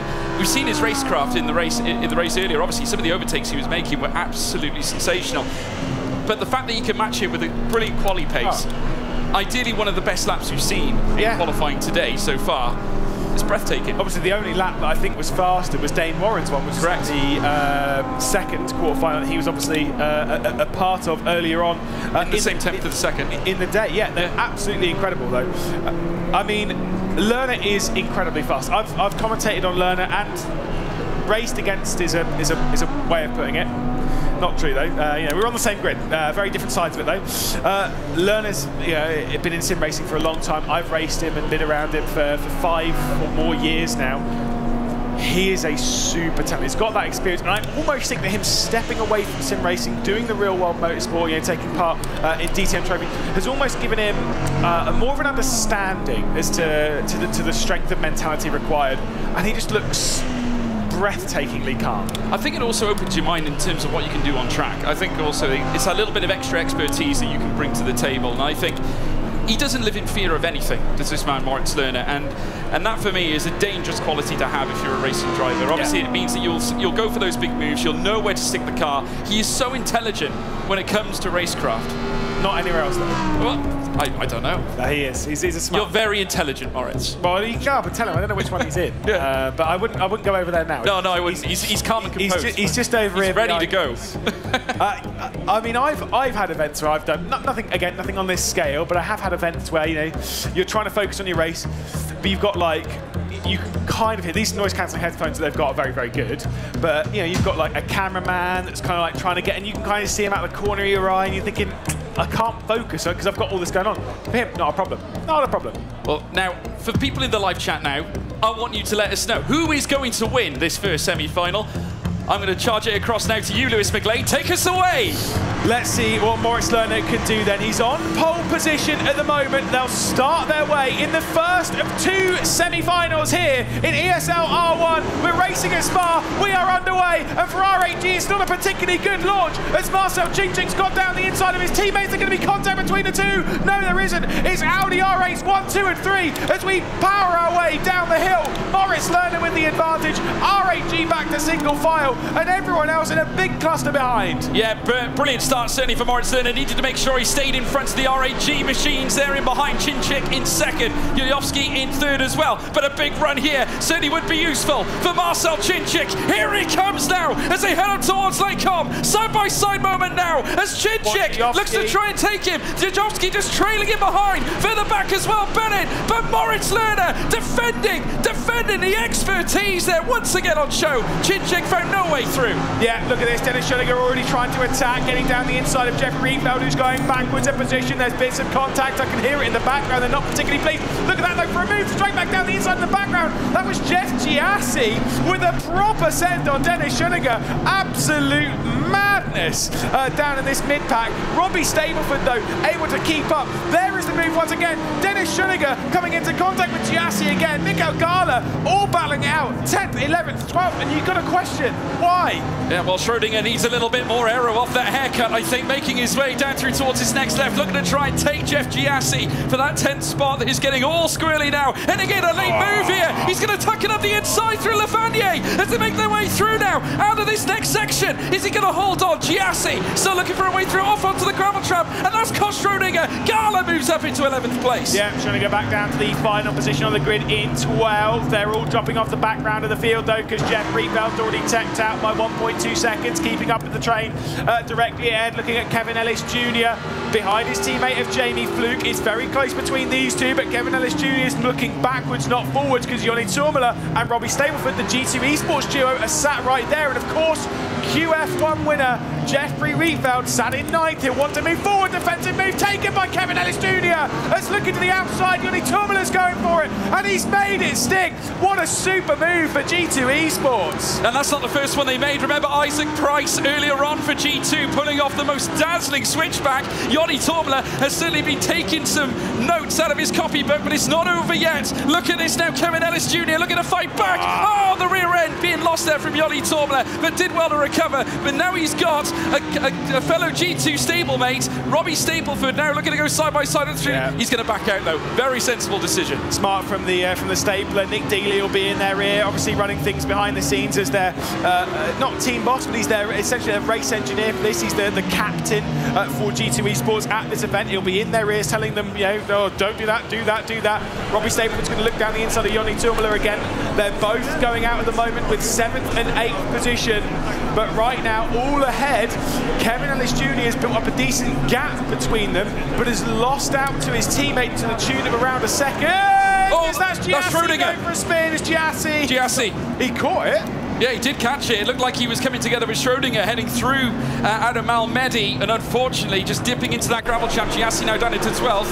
You can see now Yoni Turmula, who's obviously still licking his wounds after that venture through La Source. Obviously further back there, Robbie Stableford just sort of holding back. You can sort of see here from G2 as we now take a look at the replay here from the race start. A lot of aggressive moves happening further back as well as they cut in.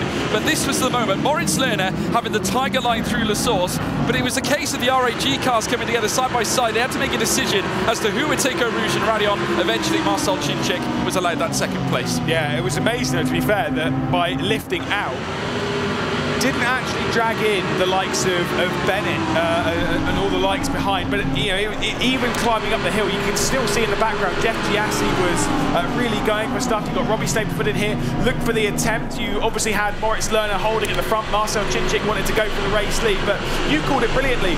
Marcel Chinchik not able to do anything courtesy of that defensive line being taken from Moritz Lerner.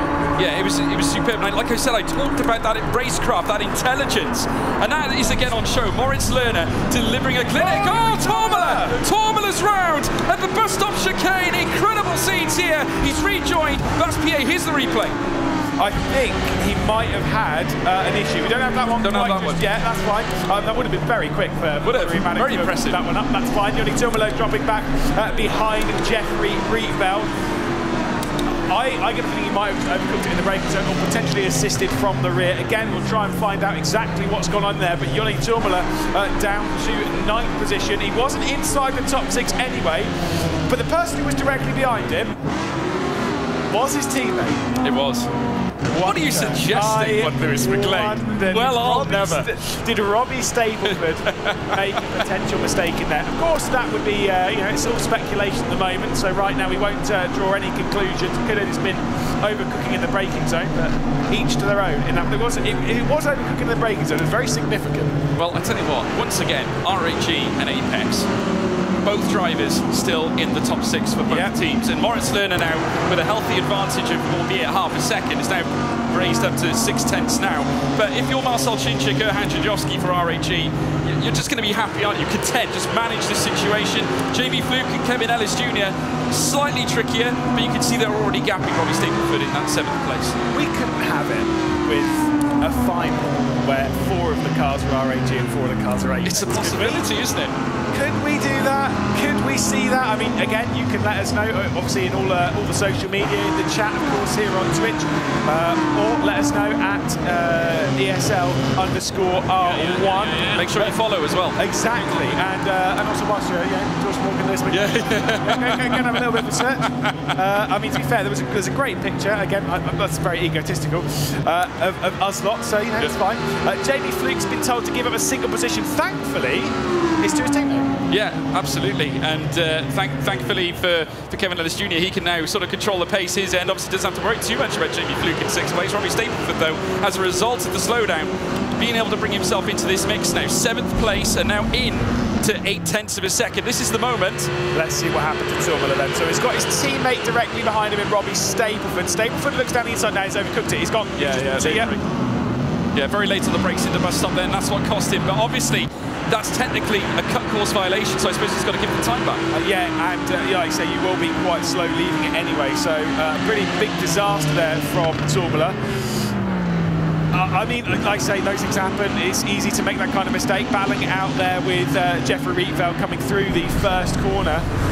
Rieveld's the one that's struggling more than I would have thought in this race, if I'm perfectly honest. It's still not done for him, don't get me wrong, we're not even halfway through this race, but I would have expected Rietveld to be definitely an absolute favourite to be inside that top 6. I think he's heard you because he's now side by side here with Robbie Stapleford heading through this next section, but Stapleford doing enough to keep him back. Jeffrey Rietveld obviously not content. He obviously heard exactly what you said, Lewis McLean, and now heads out of Malmedy down through towards Brachel. Surely not sticking it up the inside.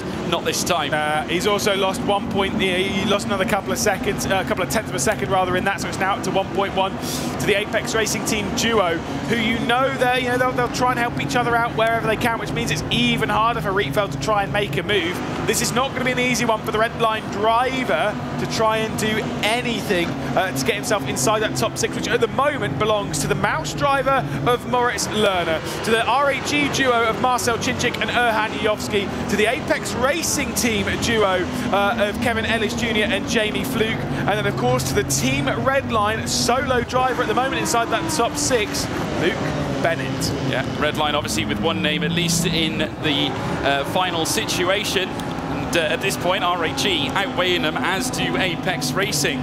Also, you've got to give hats off to Mouse, who currently hold on to the lead of this event. Obviously, we'll have to see whether Beneke can pull off the same dramatics that we saw earlier on as well. just controlled that race brilliantly, and Moritz Lerner is doing exactly the same. Run off wide there, though. Could there be a penalisation for that one? He's okay. If they get a slowdown penalty, trust me, it'll be very obvious because they'll get it immediately. The thing is, though, is that if they exceed too many times in this, without like getting a slowdown penalty, they get like a certain amount of warnings per race. I think in this it's 5. If they exceed that, 5 times, even if you're getting slowdown penalties, it doesn't really matter. You'll get a drive-through. That's where we see quite a few of these drive-throughs happening. Yeah. You can ill afford it. I would rather finish 6th and not be out of the race, rather than I just want to get through right now. Finishing 1st, finishing 2nd, 3rd, 4th, 5th, 6th doesn't matter as long as you are inside that 6. Yeah, that's where you need to be, folks. And right now, Jamie Fluke is on the cusp of certainly overtaking his teammate Kevin Ellis Jr. I don't think he will, though. Robbie Stapleford now out by a second. Chinchik driving a brilliant race. Further back, Luke Bennett also closing up to Jajovski, who we can currently see on our picture here. There's Luke Bennett coming through the Laycom section, just literally pushing around the RAG car at this point. Chinchik now has pulled away slightly more from his teammate and is in fact closing on Moritz Lerner, who seems to have backed off just slightly. Whether that's tyre conservation, we got a 5-second slowdown due to a penalty for Dennis Schroninger as well. He's currently sat in 11th place and it looks like he'll be going home. Yeah, race control getting very busy behind the scenes. There is Dennis Schroninger as well, dropping back. 11th position at the moment, behind Mikael Gala. Still ahead of Jeff Giassi, but you're absolutely right. I think it might be goodbye, good night for Dennis Schroninger, who looked very impressive in QF1. Obviously finished in 4th position after getting dropped down later on. There is Luke Bennett, race 2 winner, as he's trying to close down the RAG duo. But again, he has no incentive, no need to get involved in it. And I think that's what happened again in quarterfinal 2, which he'll be well aware of. In quarterfinal 2, what happened in that race? Well, there was no need to go for the attack, but Dane Warren, through a mistake, maybe it was through Bennett backing out or whatever, went for something, went down the inside, and he went from being one of the favourites to not being in the competition anymore. I'll say it again, it's that mentality, race-winning mentality, Lewis. I just think a lot of it still exists within the drivers, and as we're now panning a look at the drivers as well, and our backs as well. Look at those 2 handsome fellas up there. Look at my abs, Lewis. Look at my abs. No, I'm all right, thanks. I've been taking photographs of Luke Crane's abs earlier, apparently. Have you? No, it was just a nice esports photograph of me. It's a chisel. He looked almost professional in that, which is amazing for Luke, because let's be honest, it's hard work. He's smiling, it's fine. Moritz Lerner then continues to lead. Yannick Tourmula, who we're looking at here, obviously having dropped back courtesy of some issues behind Rietveld and Stapleford, but he's more focused on the pressure from behind from Gala. It's such a shame this, because again, the 6 that we'll be seeing moving on, fair enough, the 6 that we're saying goodbye to are all quality drivers that we've absolutely seen in a final. Absolutely right, and they're all great talents that have proven themselves time and time again in the world of sim racing, and coming here to the big stage, it's like we say, we talk about pressure, but when you're on the biggest stage of them all, such as this one, here in ESL for the very first event, we're making history here, folks, and the amount that's on the line, these drivers know very well what the pressure is at this stage. We just see Robbie Stapleford looking just so tight to the rear as we now pan across and see all of them. There's the RAG boys who are obviously so comfortable right now. Marcel Chinchik, who are currently seeing in 2nd place alongside teammate Erhan Jajovski, who is in 3rd as well, just nursing the car through this brand new Spa layout. Of course, you can't get this layout on any other game other than Rennsport. Yeah, we were talking about it again, doing laps and stuff on it. There are some things which you may not know, but in sim racing, we've got builds of Spa all over the place, whether a laser scan or whatever, and we've been driving them for years. And you go up through Eau Rouge and Radion, and you think that there's a line that you take over Radion, and you're always basing off of where the grandstand is or where the house is on the left-hand side. That's right. So on this new build where that has been pushed out even further, everyone's line was thrown off for a good 3, 4, 5 laps so you actually get used to, oh yeah, that's not where I'm supposed to be. It's been changed. Looks absolutely fantastic. I know we said about the visuals of the game, but the detail on the car, the detail around the circuit, some of the banners and stuff, all looks absolutely phenomenal. Looking at Kevin Ellis Jr. He's again, they're not quite as comfortable as RAG. No. But they're still pretty comfortable. Yeah, they are. They're going through at this point. Obviously, if it stays like this, 5th and 6th place, but Jeffrey Rietveld has actually backed off. If you look at it, he was closer to Jamie Fluke earlier on. I think that time gap has since been stretched quite considerably. Chinchik has backed off a little bit from Lerner as well. Remember, that was 0.3 of a second. It's now 0.7. Obviously, a lot of factors behind that. I mean, Lerner could have been looking after his tyres a little bit at the front. Obviously, just conserving that little bit of extra grip that he can then use towards the end of the race. Further back as well, Judowski in third, having a great race as well, just marshalling that third spot, almost protecting his teammate in second as well, with Luke Bennett in fourth, who he himself, currently the sole red line car going through to the next round. I get the feeling that Rietveld might have been exceptionally patient here. We've got 3 laps left to go in the first of 2 semi-finals. Rietveld, who is in that 7th position, who's looking to try and challenge Jamie Fluke. 1.1 seconds, but that gap has been coming down slightly. It's around, 1.2, 1.3. Now, yes, don't get on these tiny tenths of a second. They sound like they don't really matter. When you're getting closer, you're kind of picking up the last little whiffs of the slipstream, which, don't get me wrong, it's not overpowered here.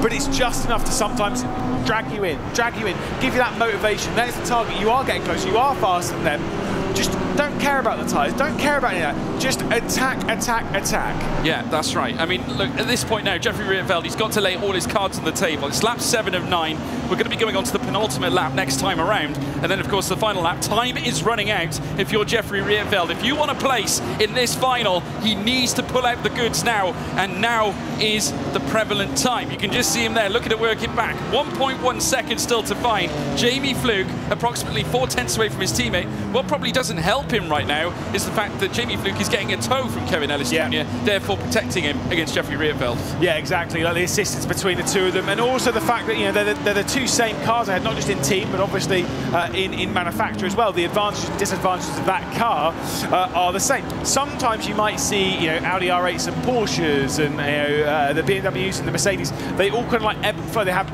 parts of the circuit where they're slightly better at than others, and so they'll kind of ebb and flow over a lap. Whereas with those two, they're exactly the same, which is perfect for the tow. You're just dragged along, and held up basically by your teammates. Fantastic for Fluke. But is it good enough? Because it's below a second now. Yeah, it is absolutely right, and it's starting to cruise backwards. Maybe this is the time where Jeffrey Rietveld turns up the heat a little bit, and he needs to. We're now on the penultimate lap of the race, lap 8 of 9, folks. Moritz Lerner still with the lead and has driven once again superbly. Marcel Chinchik in second as well, with Jajowski in third. Bennett still holds on to fourth. Kevin Ellis Jr. and his teammate Jamie Fluke together. Apex looking very strong, at least for now, but what's Rietveld going to pull out the bag? You've got to think of Robbie Stapleford, Yoni Tormiller. They're all bunched together. Then there's a huge gap, or I would say huge gap. There's a greater gap to Dennis Schrodinger and Jeff Giassi as well. I've got to say, I mean, like, Rietveld is pulling everything. You can see it as we're on board with him now. You can see what he's seeing, understand what he's doing. You'll see him go through Les Combes. He's every gear shift has to be perfect, but then through that section he's got to lob it over the curb, really attack it as hard as he possibly can, because he wants to close down every corner as an opportunity to drag himself back involved in it. There is a slow down penalty. That's what they see. He's been told rather to give up 1 position, and that was the Apex Racing team. So that was Kevin Ellis Jr., who's been told to give up a single position to his teammate, and you can see in the mirror at the top that gap has closed to Rietveld. Yeah, we got one final lap after this one as well, so Rietveld with a possibility of booking his ticket, punching his ticket to get into the final. We're going to be on for one last lap of magic next time round. Can Jeffrey Rietveld, now with a tow, bring himself into the fight for qualification? What a time to look over the shoulder of Kevin Ellis Jr. there. Wow, wow, wow. Having picked up that penalty, he's dropping back into the clutches of a driver he is not far away from. They've got themselves and Jeff Giassi between each other, so no fisticuffs or anything. Nope. But Jamie Fluke is next to Jeffrey Rietveld. They're all on the same side of the stage. They're not far away from each other. You will hear the emotion between them. Is it going to be goodbye, or is it going to be hello to a final? Let's wait and see. One more lap when we're done here. It's coming down. It's cascading downwards. Jeffrey Rietveld looking to try and usurp Kevin Ellis Jr. for that 6th place. He knows what's on the line. Kevin Ellis Jr. now, he's got to try and marshal absolutely everything, and he's got to try and utilise Jamie Fluke once again to prevent the potential overtake here from Jeffrey Rietveld. But now, as we're about to cascade now through this next section of bus stop on the final lap of the race, Kevin Ellis Jr., that's the confirmation. 1 position due to the penalty, and now it's on for qualification for the final. Yeah, he already gave that one up to Fluke. We've got 7 kilometres left to go. It was so close that time for Jeffrey Rietveld, who nearly got there. But this is where it begins, George. They'll be coming down the hill, up through Rouge, up over Rallion, up towards Lake Com, and is it going to be the opportunity potentially for there to be anything for Rietveld? It's going to get close, certainly. Rietveld now within half a second, and it's cascading still downwards. I keep saying it, but it's true. Doesn't make it any less true, that's for sure, as they head up the Kemmel Straight. Lake Com is next on their list now. He's going to need to execute something out of Sector 3. It's got to be Sector 2, should I say. It's got to be something bold, it's got to be something brave, it's got to be something brilliant, and that's what we sometimes see from Rietveld when we're in dire circumstances, when they need it the most. Jeffrey Rietveld can deliver for the team. Are we going to be seeing 2 Apex Racing teams going through along with the 2 RAGs and a Mouse? Or are we going to see 2 red lines going through? I do not know right now, but Rietveld is looking to try and make it 2 of them going through, but I just don't see the opportunity at the moment. No, it's looking tough. I will say this, Rietveld running a little wide, heading out of, it wasn't too bad, heading out of Jackie X curve, but naturally it won't help as they now whip through Puon. A little twitchy again, and you do have to wonder, is that tyre grip starting to fail Rietveld right now? Yeah, I think he might, he would have been pushing for every inch that he could have done. Of course he would have done. And it might just fail him. But thankfully, once we're done here coming through Fania, once we're done with Campson, we're done with corners until we get to the bus stop. Absolutely. And then you can go for it. And he has to go for it, surely. He's got no choice now. He's got to open the door right now. It has to be done. Of course, we've got Blanchimont coming up next. This is a crucial corner to tee yourself up for it now. But currently, Moritz Lerner, you can't stop the Mouse right now. They're on top, and they're currently leading by 9/10 of a second. Moritz Lerner, he's cooking. Yeah, it was an absolutely superb qualifying performance from Moritz Lerner. Mouse have had some big ups and downs today, and this is a big, big up. Welcome to the final in the first ever ESL R1 competition. Day 1 here, round 1 here. Moritz Lerner comes across the line and books in place into the final with the best result possible. Chinchik, Yuyovski, Bennett, Fluke. Is it going to be Ellis Jr.? I think it is. Jeffrey Rietveld, not enough. And that'll be Fluke and Ellis Jr. on their pathway through. Moritz Lerner, they could not trap the Mouse. It's heading through to the final. Sensational indeed. And we'll hear from him now very shortly with James West. Moritz, did you have cucumber for dinner? No, I didn't have dinner at all so far. No, because that was as cool as a cucumber. You made it all the way through the race, in front, almost a second ahead. Absolutely incredible. Yeah, I think the most important part was the qualifying. Really good qualifying time out of nowhere. I didn't expect a 0.5. And from there I was able to control it because RAG behind me made it safe. We worked together a bit at first lap, and yeah, from them I was able to control the race and win it. Is the adrenaline going a little bit now? Because a little bit of shaking from you, a bit of excitement. It's always like you're fully focused in the race, and then afterwards you actually, like, your heart rate actually goes up rather than in the race because you're relieved. Absolutely phenomenal. I really enjoyed watching that. Let's go over to the desk for a bit more analysis of that race. What an incredible semi-final number 1. We've kind of had like a usual group of names from Redline, Coand over the last couple of years, and Moritz Lerner has picked up championships in those years, but has not been dedicating his life just to sim racing. He's trying to get into the real world, but this year he is all sim racing. He's taken a step back from the real world, and he's concentrating on, if there's one driver that can break into that usual group of names, it's Moritz Lerner, and he's just proved it there. He is here to party for sure. I haven't done a pun all day, but that was pure Danger Mouse. And the fact that you're likely going to have at least Max Meneke going through in the next semi-final, we can probably predict. We're looking forward already to an amazing final. I mean, there's so much that we can talk about in this race. We are going to do so. I did notice a lot more aggression in that race, up and down the field. And we also saw, in my opinion, the first time a driver made a pure unforced error, Yoni Tormana cracking down at the bus stop chicane. I mean, that's unlike him. He's normally finish ice cool. And this is a weird one. We're down to one team Redline driver, and you're going to watch the Daytona 500 in a couple of weeks' time. I'm going to do the same.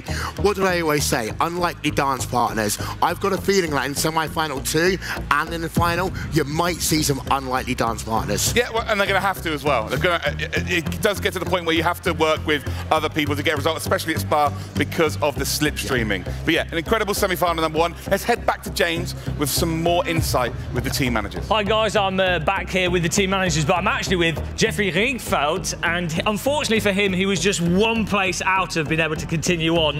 What happened, and why you couldn't quite get there? Well, the qualifying wasn't too good. I mean, we switch rigs, of course, all the time. And I noticed after qualifying that my brake pedal was not set up exactly the way I wanted, which, yeah, ruined my quali lap actually. So then for the main race, of course, we have 2 minutes of practice to check everything, and I adjusted the brake, and in the race it was fine. So yeah, slight error that cost a lot, and also the start wasn't ideal. So you say it's mostly the qualifying result is really the key to the success in the race. It gets very, very feisty, and of course the guys in front have they've gone if you give them a chance. No, definitely, and I think I had a great start initially off the line, but then in turn 1, someone made it 3 wide, and I was in the middle, got hit, ruined my drive on the exit, and then one of the G2 cars could pass me, and then you're a sitting duck. So I managed to overtake them in the race by pace, but just 1 lap short to get one of the Apex cars. Okay, thank you for that. Well, thanks for watching that, and we're going to go over to a break now. See you in a bit, guys.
semi-final number 2. So let's meet the next 12 drivers.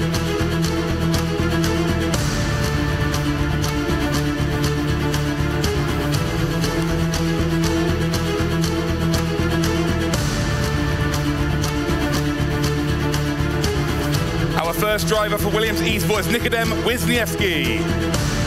Second up for Mals is Patrick Holtzman. For Apex we have Johan Haaf. For G2 the old man is Isaac Price. For RAG we have Risto Capet. For BMW BS competition we have Niels Naljoks. For Team Redline we've got Enzo Benito. For Mals, once again, it's Maximilian Beneke. For Mercedes AMG Petronas is James Baldwin. For Apex is Peter Berryman. For Porsche Coanda, it's Joshua Rogers. And finally, we have for RAG, Yuri Toman. I tell you what, Will, for the first time, I sense a lot of nerves there. Yeah. A lot of it. A lot of, I mean, to be fair, this is a dream race. Like, you could not manufacture this. Yes, we've got 48 of the world's best pro athletes in sim racing here, but this is one of these races. Most of these drivers have raced against each other before, but not at the same time on the same stage. Emerging drivers from, you know, the world of iRacing, from ACC, from rFactor, F1 Esports, put them all together on a stage like this. This is electric, and I talked about tension last time. This is what we are here about today.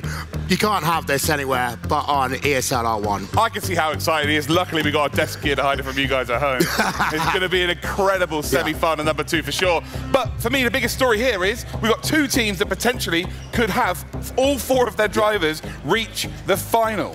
Let's start with RAG. You know, Raymond Grosjean's team, they've grown so much over the last couple of years. I mean, I've been commentating, I've been producing, I've been race managing stuff around them. To see them here and that potential, having 4 drivers, great. On the other hand, Mals, new team in terms of the sim racing world. What a statement it would be if from the first round of ESL R1, they can get all 4 of their drivers into the final. That is called making a statement like nothing I've seen in motorsports since when Braun GP came in 2009. 100%. Well, we're going to now head to James for a bit more insight behind the scenes. Hi guys, I'm hidden away again in the darkened closet area. They actually turned the lights off in here so everyone can feel comfortable, because you know what sim racers are like. They don't know what light is. Too much vitamin D. But we're going to go and talk to the Porsche team here, who only have 1 driver left. What has been going on, and how are you going to recover? Is this 1 driver going to deliver it for you? Yeah, I mean, we have 1 driver left, but when the driver is Joshua Rogers, I think we can look forward to a good final later on. I know you're going to be putting the extra pressure on Joshua Rogers here. Is there anything you can say to encourage him before he gets onto track and driving? We're always 100% sure that he's doing a really good job, and I think he can feel that, and we're just sending him lots of positive energy now. Positive energy. I'm sure that will do the trick. Sim racers need a lot of positive energy. Right, I'm going to send you guys back to Big Daddy at the desk. So we've spoken about a couple of teams that have the opportunity of getting 4 drivers to the final. Coming into this week, Porsche Coanda Porsche, however you want to put it, they came in as one of the favourites. For me personally, yes. Joshua Rogers has got the weight of the world on his shoulders right now because it's not gone right for them today, but he is still in the position to win this.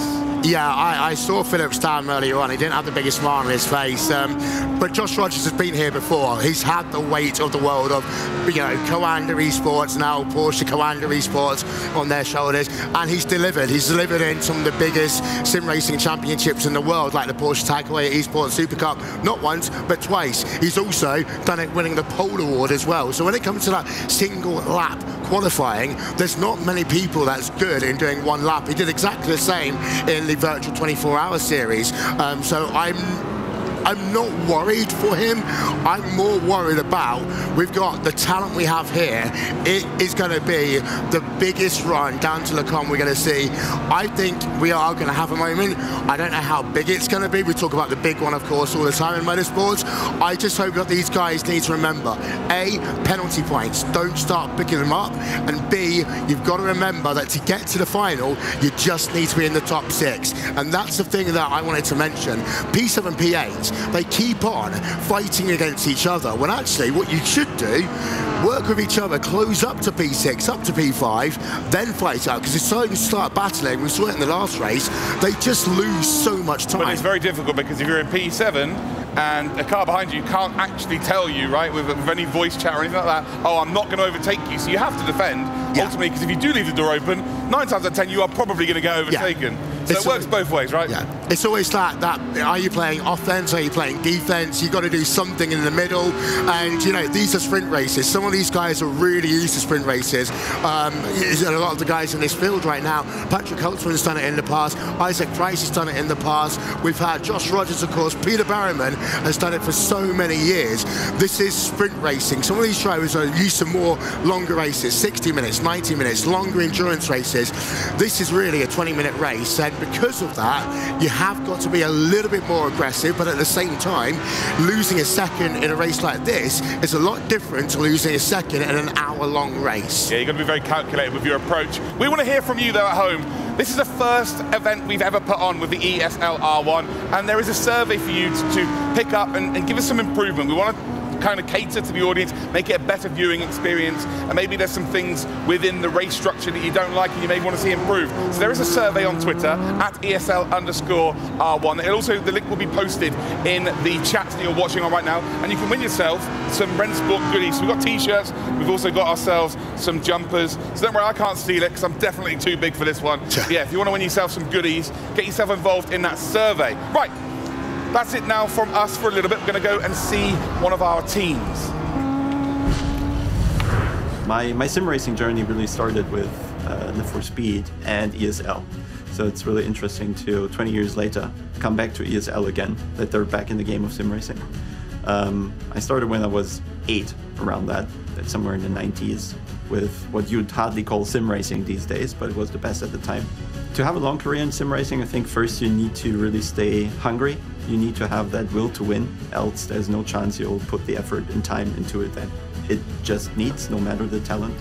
I think right now what motivates me to still do this is A, that I can see I still have the capacity to be at the front, and now it's about proving I can actually keep up with those young generation, very talented sim racers, and still don't be second to them, but be on the same level still.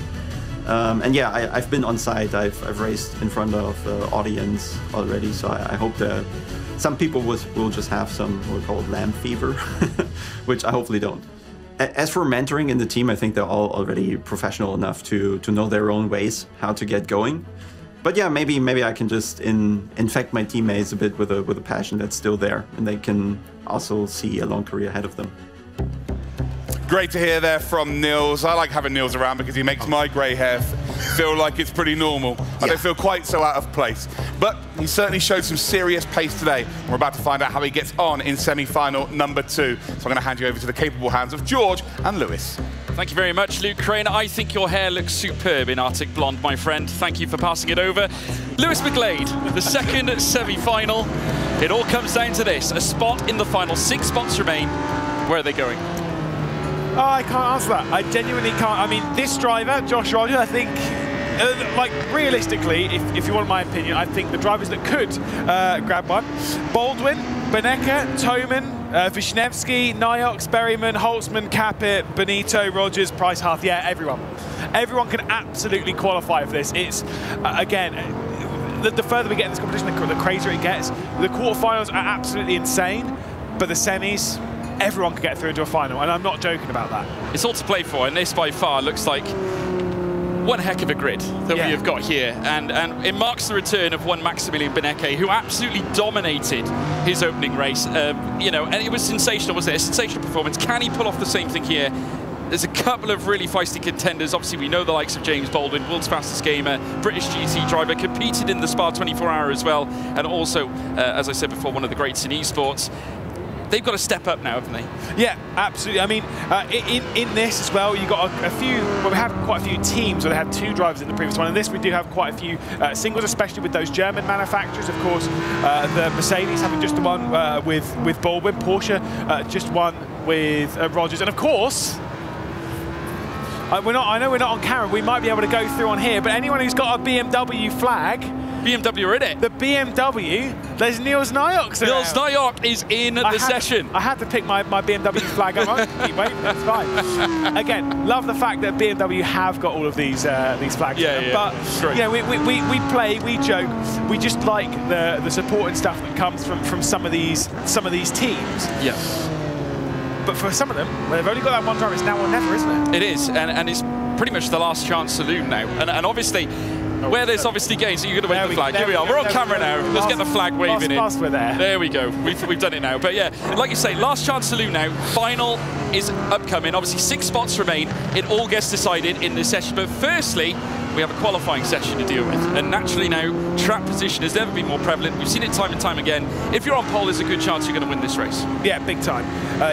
You need to focus on getting a clean lap in. And you know, normally in this kind of qualifying session, we typically say you need to get, you know, just a clean lap. It doesn't have to be 100%. No. In this, you need to have a clean lap, and it is 100%. It's such an insanely difficult qualifying format where the only thing that is good enough is perfection. Yeah, absolutely. I couldn't put it better myself. And obviously, don't forget as well, we've seen it time and time again, if they can get below the minute sector time in Sector 2, then there's a possibility we could yet see a really, really fast lap time. Generally around the 2:14s is where we're expecting it to be. 2:14.5 is considered the top lap time. Yeah, if you do a 2:14.5, then you're doing pretty well, and probably not guaranteed for pole, but you're certainly up there. Beneke certainly can get there. Rogers in that vein as well. First sector, we're talking about a higher 38.7 is very good. Again, that middle sector, 59, sort of 8, and then from that point on, we're sort of leaning on very, very good lap time. That's what Moritz Lerner was doing in the previous session when he got that pole position.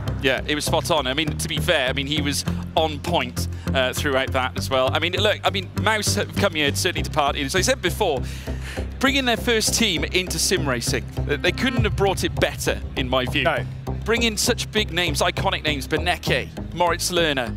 You know, these aren't fly-by-night characters. No. You know, these are drivers that are here to win, and this is where you need to win. The ESL R1 Championship, folks. Yeah, it's kind of one of those ones where we were seeing the lineup for the first time. Obviously, you know, Holtzman and Kasdorp being alongside Lerner and Beneke, and kind of thinking, is this kind of one of those things where it's like it's too much of a super team that they're going to be too focused individually? Thankfully, in this kind of competition, you can get away with focusing individually. Yeah. You know, you play the team game, you represent the brand, but you are representing yourself almost above all. It is a solo driver thing, and I like that. Yeah, you play the team game if it suits. Exactly. I think that's the correct You work phrase. with who you need to work with. Yeah. I mean, RHE did it. Apex was a prime example. I mean, obviously, there was some wondering, some murmuring as to whether something would happen between Jamie Fluke and his teammate in the last round, especially after that slowdown penalty came into play.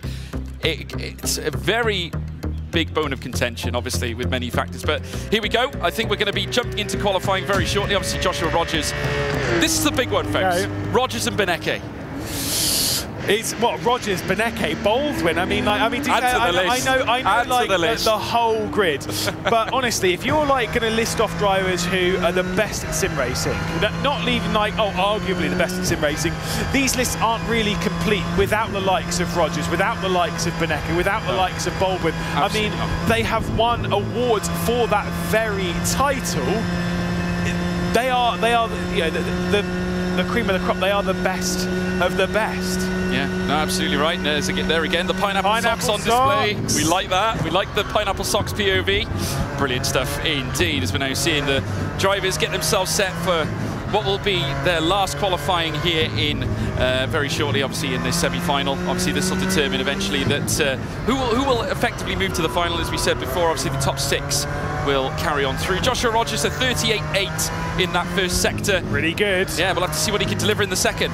Yeah, that is a very tidy first sector from the Australian, who has, you can see in the background, just on the right-hand side, you can see Josh Rogers there on the left-hand side of your screen. On the right-hand side of him, You can see Dane Warren knocked out, obviously, in quarterfinal 2, but is still desperate to support the team. Supporting Australian as well. They are mighty fast, and they'll be channeling all of that energy towards Rogers. Yep, certainly will be. We'll have to keep our eyes peeled as to what this second sector is, because this is a true indicator of where the pace is dipping into the gravel trap, though, and that certainly won't help things. But you just see him really sideways coming through that sector again, dipping into the gravel. But look at that, within a minute.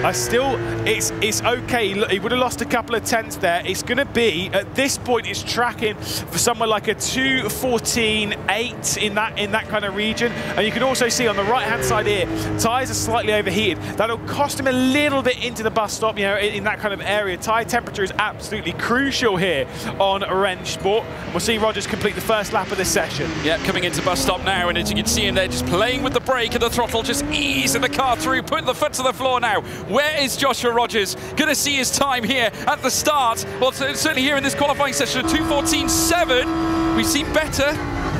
We certainly have. Half's tracking in the same kind of ballpark, obviously over a minute, fair enough, but he's in that same kind of area, might be going for a 14.7, 14.8. Let's see what it is across the line as he sets the time. It's a 14.7 flat, super final sector from Johan Half, but look at this lap time coming in from Wisniewski. Yeah, Wisniewski now through the bus stop chicane. He'll open it up now down the straight. Is this going to take the top spot now from Half as he crosses the line? Third fastest with a 2:14.760. Look at those gaps, all within 600ths of a second. He lost a lot in that final sector, did Wisniewski. Yuri Toman looking decent in the first. Look at that first sector, absolutely superb. Toman, is it going to be pole? It is!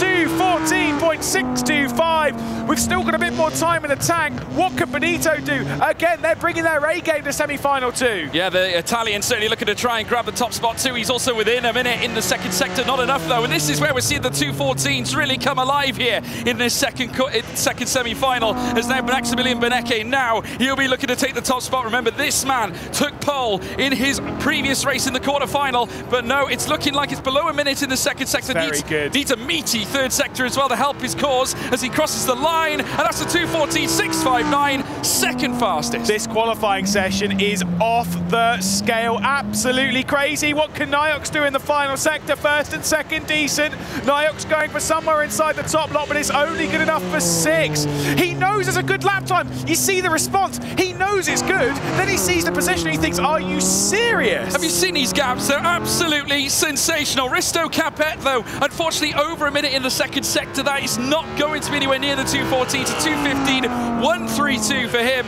And now it's onwards to Patrick Holzman. This is again looking very good. Is it good enough to challenge for a pole position? I'd have to say no. Mouse might not be in P1, at least in this semi-final. Let's see what Holzman could do across the line. Good enough for 4th. Gets him ahead of Rogers and Wisniewski. Again, the times are so close as here comes Baldwin. Yeah, Baldwin unfortunately couldn't break below the minute in the second sector, but crossing the line nevertheless. That's a 2:14.8. Recovered well in that sector 3 position as well, so that helped his cause just slightly, as now we're seeing Peter Berryman also come through as well. Some crazy times in this session now as Berryman exits the bus stop chicane. It'll be Isaac Price after him, but what can Peter Berryman bring to the table? Is it enough to enlist a 14.9? Tell you what, these numbers, a 14.9 was once reasonable. He's still in the 14s. Isaac Price losing out a couple of tenths in the first sector, doing a decent second sector. It's going to be below, I think it's going to be a 14 somewhere, I'm just not sure where in it.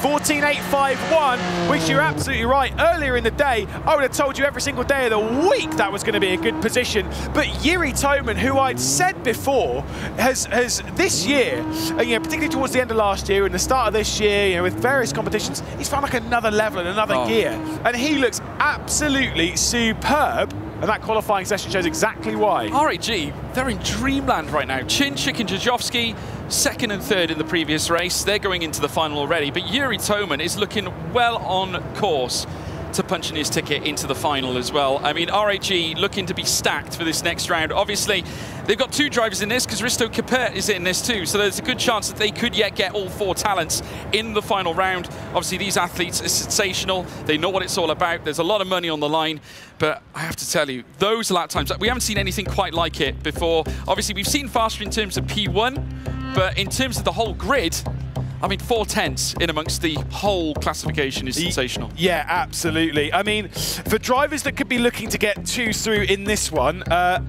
we've got Mouse, who have got second and fourth, Benecke and Holtzman in second and fourth, respectively. For those teams that got 2 through in the previous quarterfinal, both of them are in a little bit of strife. Of course, Risto Capit's starting towards the back, Peter Berryman on the same row, on that final row of the grid. Meanwhile, their teammates are up there and are up fighting at the top end and are fighting for the top honours to move through. Yeah, they are. And they've got to send it now. They've got no Absolutely. choice. They've got to, literally, it's balls to the wall at this point. Now or never. It is, because if you don't take your chances now, there's no final place for you in this grand final. So look, we need to see something from those guys at the bottom end. Peter Berryman, his first instinct to be looking to try and take the early advantage. La Source is going to be key. Exit speed is going to be vital.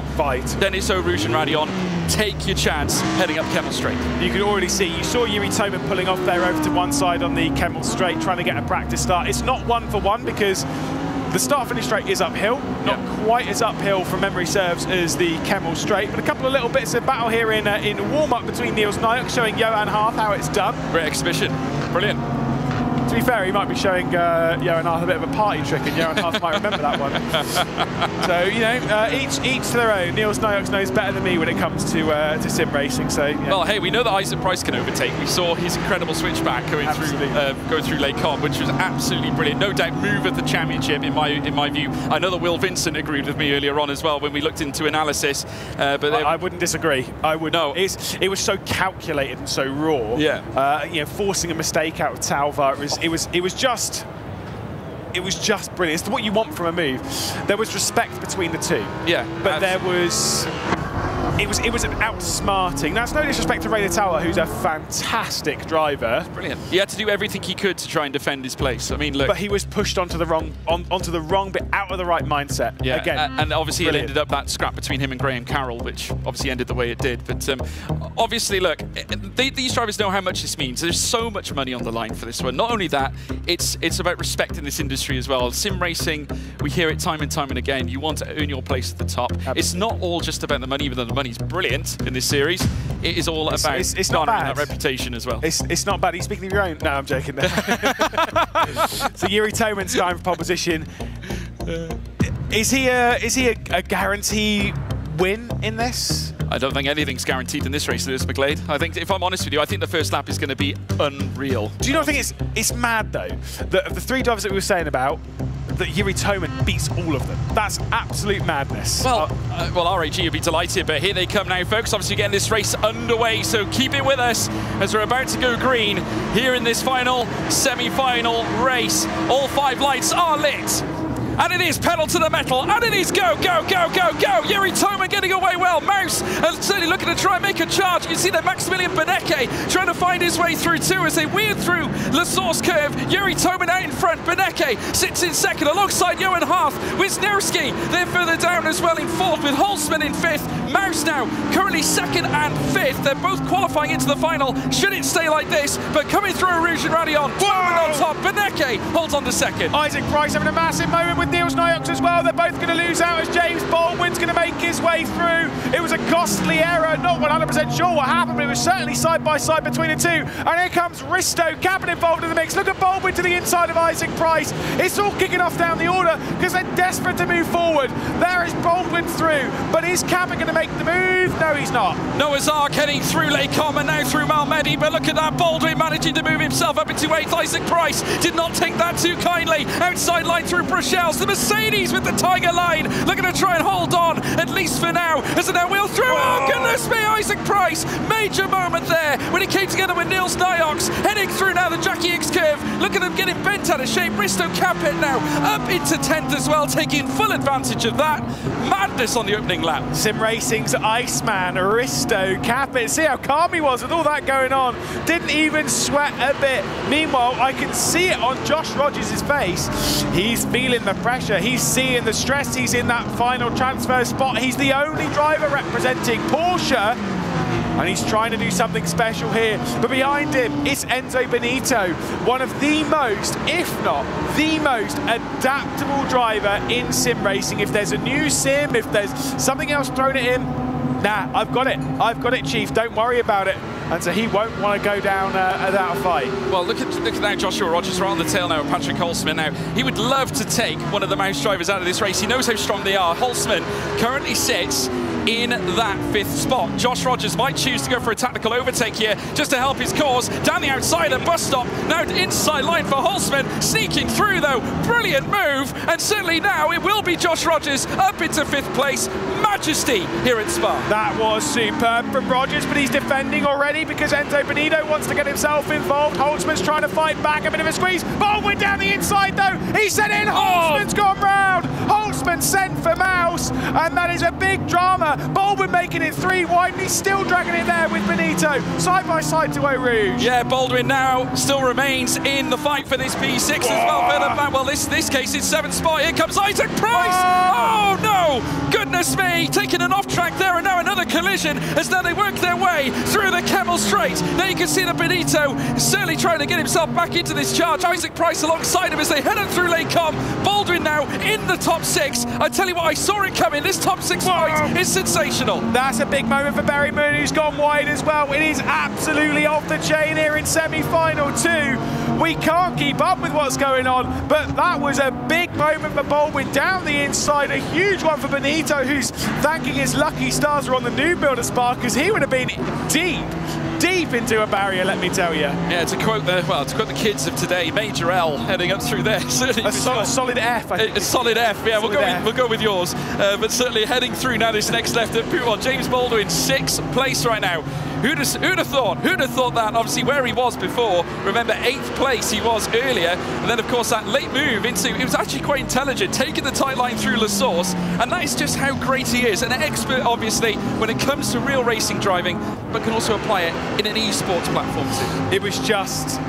It's brave. It was brave, and I guarantee that he's being looked at in race control. I guarantee they are searching over bits and bobs from that. We can see them working hard. You can see they're looking at various things. Obviously, it's not just one race, Stuart. No. There's a team in there. They're looking at various different instances. They're discussing between the two. We'll take a look at the replay at the start. Yeah, here it is, and certainly the opening lap, it got off to a flyer. Beneke managing to hold on, but we saw them literally nose to tail coming out of the first sector, heading up now through the Eau Rouge and Radion. Of course, this is where it all kicked off. Obviously, taking the lead, Yuri Toman pretty much left in front and just held his position. It was absolutely perfect for Yuri Toman. Couldn't have gone much better than what it did. And we do have an update. James Baldwin, 5-second slowdown due to causing a collision at turn 1. And this will be the instant that we were seeing there. A bit of a squeeze as G2 comes through. We'll see exactly where Baldwin's ended up in all of that. This was just absolutely crazy. Confirmation of that penalty. We'll see it once again when we go back to the live pictures, looking at some of the replays. That's what happened to Risto, Capit, and Peter Berryman, and sent Berryman down the road. A lot of replays to deal with. Connery Maddox been very busy at the start of this race, and that was where Baldwin sent it down the inside and obviously cost Holtzman. Yeah, if you look at it from that POV, obviously we couldn't quite see it firsthand coming through, but just literally just tapping that rear end on the mouse car and just sending it round. Obviously Patrick Holtzman could do nothing about that, and it came as well. I believe that was James Baldwin up the inside, and obviously led to the major instance we then had at Lake Com as well. Yeah, so James Baldwin dropping down to 9th position. Isaac Price moving up to 6th. Again, it's the same as we've had with the quarterfinals. The same happened semi-final 1. We're talking about the top 6 in here, aren't we, George? Look at this fight. Look at this. It's incredibly close. Price, Benito, Niox, Baldwin's still involved in it as well. Capit, Berryman, and to be fair, Holtzman's a bit outside of it, but still, my issue with Holtzman, I was talking to some of the drivers as well, because of the spin that he's had, the tyres would have overheated. Yeah, 100%. Yeah. And that overheating, it damages the tyre to the point where he is going to have a really big struggle to come back in this. And that's the last thing you need at Spa. The track here relies on good grip levels. At the end of the day, look at the risk. You've got gravel traps littered throughout this circuit. Not forgetting, you've got the turn 1 heading on the exit, you've got the gravel trap on the left. You don't want to get stuck in places like that. And obviously with spins, it's tyre deg. It's just a nightmare. Holtzman is going to have a huge hard time now to catch up to Peter Berryman in 11th place, but this is all about the P6 battle. There's Benito in the bottom left-hand corner, obviously trying to chase Isaac Price. He's within half a second. I'm going to be brave here, George.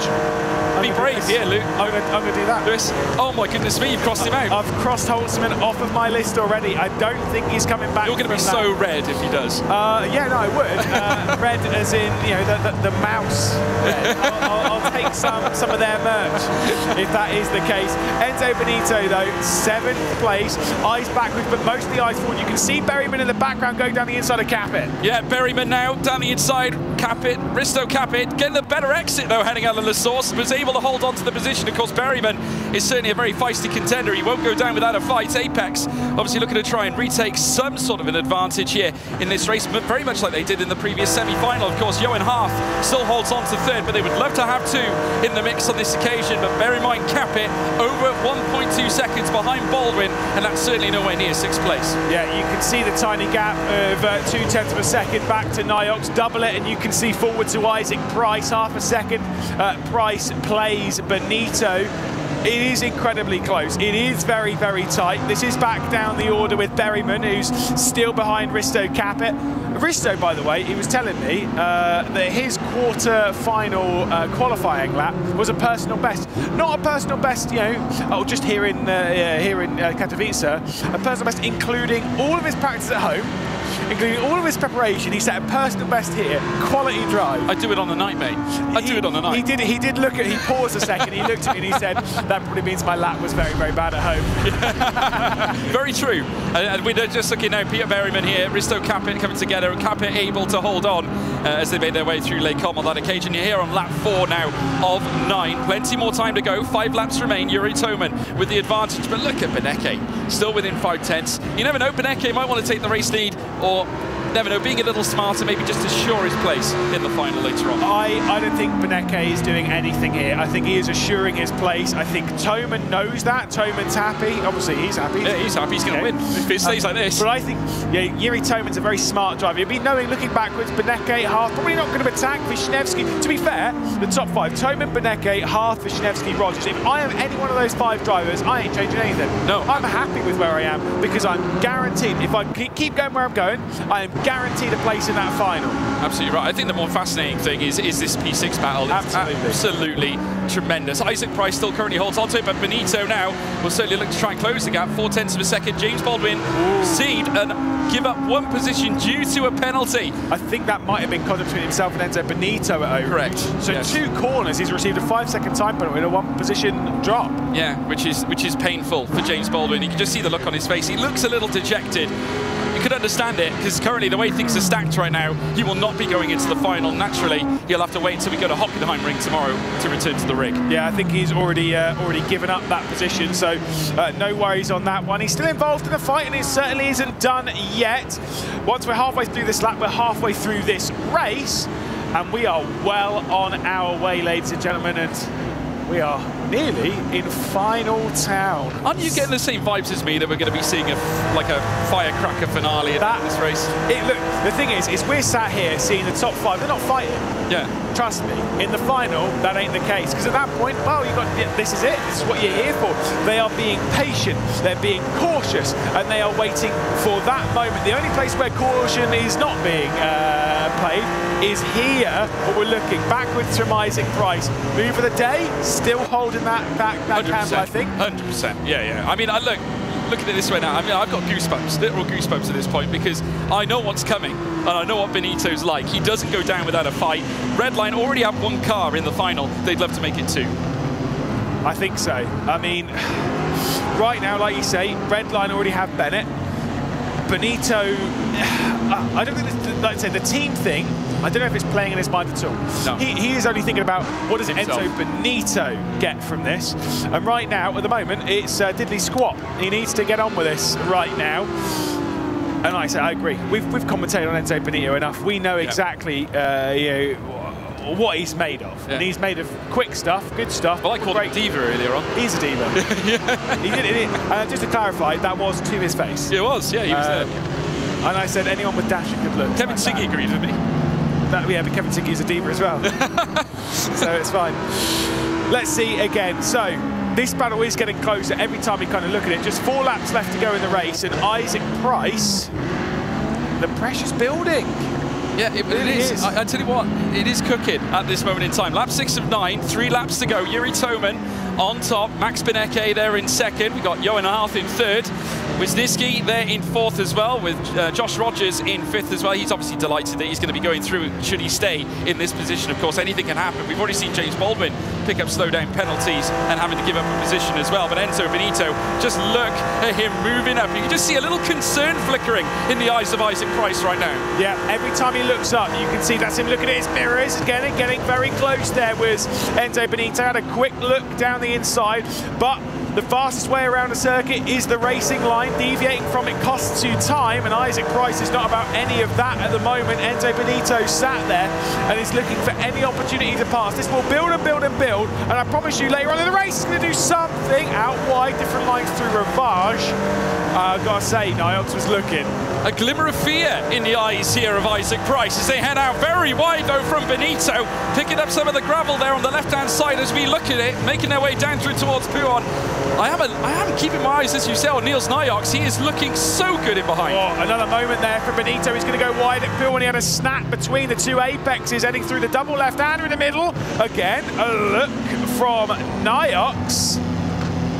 And we calm ourselves down for at least 2 corners. But for how long are we calming down here? Once we go out of Blanchimont, this is going to be turned up to 11. Surely someone's got to try something at a bare minimum. Try something going down to the bus stop, because look at the gap that's appearing. And you know these two behind, the Baldwin and Niox, will be thinking, Benito, lad, get on with it, or we're coming through, son. This is the calm before the hurricane here, Lewis McLean. I'm just watching now. Just look at this from Niels Niox now. Closing up on Enzo Benito.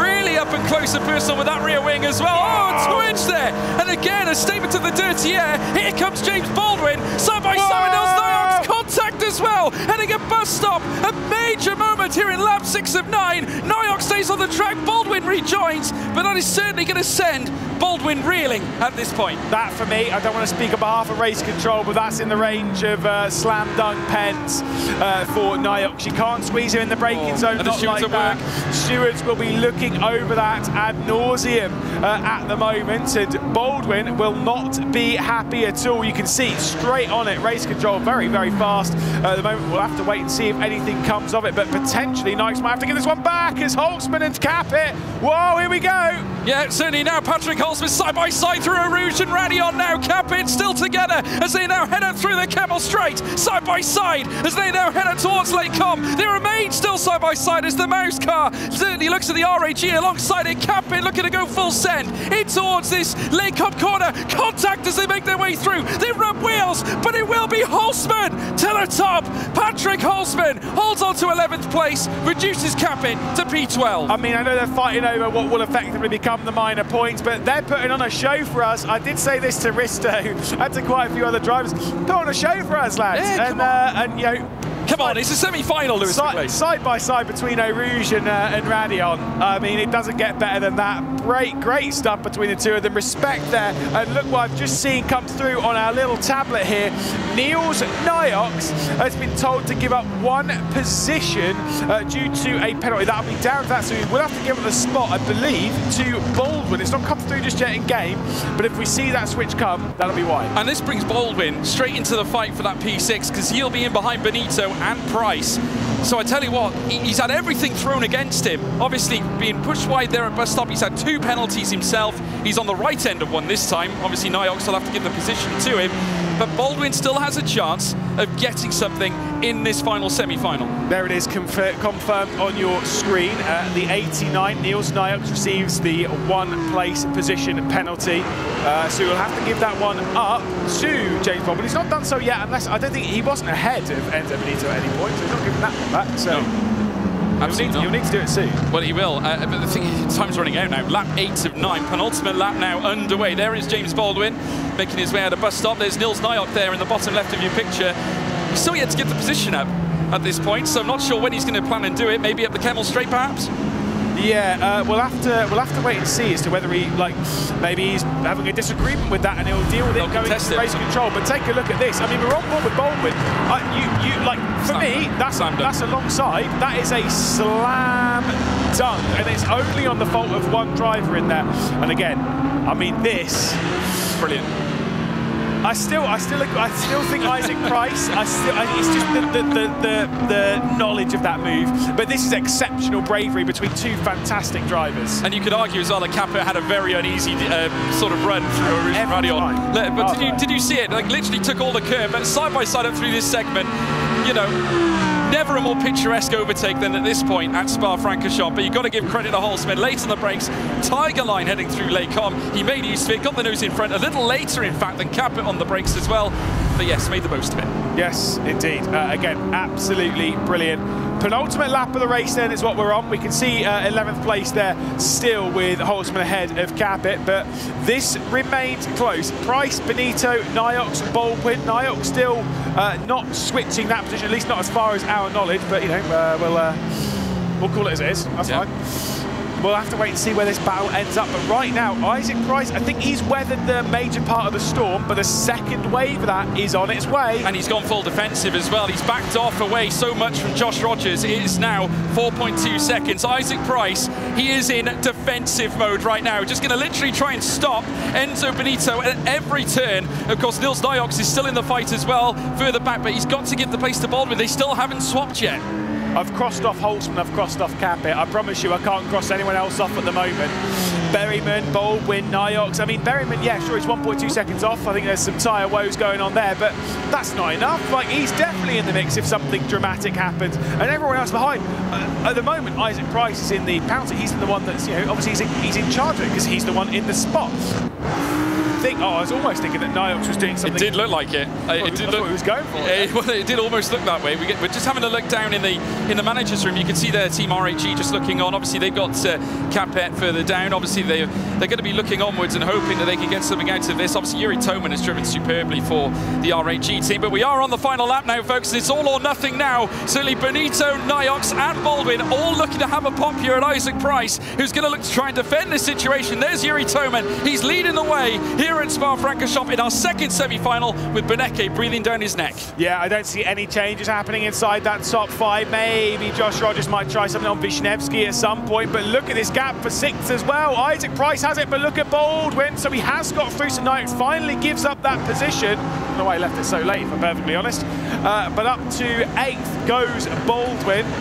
And now he finally has that extra little chance to maybe try and do something magical here. Try and get past Benito and Price in one lap. Is it possible? Yes. Well, is it likely? Anything's possible. No. You know, I mean, no. No, I said, is it likely? Oh, is it likely? No. Okay, well, you know, likely and possible are two different things. But let's have a look now. Isaac Price now coming through the next left of Jackie X now through Puon now. He's got to try and keep the world behind him. Just look at the trio, well, the list of cars. I mean, he goes further back. Peter Berryman has even come into the fight as well. He's in 10th place right now, but I'm afraid to say that he might be a little bit outside of this battle for 6th place, but still, it is all on Price. Colts onto 6th spot. 4.6 seconds up the road is Joshua Rogers. Benito still there, but I get the feeling Price has done just enough to hold on to this, to his 6th place. Yeah, me too. I think that gap is just about big enough. We'll find out in really not very long, but I mean, what more can you say about Yuri Toman? He has driven absolutely perfectly. Maybe Benecke's not been trying to apply all of that pressure, but still, the qualifying lap, and it all began there, as we've seen before.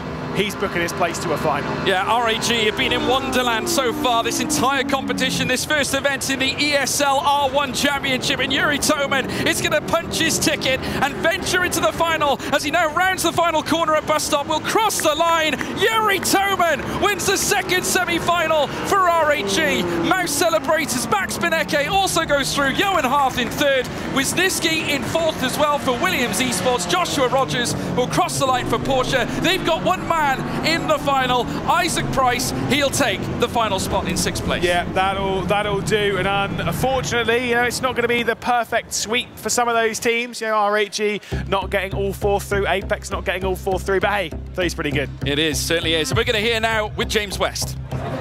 Yuri, you were absolutely blazing your way up front there. Did you notice how much battling was going on behind you? No, actually, it was a pretty easy race for me because if you're on pole, you have the easiest job basically because nobody can can pass you unless you make a mistake. So it was like a relaxing race for me, and yeah, looking forward to the final. I would say no sweat, but there is a lot of sweat there. Was that from the wheel being stiff, or was that from concentration, or? It's mostly because the exhaust of this PC is going right up your back, so it's like very tough. But it's my usual thing that I sweat a lot, so yeah, it's normal. Absolutely fantastic. Then let's go back to the race analysis to talk about what happened there. We're waving. Well, there you go. That's semi-final number 2 done and dusted. And he's not your fashionable name, is he? He's not your Josh Rogers. He's not your Max Beneke. And because of what was happening in the race, we didn't really give him much time. But Jiri Toman, for me, goes into the final as one of the favourites, obviously. But that was a very, very good performance, especially his qualifying lap. His qualifying lap was absolutely insane. Like, we were outside getting a bit of fresh air. It came up in our ears, and we just looked at each other and just went, wow. I mean, you even stopped watching football for a second just to take that one in. I will say, I want to give a shout out to all of these drivers for one key reason. Yes, I know that we're actually at this stage running for points, but there could have been a moment where we could have seen some rage quits. We've had a couple of really big, famous rage quits recently. I won't name any names, but you know, even P11, P12, Patrick Holtzman, too wide, Air Rouge Rally up the hill. I mean, Holtzman's pass there, that's at least the top 2 passes of the day, even though that was for last position. I've got to say though, Baldwin, that was a moment where things unravel, and it can unravel so quickly. This is why, you know, team managers, they always say 1 corner, 1 lap at a time, 2 corners, 2 penalties, then something else afterwards. Yeah, and that's the way the cookie crumbles, I'm afraid. That is the nature of the format. We're now going to go get some more reaction with James, who's with the team managers. Hi guys, I'm back with the team managers, but I'm actually with Isaac Price here, who managed to hold on to that. That must have been like a horror movie there. Well, I mean, you're just grateful to have the opportunity when you start in 9th. You know, I've started 9th both races, and both times I managed to find my way through to 6th. So, yeah, hopefully more of the same to continue. Were you checking your mirror? Were you checking your mirror a fair bit for Enzo behind you and focusing on that, or the racing? A little bit the mirror, but more the gap really, because I knew that if he got a certain distance, I'd have to start defending, and I was hoping I could just kind of keep it above that, so that, because obviously he had a queue of cars behind him as well, so I didn't want to kind of start getting in a battle, because then everything can go wrong. So okay, absolutely fantastic. So we're now going to head over to a longer break with some stuff for you guys to watch as the drivers relax, recover, and then get ready for an absolute battle for the final.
Is that I can see I still have the capacity to be at the front, and now it's about proving I can actually be actually keep up with those young generation, very talented sim racers, and still don't be second to them, but be on the same level still. And yeah, I've been on site. I've raced in front of audience already, so I hope that some people will just have some what we call lamb fever, which I hopefully don't. As for mentoring in the team, I think they're all already professional enough to know their own ways, how to get going. But yeah, maybe I can just infect my teammates a bit with a passion that's still there, and they can also see a long career ahead of them. Yeah, so it's really awesome having a house together with my teammates. Obviously, they're also great friends, and it's really good being able to practice at the same time, having direct access to each other, being able to kind of spy on each other when things don't go that well, ask for help, and yeah, other than in a private situation, it's always just really nice having your mates around. So yeah, everything's good about it. I've done a chef school like partially when I was a considerable amount younger. So from there I've always been cooking, and yeah, I quite enjoy the time away from the PCs and everything, and enjoy working with food, and I really enjoy the nutritional aspect of it as well. So yeah, everything just goes hand in hand, and the other guys cook so bad that it just, you know, all comes on my lap. Well, I see our chances extremely good, to be honest. I'm super happy with the drivers we have. I think, to be honest, I think my teammates are the 3 best drivers in the world, really. So I have no doubt that if we, you know, prepare everything well and we execute well, for me, there's very little doubt that we can get really good results throughout the whole season. So, I think my biggest strength as a driver for the team is that I feel like I'm a good addition for the team environment. I help people to practice more. When somebody's slower than me in a team, I help them to go quicker.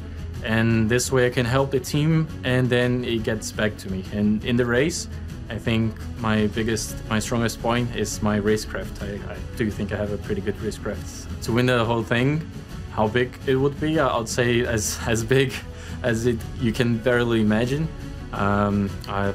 It means a lot to me. Like, I'm Brazilian, I'm moving out of Brazil just to take part in this championship.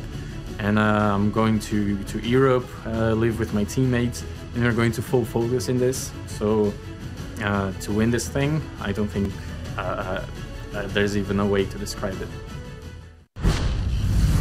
Driving cars fast on track was my hobby. You know, Call of Duty paid pretty well. Not only did it pay well in salary, but I was very successful at it. I have way more fun driving than I do playing Call of Duty. So, yeah, that's where it all started. You don't try to replicate 10 years of someone's experience, right? Rather than doing that, like going through 10 years of trying to get better, like you just look at, you look and see what they do, and you just copy it. And my method has always been, if you take something from everyone, in terms of like their individual skills, if I can combine them all into one, all into me, right? Then I can start seeing results.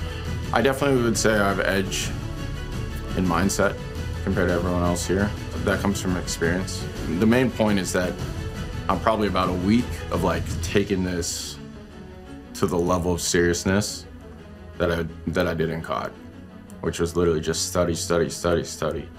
And just have the discipline to just keep going, like, don't stop. I want to be able to actually compete for wins. So that's sort of my goal. What makes us the best, I think we are friends at the most part. I think also the team environment. It's important for all of us that we all perform well. And like before the team even started, I used to practice with Kaiki, and then we started with Felipe, and Veloso joined when the team was already going. And even before we had a team, I always wanted Kaiki to be faster than me, because when he gets faster than me, he makes me faster than him, and we keep going over and over again. Yeah, absolutely. Yeah, we push each other, and even like, for example, like taking team modes or like sacrificing sometimes, even in the championship, like letting someone through or etc. Like we're in for everybody. Everybody, all hands on the same deck and pushing for the best team result as possible.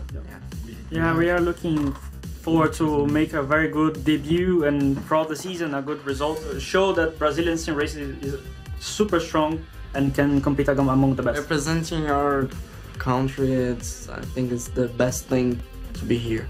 It's a massive thing and a responsibility to represent the country.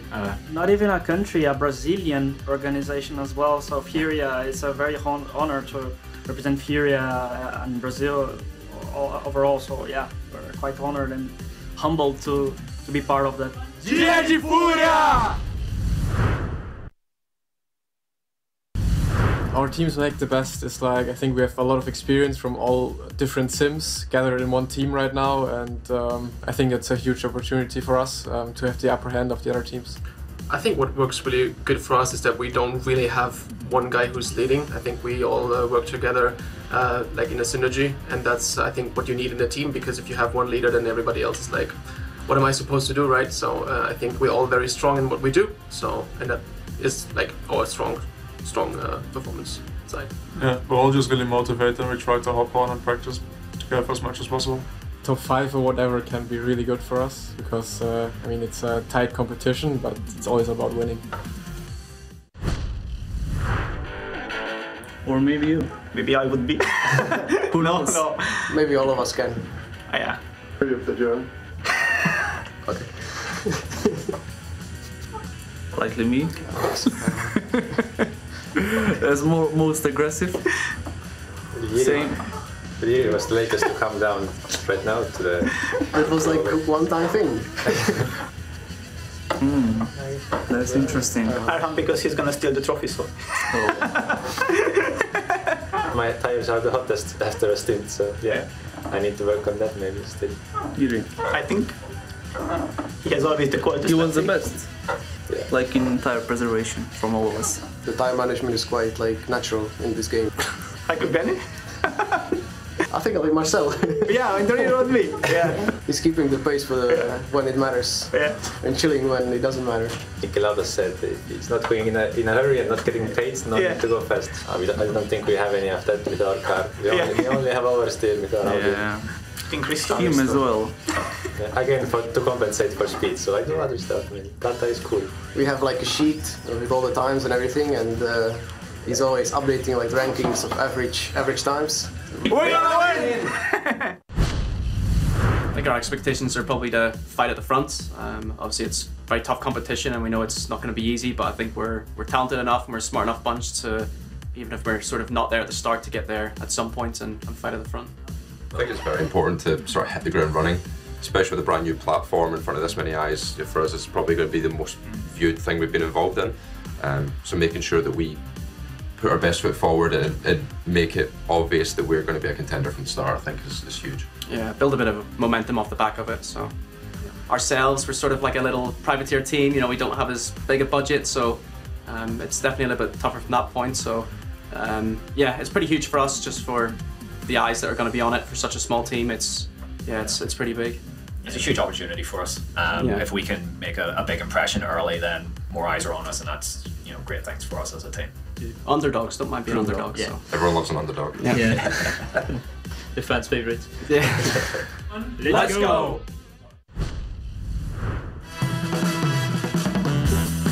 What? What in the actual? Surely. For sure. Surely. For sure. There's no way. It's never the stint lap times. It's always like, I can do this quali lap for sure. Yes. I think it's gonna be really Have you seen one print screen of a stint? No, never. No. That's not true. No, I haven't. I do 8 stints, he does 1, even if I ask him. Kevin CG. He has no nerves. This guy can do a quali lap on 40 BPM. I sat there on 200, close to death. Jeffrey. Yeah, why me? I say Jeffrey anyway, I don't care.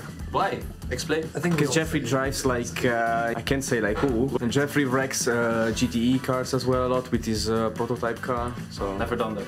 That was Bennett. Of course. I might as well just go out. I mean, what the... You said you were gonna get back in 20 minutes, but then you were like, I couldn't track time. He was back in 1 hour. Why are you trying to make the Italian accent? Ignore. He's done it many, many times. He just never ignore team members. He hears it but never listens. Yeah. He's like, Andre says do a stint and he's like, what? No shot. Oh, Jesus. Just look at the jawline. Look at the jawline. The hairstyle, the jawline. I don't think any of us drives like a granny in real life. Too. I have a black box though on my car. Oh yeah, he has to be very careful. I have exactly. to be careful. Yeah, if he goes 5 kilometers over, boom, insurance doesn't work. It's Bennett then, surely. Yeah, I'm speeding all the time. Wow, Kevin. Oh, Kevin. This is Kevin, 100%. Because I'm the only one opening Motec. We are not doing the finger I anymore. open it as well, eh? Yeah, I don't need Motec when I have Kevin. Kevin is my data. Your data? Okay, let's go.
Six races down, 36 drivers out, 12 left to go with one race to go. Only one winner from round one of the ESL R1 spring season will be crowned, but now it's time to meet those 12 drivers.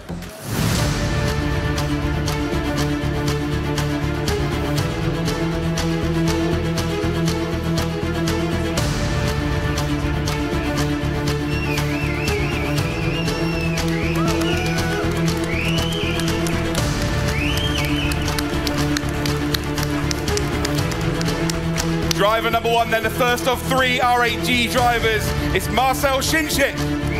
Second driver then for Team Redlines, Luke Bennett. Third driver for Mals is Maximilian Beneke. For G2 is Isaac Price. The second Mals driver then is Moritz Lohner. The sole Williams driver in the final is Nikodem Wisniewski. The first of three Apex drivers, Johan Haaf. The second of those drivers is Jamie Fluke. The final Apex driver is Kevin Ellis Jr. For Porsche Coanda is Joshua Rogers. And the final two R8G is firstly Erhan Yayovsky. And finally, is Yuri Toman. If that's not got you hyped enough, ladies and gentlemen, we've got a highlights video of all the best action from today.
So there it is. We've had the hype. We've had the drivers come out. They're at their rigs. They're practicing as we speak. Take us through it. We've got 2 teams of 3 drivers. That's obviously going to be a factor, but the nerves are going to be at an all-time high right now. It's winner takes all. Yeah, you got 3 Apex drivers, 3 RHG drivers, 2 Mouse drivers, 1 from Williams, 1 from Porsche, 1 from G2, 1 from Redline, and a partridge in the pear tree. You know what? If this didn't feel like an esports event, now it truly does. The hype, the tension, the palpability, this is real. And these pro athletes, and yes, this is what we're calling them, these guys are pro athletes. They are here in Poland, and they are doing everything right now to secure the 60 points by winning this event for themselves and for their team. Same format as before. We've got the 10-minute practice session. We've got the 1 solo lap of qualifying, where this time you will go absolutely flat out, and then of course the 9-lap race, and at the end of it we're going to have the first winner, the first ever winner of ESL R1. I think we've got 11 people here. We probably could have expected to hit the final. Yeah. There's one factor I'm going to bring into you. Something that has shocked me, probably didn't shock him or his teammate, Yuri Toman. That factor there. That pole position lap was exceptional. Best lap of the day. Yeah, fastest lap of the day. Now, some of these drivers might have been holding back. We might see some faster times. I'm going to disagree with you there. No one's been holding back today. Definitely not in qualifying. I think we've seen everything from them. Yuri Toman came out with something special.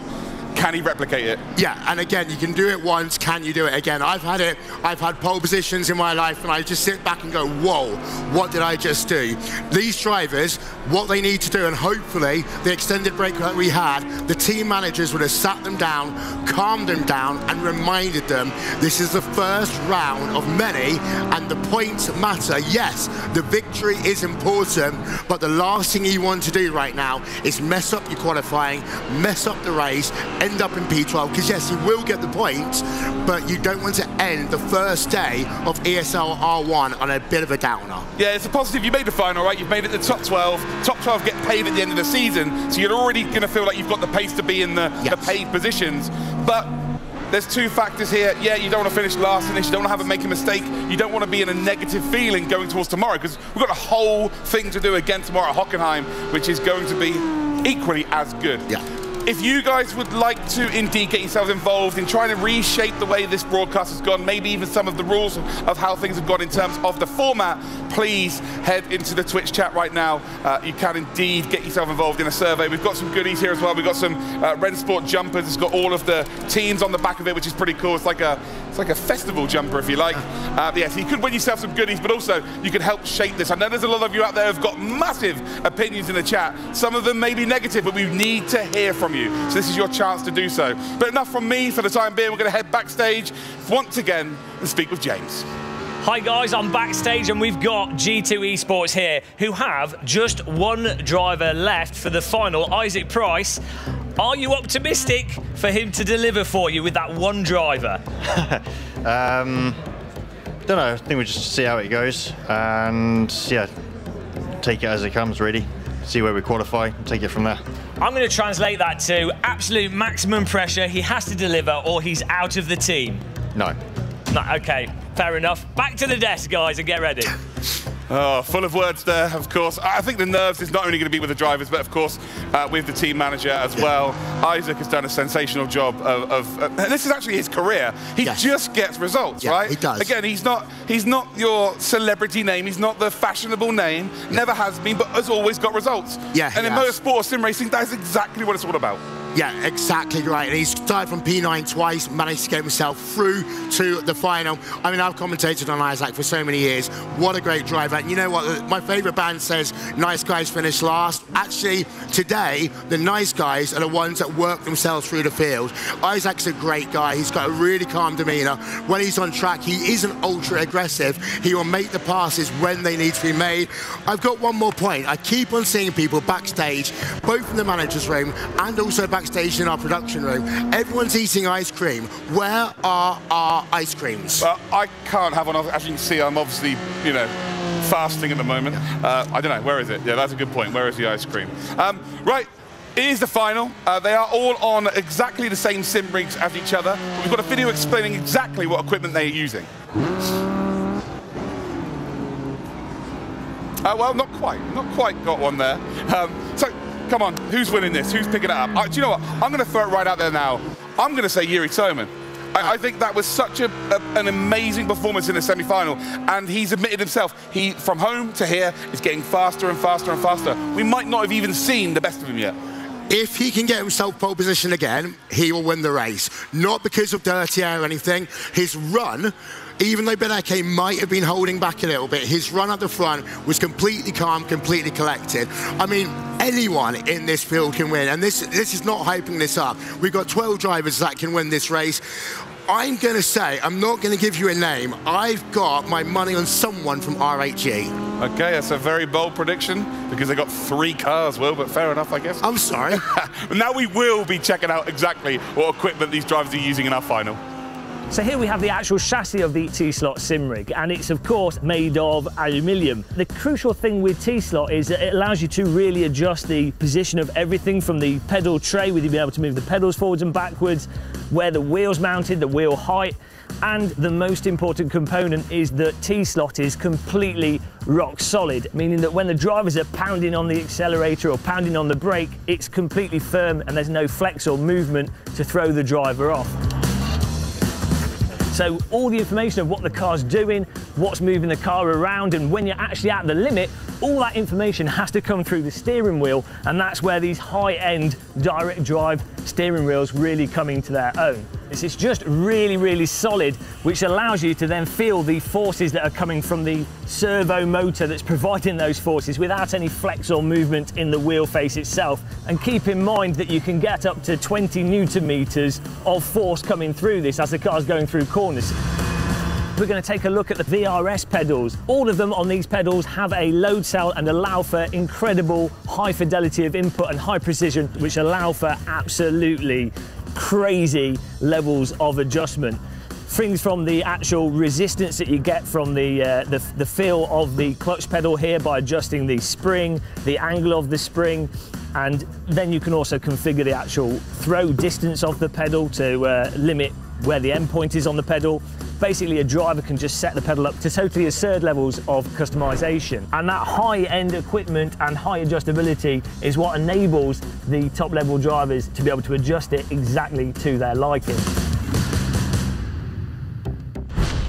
This is it.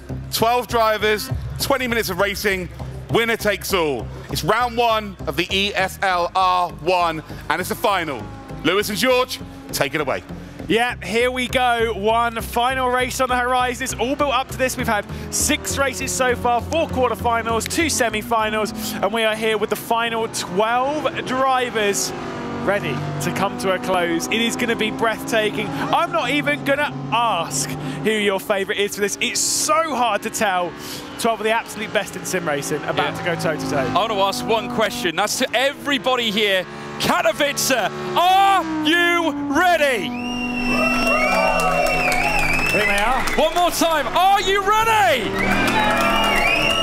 I think they're ready, Lewis. I think they're ready. I'm ready. Are you ready? I'm ready. I was born ready. Ready. We came in this morning late, ready. Ready. Late but ready. Late but ready. It's fantastic to see some of the best names in here. We've leaned towards some of those favourites. Max Benecke, of course, Maurice Lerner, the Mouse drivers, Josh Rogers being on there as well. Iem Katowice, I mean, he's pretty Bit quick. of a dark horse, this man, isn't he? I tell you what, turned up the heat last time out, a tremendous victory, but RAG fully stacked again and bring in a whole host of faces, Erhan Jajovski as well, Marcel Chinchik. They've got a huge opportunity to steal something here. Yeah, you've got to remember as well with Iem Katowice is that he's just done that lap. He's just done that race. Yeah. It's fresh in his mind. He knows exactly what he wants to do. And he's sat pretty much just here, and he is raring to go in this race. Marcel Chinchik and Erhan Jajovski are 2 of the best drivers that come from his side of the world, over on R-Factor 2. That's where they do a lot of their racing together and have done for a while. Yeah. For Iem Katowice to bring it that extra level, he's showing something very, very special that not many drivers can do. Coming to a LAN event, coming to an environment like this, and being able to respond like this. Well, this isn't at home in your rig where you've got privacy. You're out in the open. You're exposed to the spectators watching across Katowice here. Not to mention the other teams, the managers, everybody. It's all out there today. He's got to leave it all out on the track as well. This is such an important moment. It could yet define him. It could be the beginning of something special for Iem Katowice. Can he be the first winner in ESL R1? This is the thing, is that there is only ever one first winner, right? Yeah, sure, you can win rounds later on. And yes, we can all talk about the Spring Major, we'll deal with that later on. Absolutely. But winning this race now, this is history. This is important. Being made. Yeah, there's no greater importance than this very race. This is the first chapter in what will be a never-ending story of this wonderful championship that we have here at the ESL R1. Obviously, Rensport have put together a wonderful platform. Obviously, for us to be able to, even use the game in a capacity such as this is sensational. And not to mention to have these great all-stars who have all earned the right to be here. Yeah, it's just the perfect cocktail. Yeah, it's been an amazing day. It has been a momentous day for the world of sim racing. It's a momentous weekend. Of course, we still have racing tomorrow, which we are all very, very excited for. Going to the Hockenheim ring. Yes, can't wait for wait for that one. But here today, it's been a very big day. Yeah. Everyone's been working so hard. Us, not so much. But everyone, when it comes to social media, when it comes to those behind the scenes, cameras, everything has been worked relentlessly. Yeah. All the drivers have been in and out of the rigs, hot swapping all day, and they're getting ready for this final moment, the final qualifying lap with Max Benecke. I think we really need to talk through this one. Through La Source, down the hill here at Circuit de Spa-Francorchamps, and then they'll head up Eau Rouge and Radion. This is a driver who is desperate for a big result here. Let's hear him pinned over the top. Yeah. There he goes, certainly flying over the curbs, heading through Eau Rouge and Radion, and now up the Kemmel Straight now, leading up towards Les Combes. We've seen many a great move, of course. The great Isaac Price switchback through Les Combes was sensational. He might yet do it again here in this grand final. Of course, we've still got to get through qualifying though. Benecke at 38.8. A clutch performance in quali? Yeah, well, let's wait and see. He's had a great first sector here. That's up there with the best. We're talking about 38.8. You can see a little bit of a shake of the head, little bit of a breathe of the throttle coming through Malmedy as we head down through Rivage. I'm still going with it. Now into X Curve or No Name, slightly more open on entry than in years past, but that gravel trap stops you from running out wide down towards Pure, and it's looking tidy, maybe not super fast from Benecke, and by super fast I mean he might have lost a tenth or two. He might well have. We'll have to wait and see. Obviously the key figment here in this lap is obviously sector 2. Can he get below that minute? Obviously that's where we've seen the lap times. That's where the fastest times are. The 2:14s are the place to be. Benecke, of course, currently sat out on track, now round in the next right. Mouse with 2 drivers in this final. There was a few shaky moments on Mouse's parts, but a very wonderful sector 2 there. It is very good. He might have tilted his head ever so slightly, but this is seeming very good for Maximilian Benecke. Again, the times we're looking for, 2 minute 14.5. In this session, it is not a guarantee of pole position. Completely pinned through Blanchimont. Let's see, once again, looks over, checks the sector split, down into the final complex of corners at the bus stop chicane. And what is it going to be for Maximilian Benecke? For Mouse, he comes out of the final corner, looking for the 14s, looking for a mid one, looking for a low one. It's a 14.4. That's a super lap time from Max Benecke, but is it going to be enough? Well, that's a 2:14.493. We haven't seen a four at all in those millisecond. But here comes Maurice Lerner, his teammate, heads up towards the line now. Can he join his teammate up at the top end as well? Let's find out. 2:14.616. That's pole in any other session. Here comes Yuri Toman though. Great first sector again, pretty average in the middle. But what's it going to be in the final? It's a 14.567. It's fantastic again, but it's not enough to take down the charge of Benecke at the top. Johan Half though, losing a bit of time in that second. Yeah, he is just slightly there. That sector 2 is going to punish him. Heading through now the final corner. Where's he going to position it? Very key for Apex so they can get somewhere, at least in the top half of this classification. It's a good time, nevertheless. So 2:14.733. Marcel Chinchik as well up towards the line. Can he join Yuri Toman up at the top at 2:14.671? Great time for him. Like I say, these lap times are incredible. What can Luke Bennett do? Losing a tenth or two, 10th in the first, 10th in the second. I think it's going to be a mid to high 14, if I'm perfectly honest. It's a 14.838. It's not really good enough for Bennett. But I think the next time, this is one that I really want to see. Joshua Rogers down into the final. Great first sector, losing a little bit in the second. Rogers is looking for a pole position. I don't think it's going to come for the number 92 Porsche Commander Esports. He's the lone ranger for them in here, and it's just a 2:14.7. 2:14.7 puts him 6th fastest in this classification. Kevin Ellis Jr. from Apex Racing looking to plant himself at the top end, though that sector 2 time looks a little bit unsavory, unfortunately, across the line for Kevin Ellis Jr. Where's he going to stick his car? It's a 2:15.197. That is certainly going to be nowhere near the top. Yeah, that is not. To be honest, I'm always surprised to see a 15 in this session. Kevin Ellis Jr. there, but he's not the only bullet in the gun for Apex Racing. Of course, Johan Harth in 5th position. Jamie Fluke not really pleased with his lap time, losing a lot in that second. Goes just to 8th, only slightly clear of Kevin Ellis Jr. And here comes the last one for RHG. Great first. Yeah, great first. Not so good a second, but a 2:14.6 is enough to put himself up the top end as well. Third fastest. He did it all in that final sector as well. What about Wisniewski? He's coming through. Yeah, that's a very unfortunate sector too. Yeah, 101.9. I can tell you for sure that'll be a bare minimum 11th place, but most likely 12th when we see Isaac Price across the line. Losing a bit in the first, average in the second. I get the feeling this one might actually be 11th for Isaac Price. He'll cross the line. He goes to 9th, just ahead of a couple of the Corby crew. But Max Benecke, we were talking potential favourite there. Of the drivers that we've all been speaking of, really, Benecke and Toman, front row. Let's go. Well, look at the top 5. It's all RAG and Mouse. Yeah. That's all it is. RAG and Mouse, folks. But Benecke brilliance here at Spa-Francorchamps. Can he take the win? I think he can. If he copies what he did in the previous race, when he absolutely dominated in his quarterfinal, etc., I think yes, absolutely. But this is something very, very different. You know, obviously the previous race just did, he finished second to Yuri Toman, but he wasn't really pushing that hard. No. Yuri Toman will attack him much, much harder than he attacked Yuri Toman in that previous race. But, I mean, what a qualifying lap. All bets are off here now. You know, this is going to be an ultimate climax here at this point now, Lewis. So, you know, let's see what they can do. I can't wait. Let's take a look then at the qualifying format for them.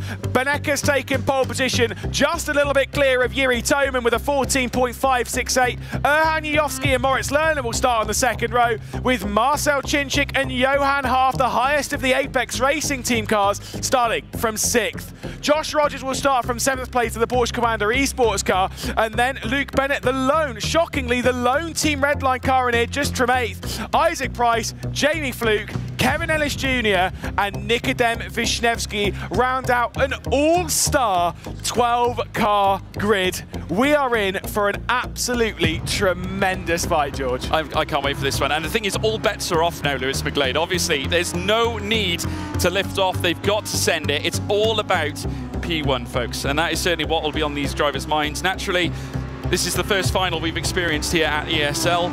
There's Yuri Toman getting himself prepped. Yeah, absolutely. You've got Erhan Yovski right next to him as well. RAG, like I said before, littered in this classification. But you've got some other big names too. Moritz Lerner as well for Mouse, as well as Maximilian Benecke joining him too. Also Wisniewski as well, representing Williams. They've got a placement here as well. G2 with Isaac Price, Joshua Rogers. Imagine the sole Porsche pulling together a big result here today. We would not have called that at the start of the day. No. One Porsche in the final. I mean, to be fair, honestly, one Porsche out of the quarterfinals, because the other 3 were knocked out. They are still here. They are still in support. Obviously, we've got all the BMW as well over there. I did see Ibrahim Khan falling asleep earlier on. You can see him moving his head around. I saw him falling asleep. Wave the flag in front of him to wake him up. He was getting himself ready, getting himself psyched up, making sure that he was full of energy. Obviously, coming into this, they're in support of BMW. Now, don't get me wrong, they've not got a car in this, but no. I like the fact that they're still staying, still supporting, because this is still, sim racing is still one big family, and we're all here for a massive event. Of course we are, and there's no greater stage. I mean, look at this, folks. It's literally a great stage. It is a great stage. I mean, it's been a pleasure to be part of this fantastic event. Obviously, yes. ESL R1, it's been brought to you in style, folks, here at the IEM Expo. Looking forward to seeing who's going to take this one. Katowice has never looked so great. Can't wait for this one. We've done our absolute best to bring the production value down a little bit, but when you get a stage like that, I mean, you can't say anything about it. Absolutely superb. The final moments are upon us. The final session is about ready to start. Do you know what I am going to ask you? Who's winning? Oh, okay. Come on, let's lay it on the line. We've got to do it. The final race. Here we go. We got the start coming up, but I'm going to go with Benecke. He's going to go with Benecke. I'll go Yuri Toman, then we'll split the front row. Let's take a look. We'll get another 9-lap race underway here at the Circuit of Spa-Francorchamps. It is final time in ESL R1. Let's take it to the start. Benecke with a great launch from the front row. Yuri Toman, there's contact already as Moritz Lerner, and that was a spin for one of the R8Gs. I think it might be Chinchik, but there is a spin already. And drama before we've even taken a start. It was actually a Yovski. Oh my goodness. Nightmare start certainly for Yovski, but now all cards are on the table. Toman in second, Chinchik in third now as they come out through Eau Rouge and Radion. Moritz Lerner further back in fourth. Look at the run here from Moritz Lerner down in fourth place. Immediately looking to to try and tackle Marcel Chinchik as they make their way up through Kemmel. You can see as well Yuri Toman in front, also trying to provide a defensive barrier. Look at Josh Rogers there as well, looking to try and challenge for that 5th place, looking to try and usurp Johan Haaf. A mistake, he's gone squarely through Malmedy. He stays in 6. Bennett as well attacking in the background. We all head our way through. Wisniewski up 4 from the start of the race. He began in 12th, but he's already marching his way forward. A squeeze in the background as Bennett's trying to hold off the charges of Fluke, the Apex Racing team. Whilst they might have 3 in this race, they're not in the best spots at the moment towards the back. Yujovski ruled out of any major contention at the moment with 12, but Benecke, dream start right now. I'm watching Rogers like a hawk right now. 0.2 of a second, approximately, nearly 2.5 away from Johan Haaf. And there you see Johan Jachowski. Heartbreak for a, hero to heartbreak essentially after that sensational qualifying, and he's shaking his head. He's so disappointed after that start. That start. Obviously, we spoke about response. When you start the race, you need to have your foot on the throttle. Obviously, be wary of what could happen, but a nightmare start for Jan Jachowski.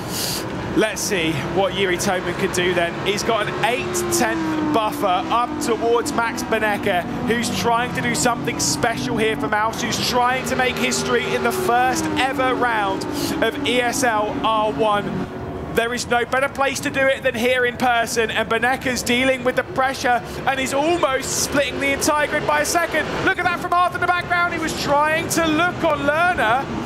He nearly went for it. It was close. They came down to bus stop. That's the place to do it. Obviously, if you can catch your competitor napping, you never know. You could get yourself up a place. Benecke now. Oh, we got Lerner. Moritz Lerner there having to concede positions. He's got a slowdown penalty, and that's reduced him down to 8th place. So look at this now. Kevin Ellis Jr. looking to take full advantage. Entering the fight as well. Luke Bennett as then they make their way up through towards Eau Rouge and Radion. That's a massive drama for Moritz Lerner and for the Mouse team. They're like, it's just incredible to have that happen. Mouse, they look so good in this. Moritz Lerner's look so good in this, but to have that, it was at such a bad time. But you've got to push everything to the nth degree, everything to that final bit. Confirmation of Moritz Lerner's penalty there. 5 seconds slowdown due to causing a collision. And now he's down to 8th, as there's Rogers. He's going for something. He's trying to get past Johan Haaf. He's got the inside of Malmedy. This could end in drama.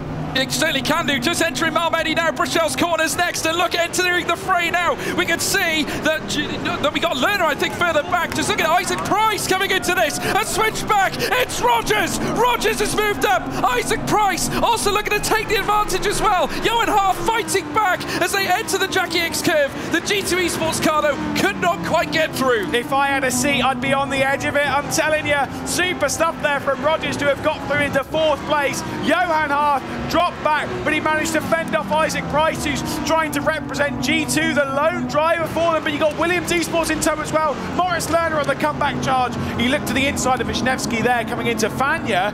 Almost went for it, but decided not to do so. Another replay of the race start, but it was all about that start from Benecke, and that's what happened to Yujovski. That's why Lerner got that penalty. Yeah. It was a massive hit check on the side. I did wonder if it was Lerner at fault. It did look that way. I mean, there was nothing that Jachowski could do. They got the start. Nothing wrong with his start. Obviously, the instant tap. You see the contact there on the left-hand side. I'm not sure what happened. Maybe Lerner just got maybe a bit overzealous, but here's the moment now. Josh Rogers coming up through towards Lake Com. It was stunning. And I said, keep your eyes peeled on him. To be honest, he was a little bit squeezed heading through Lake Com at that point, but what a recovery from him. Yeah, to get back up into 4th. He's got 1.2 seconds, but potentially not the tyres to catch, but he's got the time in the race to sort something out. 7 laps to go here on Saturday in the Iem Katowice. I mean, we've had a great day. I'm not sure where it's going to go. Wisniewski, I know where he's going to go. He was straight down the inside. We were going to go to a replay, but now we're not having that because Isaac Price is feeling the pressure. He certainly is. He's trying to cover off the attack there. Certainly Wisniewski making his way up through towards Eau Rouge and Radion. Further up as well, Isaac Price getting into the mix of things here. There's a little bit of a gap developing between him and Haaf, but as they now round the Eau Rouge and Radion section now through towards Kemmel, Wisniewski now can smell an opportunity. The chill blast. Williams livery now squeezing to the outside now as they head through towards Lake Com. Into the fray. Moritz Lerner as well. Outside line, they make contact now on the outset of Lake Com. Heading through towards Malmedy. Still side by side. Price with the muscle. Mr. Muscle. Here comes Moritz Lerner. Yeah, I think Bennett might come through as well. It could be a mistake, but look at this as well. Ellis Jr. is looking for that down the inside, absolutely insane.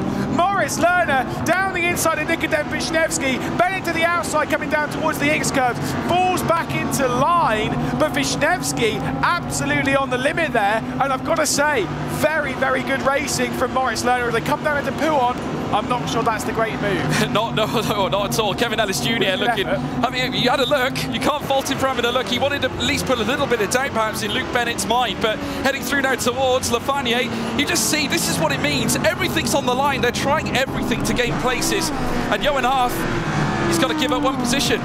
Yeah, so he'll have to switch back.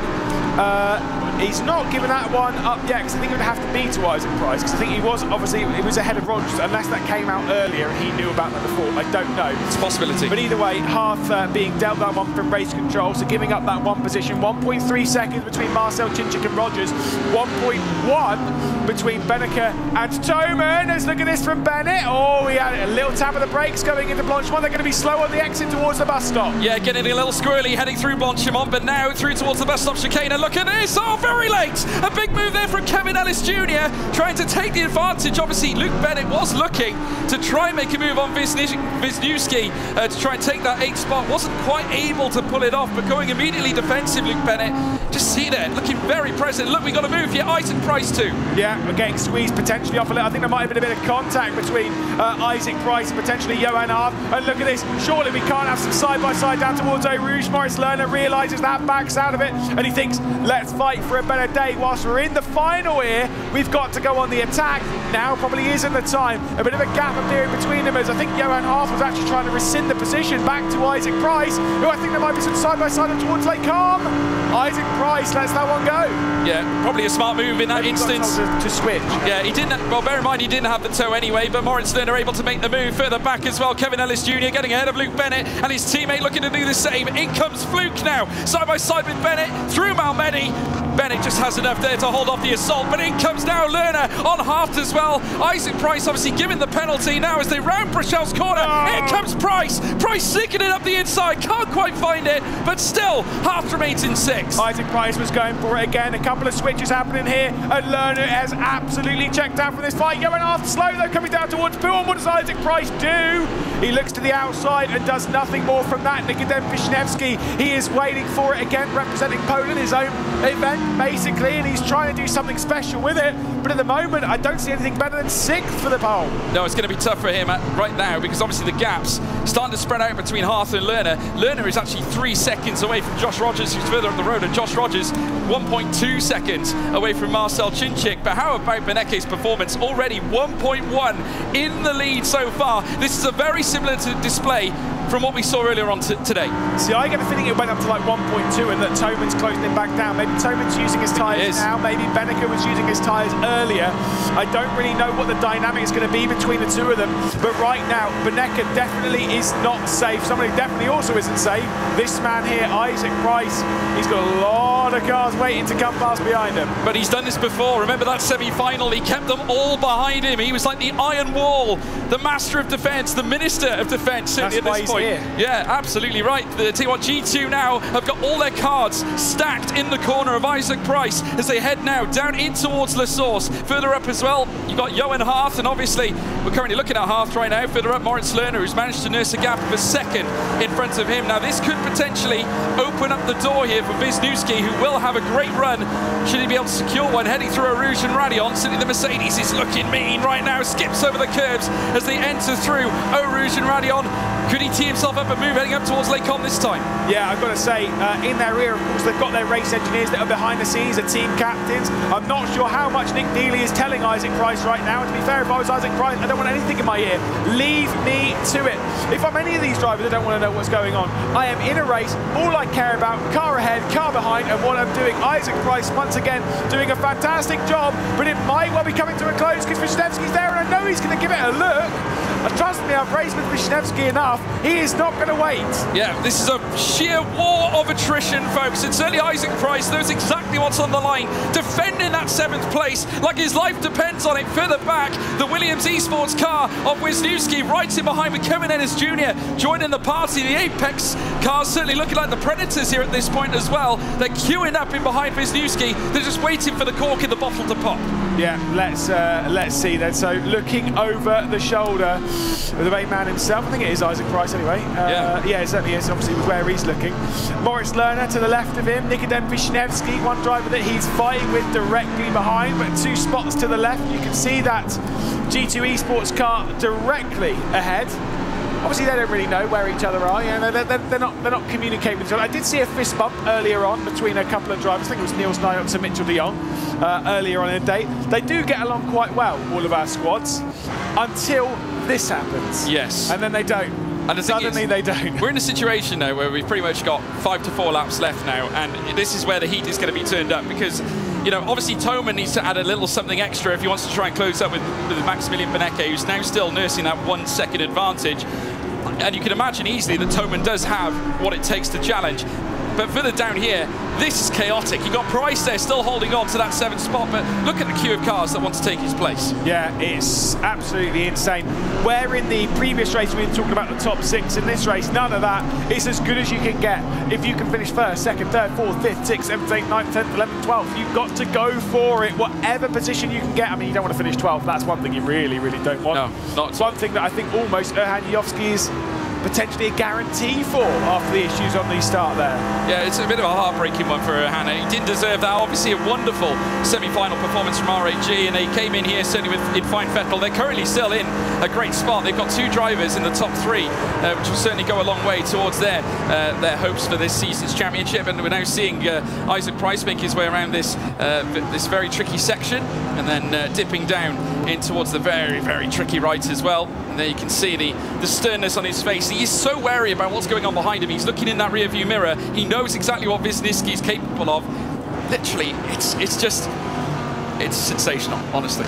Just look at the focus, look at the attention to detail they're having. Every millimetre of the circuit is being used. They're running out through X-Curve. They're using whatever they can on the exit of Buon with whatever they've got to try and keep those at bay behind. And all that Isaac Price is thinking is, Kevin, mate, can you attack Nikodem for a little bit so I can get just away? To ease the pressure a little bit. Exactly. Yeah, but right now, look, Kevin's had a couple of looks, and Wisniewski already with a couple of mistakes way off the back. That doesn't mean the move is done, but it just means that it's a bit more calm, it's a bit more collected for Isaac Price. Absolutely, and you've got to be wondering what Wisniewski is feeling, because of course Kevin Ellis Jr. now with the launch through Blanchimont could yet attack that Williams car. Obviously heading through this next section, of course we just saw Max Benecke, and yeah, conversations, very stern conversations at RAG. It was also very blocked as well. They don't want any... We haven't seen that before this championship. I've not seen that in sim racing, let alone in this championship.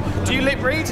I'm not very well. No, well, so RAG, you can do whatever you want with us. I wouldn't have any idea what you're saying. But obviously those behind the scenes, clearly some very interesting discussions between the two, potentially with issues with Rogers closing in, maybe something to do with Toman's gap to Benecke, potentially discussing Jofsky. I don't necessarily know, because right now they can't really do very much in this race apart from Toman needs to go faster. No, absolutely. I think now Benecke's just got to manage his own race. Though what I will say is that Toman has broke into that 1 second now. Is this the point with 2 laps to go that he starts to turn up the heat, Lewis McLean?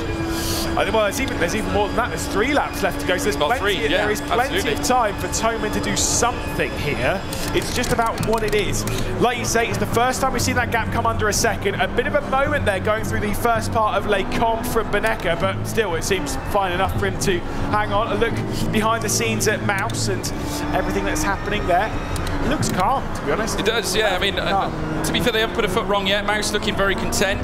Benecke holding on to the lead advantage. Toman has broken into that 1 second. It's flittering in and out between 1 second and 9 3/4 tenths. But Chinchik there in 3rd as well. Rogers in 4th.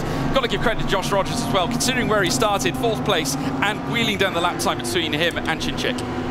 Is there a podium up for grabs for Josh Rogers?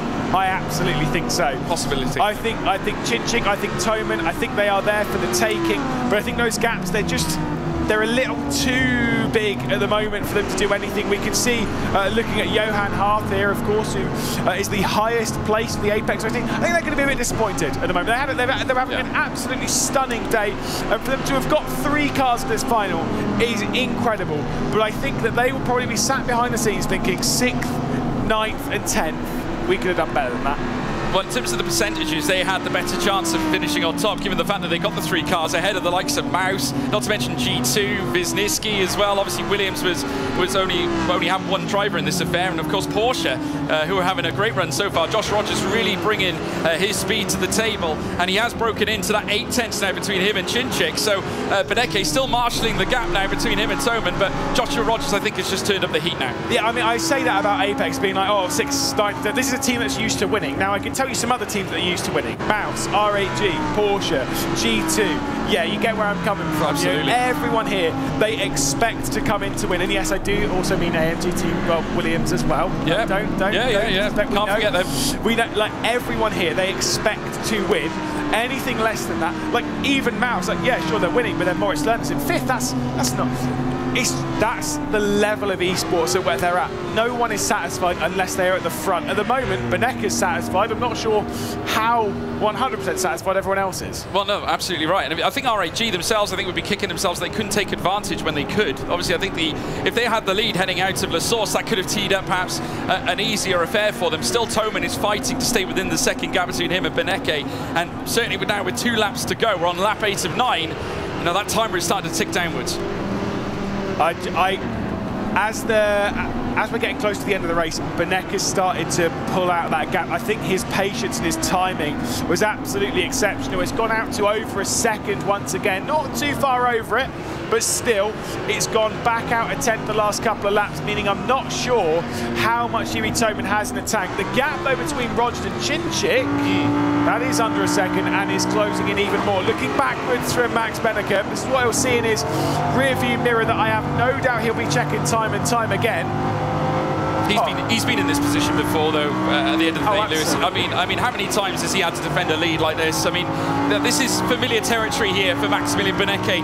I tell you what, it'll be incredible if Yuri Toman can undo this effort here from Mouse. And we'll have to wait and see whether Beneke can hold on. Literally, it's a lottery at this point. Lap 8 of 9, final lap coming up next. Can Beneke hold on? Beneke wipes the sweat from his brow. And I mean, these may only be 20-minute races. There may only be a single lap qualifying beforehand, but trust me, this is hard work. And I'm not talking about just wrestling the sim around.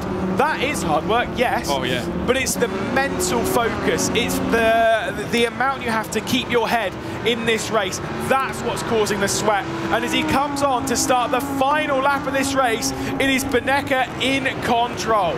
It is coming around La Source now, and a little twist of the wheel to get the traction back in the car as he now makes his way up through towards Eau Rouge and Radion. And Yuri Toman has broken to within 1 second, and he's broken to within 9 tenths as well. Toman is on a charge. Can he close up in time before the end of this race? Are we going to have a barnstorming final lap here? Yuri Toman is the one that has to do something. Beneke is dealing with all of the pressure at the moment and dealing with it perfectly, but that gap is coming down and down and down. But this was a point on lap a couple laps ago where Beneke was faster. You see how much he uses over on the left as he fires it through Les Combes. It's a faster line being taken from Maximilian Beneke.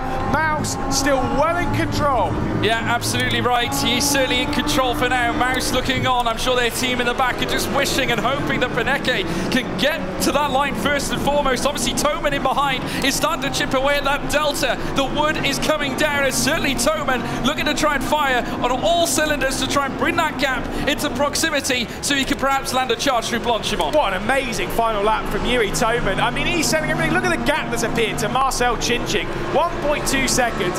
Yuri Toman is leaving absolutely nothing on the table right now in his efforts to try and close down Max Beneke and make history. Certainly, as you can see, Mouse watching on now. As you can see, Beneke still leading the charge, but Toman still working hard to try and rein in the gap. Beneke looking cold and calculated there in the bottom left-hand corner as we head now in towards the commencement of Sector 3. Beneke still holds on to the advantage. Chinchik has tailed off in 3rd place with Josh Rogers now in proximity to attack for 3rd, maybe a podium, as now we're seeing Toman still once again trying to notch down that 7 tenths of a second gap. Yeah, Blanchimont to be ticked off, and then one final issue for Beneke to navigate. He has been perfect today. He finished 2nd to Yuri Toman in the semi-final, just before this.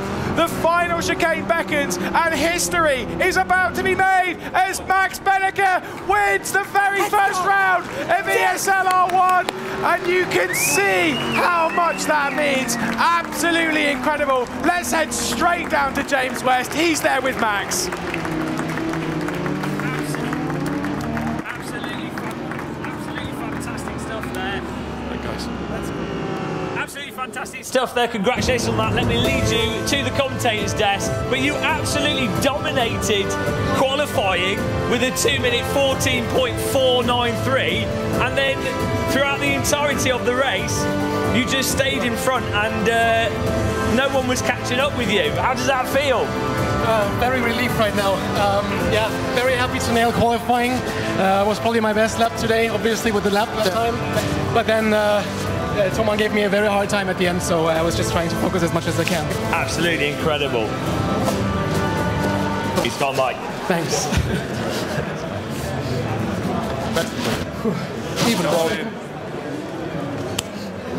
Well done, Max. Holy shit, ladies and gentlemen, that was unbelievable. Sim racing has arrived. Maximilian Benneker, round 1 of the ESL R1 goes to you. How does that sound? Amazing. I mean, when we came here, we knew it's going to be extremely close because it's fixed setup. You know, people practice a lot. So qualifying is everything. I had, I think, 3 good qualifying laps today. So I'm very happy with the last one. Obviously, feels amazing. Yeah. Max, I've been commentating on you since you started racing. I don't think I've ever seen you as emotional as I see you right now. I know normally we give you a couple of minutes. What does this mean to you? What does it mean to you, esports and Mouse? It's amazing because I was struggling a little bit in recent years, of course, but I knew I was good in LAN events, so obviously it means a lot to me. Yeah. Lost for words. You've got Mouse. I see the esports team. They've been coming over. They've been talking to you today. Yeah. What support have they been giving you to help you get ready for your first ever ESL event? Well, I've been in contact with Mouse for like 3 months now, so it's all very recent, but they gave us all the support we needed. I think the team deserved a little bit better. Even today, Morris was a bit unlucky there. I think we could have been up there also with Patrick in the semifinals. Very unlucky penalty for Yuri as well. So I think in overall, I think we made a pretty good choice joining Mouse. Really happy, excited to be part of the team, and that's just the beginning. Hopefully we have a lot more to prove. Well, I can tell you're really emotional. I'm going to let you go celebrate your team. But the ESL R1 round 1 winner is Maximilian Benneker. Well done, bud.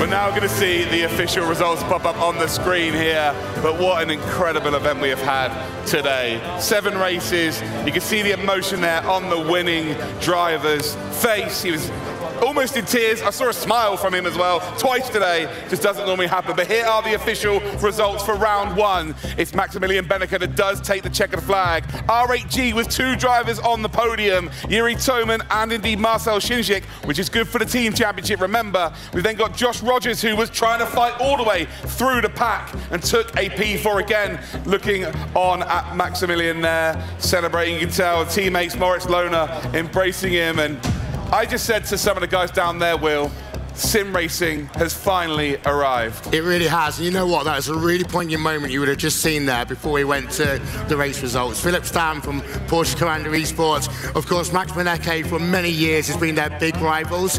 As we see Max Benneker just shaking hands with everyone.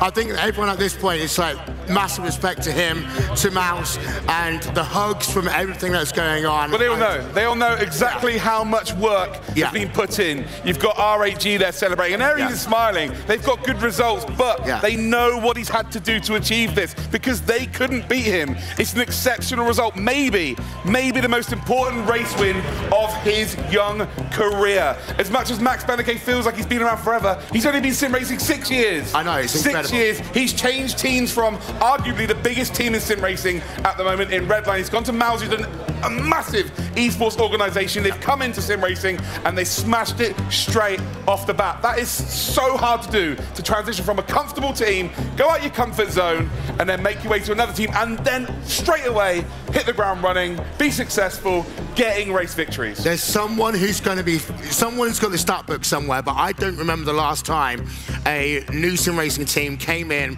to a big competition and won in day one. I've been doing this for over a decade now, and I can't remember the last time that happened. You see Max, you know, he's running back down the stage once again. He's absolutely exhausted. The worst thing is, we've all got to do this again tomorrow, so now you're gonna have to put the emotion down. You can celebrate, you know, for an hour or so, and then tomorrow, you're right back, you're doing it at Hockenheim. The reset will happen in about an hour and a half after their debrief. I see we're on camera here, but I just want to look at these pictures. I want to soak it in myself, because this is an important day for sim racing moving forward. I've had a chat with a few people that have been watching as well from various different Discord servers. Shout out to the SC chat. This has been received very well today. Very well indeed. Of course, there's going to be growing pains, and there is a survey for you out there to indeed help us improve this. And yeah, there may be a couple of negative comments. You're always going to get at the start, but apparently it has just been positive all throughout the day. Yeah. Massive numbers watching this.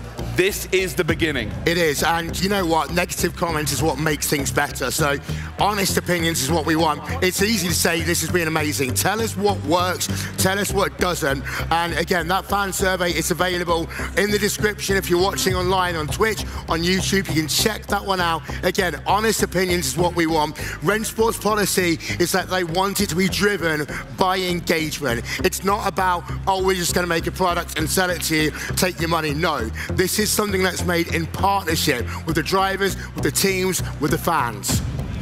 So there you have it, ladies and gentlemen. ESL R1 round 1 is in the books, and you haven't got to wait very long for the next one, because we're going to be back live tomorrow for round 2 at Hockenheim. Yeah, Hockenheim's a completely different track, and it's a very different track. There's going to be more overtaking. I think there's also going to be more unforced errors as well. Spa, everyone knows. Hockenheim, it's a little bit less. So because of that, I think with all the emotions of today going into tomorrow, it's going to be a very different day's worth of racing. It's going to be fantastic days worth of racing. I'm looking forward to it. I don't even know if I'm going to sleep tonight. I think some of the big dogs who have not had a good day, the likes of Kevin Siggy, they're going to come out all guns blazing tomorrow. They're going to take chances because they are already so far behind. Like, ideally, you wanted kind of a neutral name to win today. You don't want someone like Josh Rogers to pick up the win or Max Benneker to pick up the win. It would have been much easier for them to then claw it back if it was someone, again, a bit more neutral.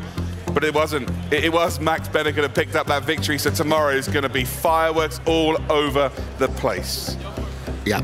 So we're about to see the points then after the racing today. The official results, here they are on your screen. So Max Benneker, of course, picking up the victory and the 60 points. Yuri Toman, who for me has been surprise of the day, picks up 55 points. We then got Marcel Shinchik on 51. Josh Rogers takes home 47. Morris Lohner in that top 5 with 43. Johan Haaf on 39 in 6th spot. Isaac Price in 7th with 35. Wisniewski in 8th position with 32. Kevin Ellis Jr. on 29, and teammate Jamie Fluke with 26 points rounds out your top 10. Incredible stuff here today. Plenty more names there as well. It goes all the way down to P24, where it's 7 points. And if you've just gained points really today, that's what you're looking for, right? You need to make sure you get on the board. There's going to be drivers who are not going to be in a great spirits because of how it's gone today. But if you're in the sort of top 24, of course, that's who goes up to the major. Yeah. That's where you need to be. Yeah, definitely. 7 nationalities, by the way, inside the top 10. The big thing for all of these drivers and all these teams tomorrow, hit the reset button, start it as a new race. Yeah, absolutely. And they can hit that reset button with me at the bar tonight, that's for sure. What a day we've had here for the ESL R1. We're going to be back tomorrow at Hockenheim for round 2. But here's a highlight package to see out the day.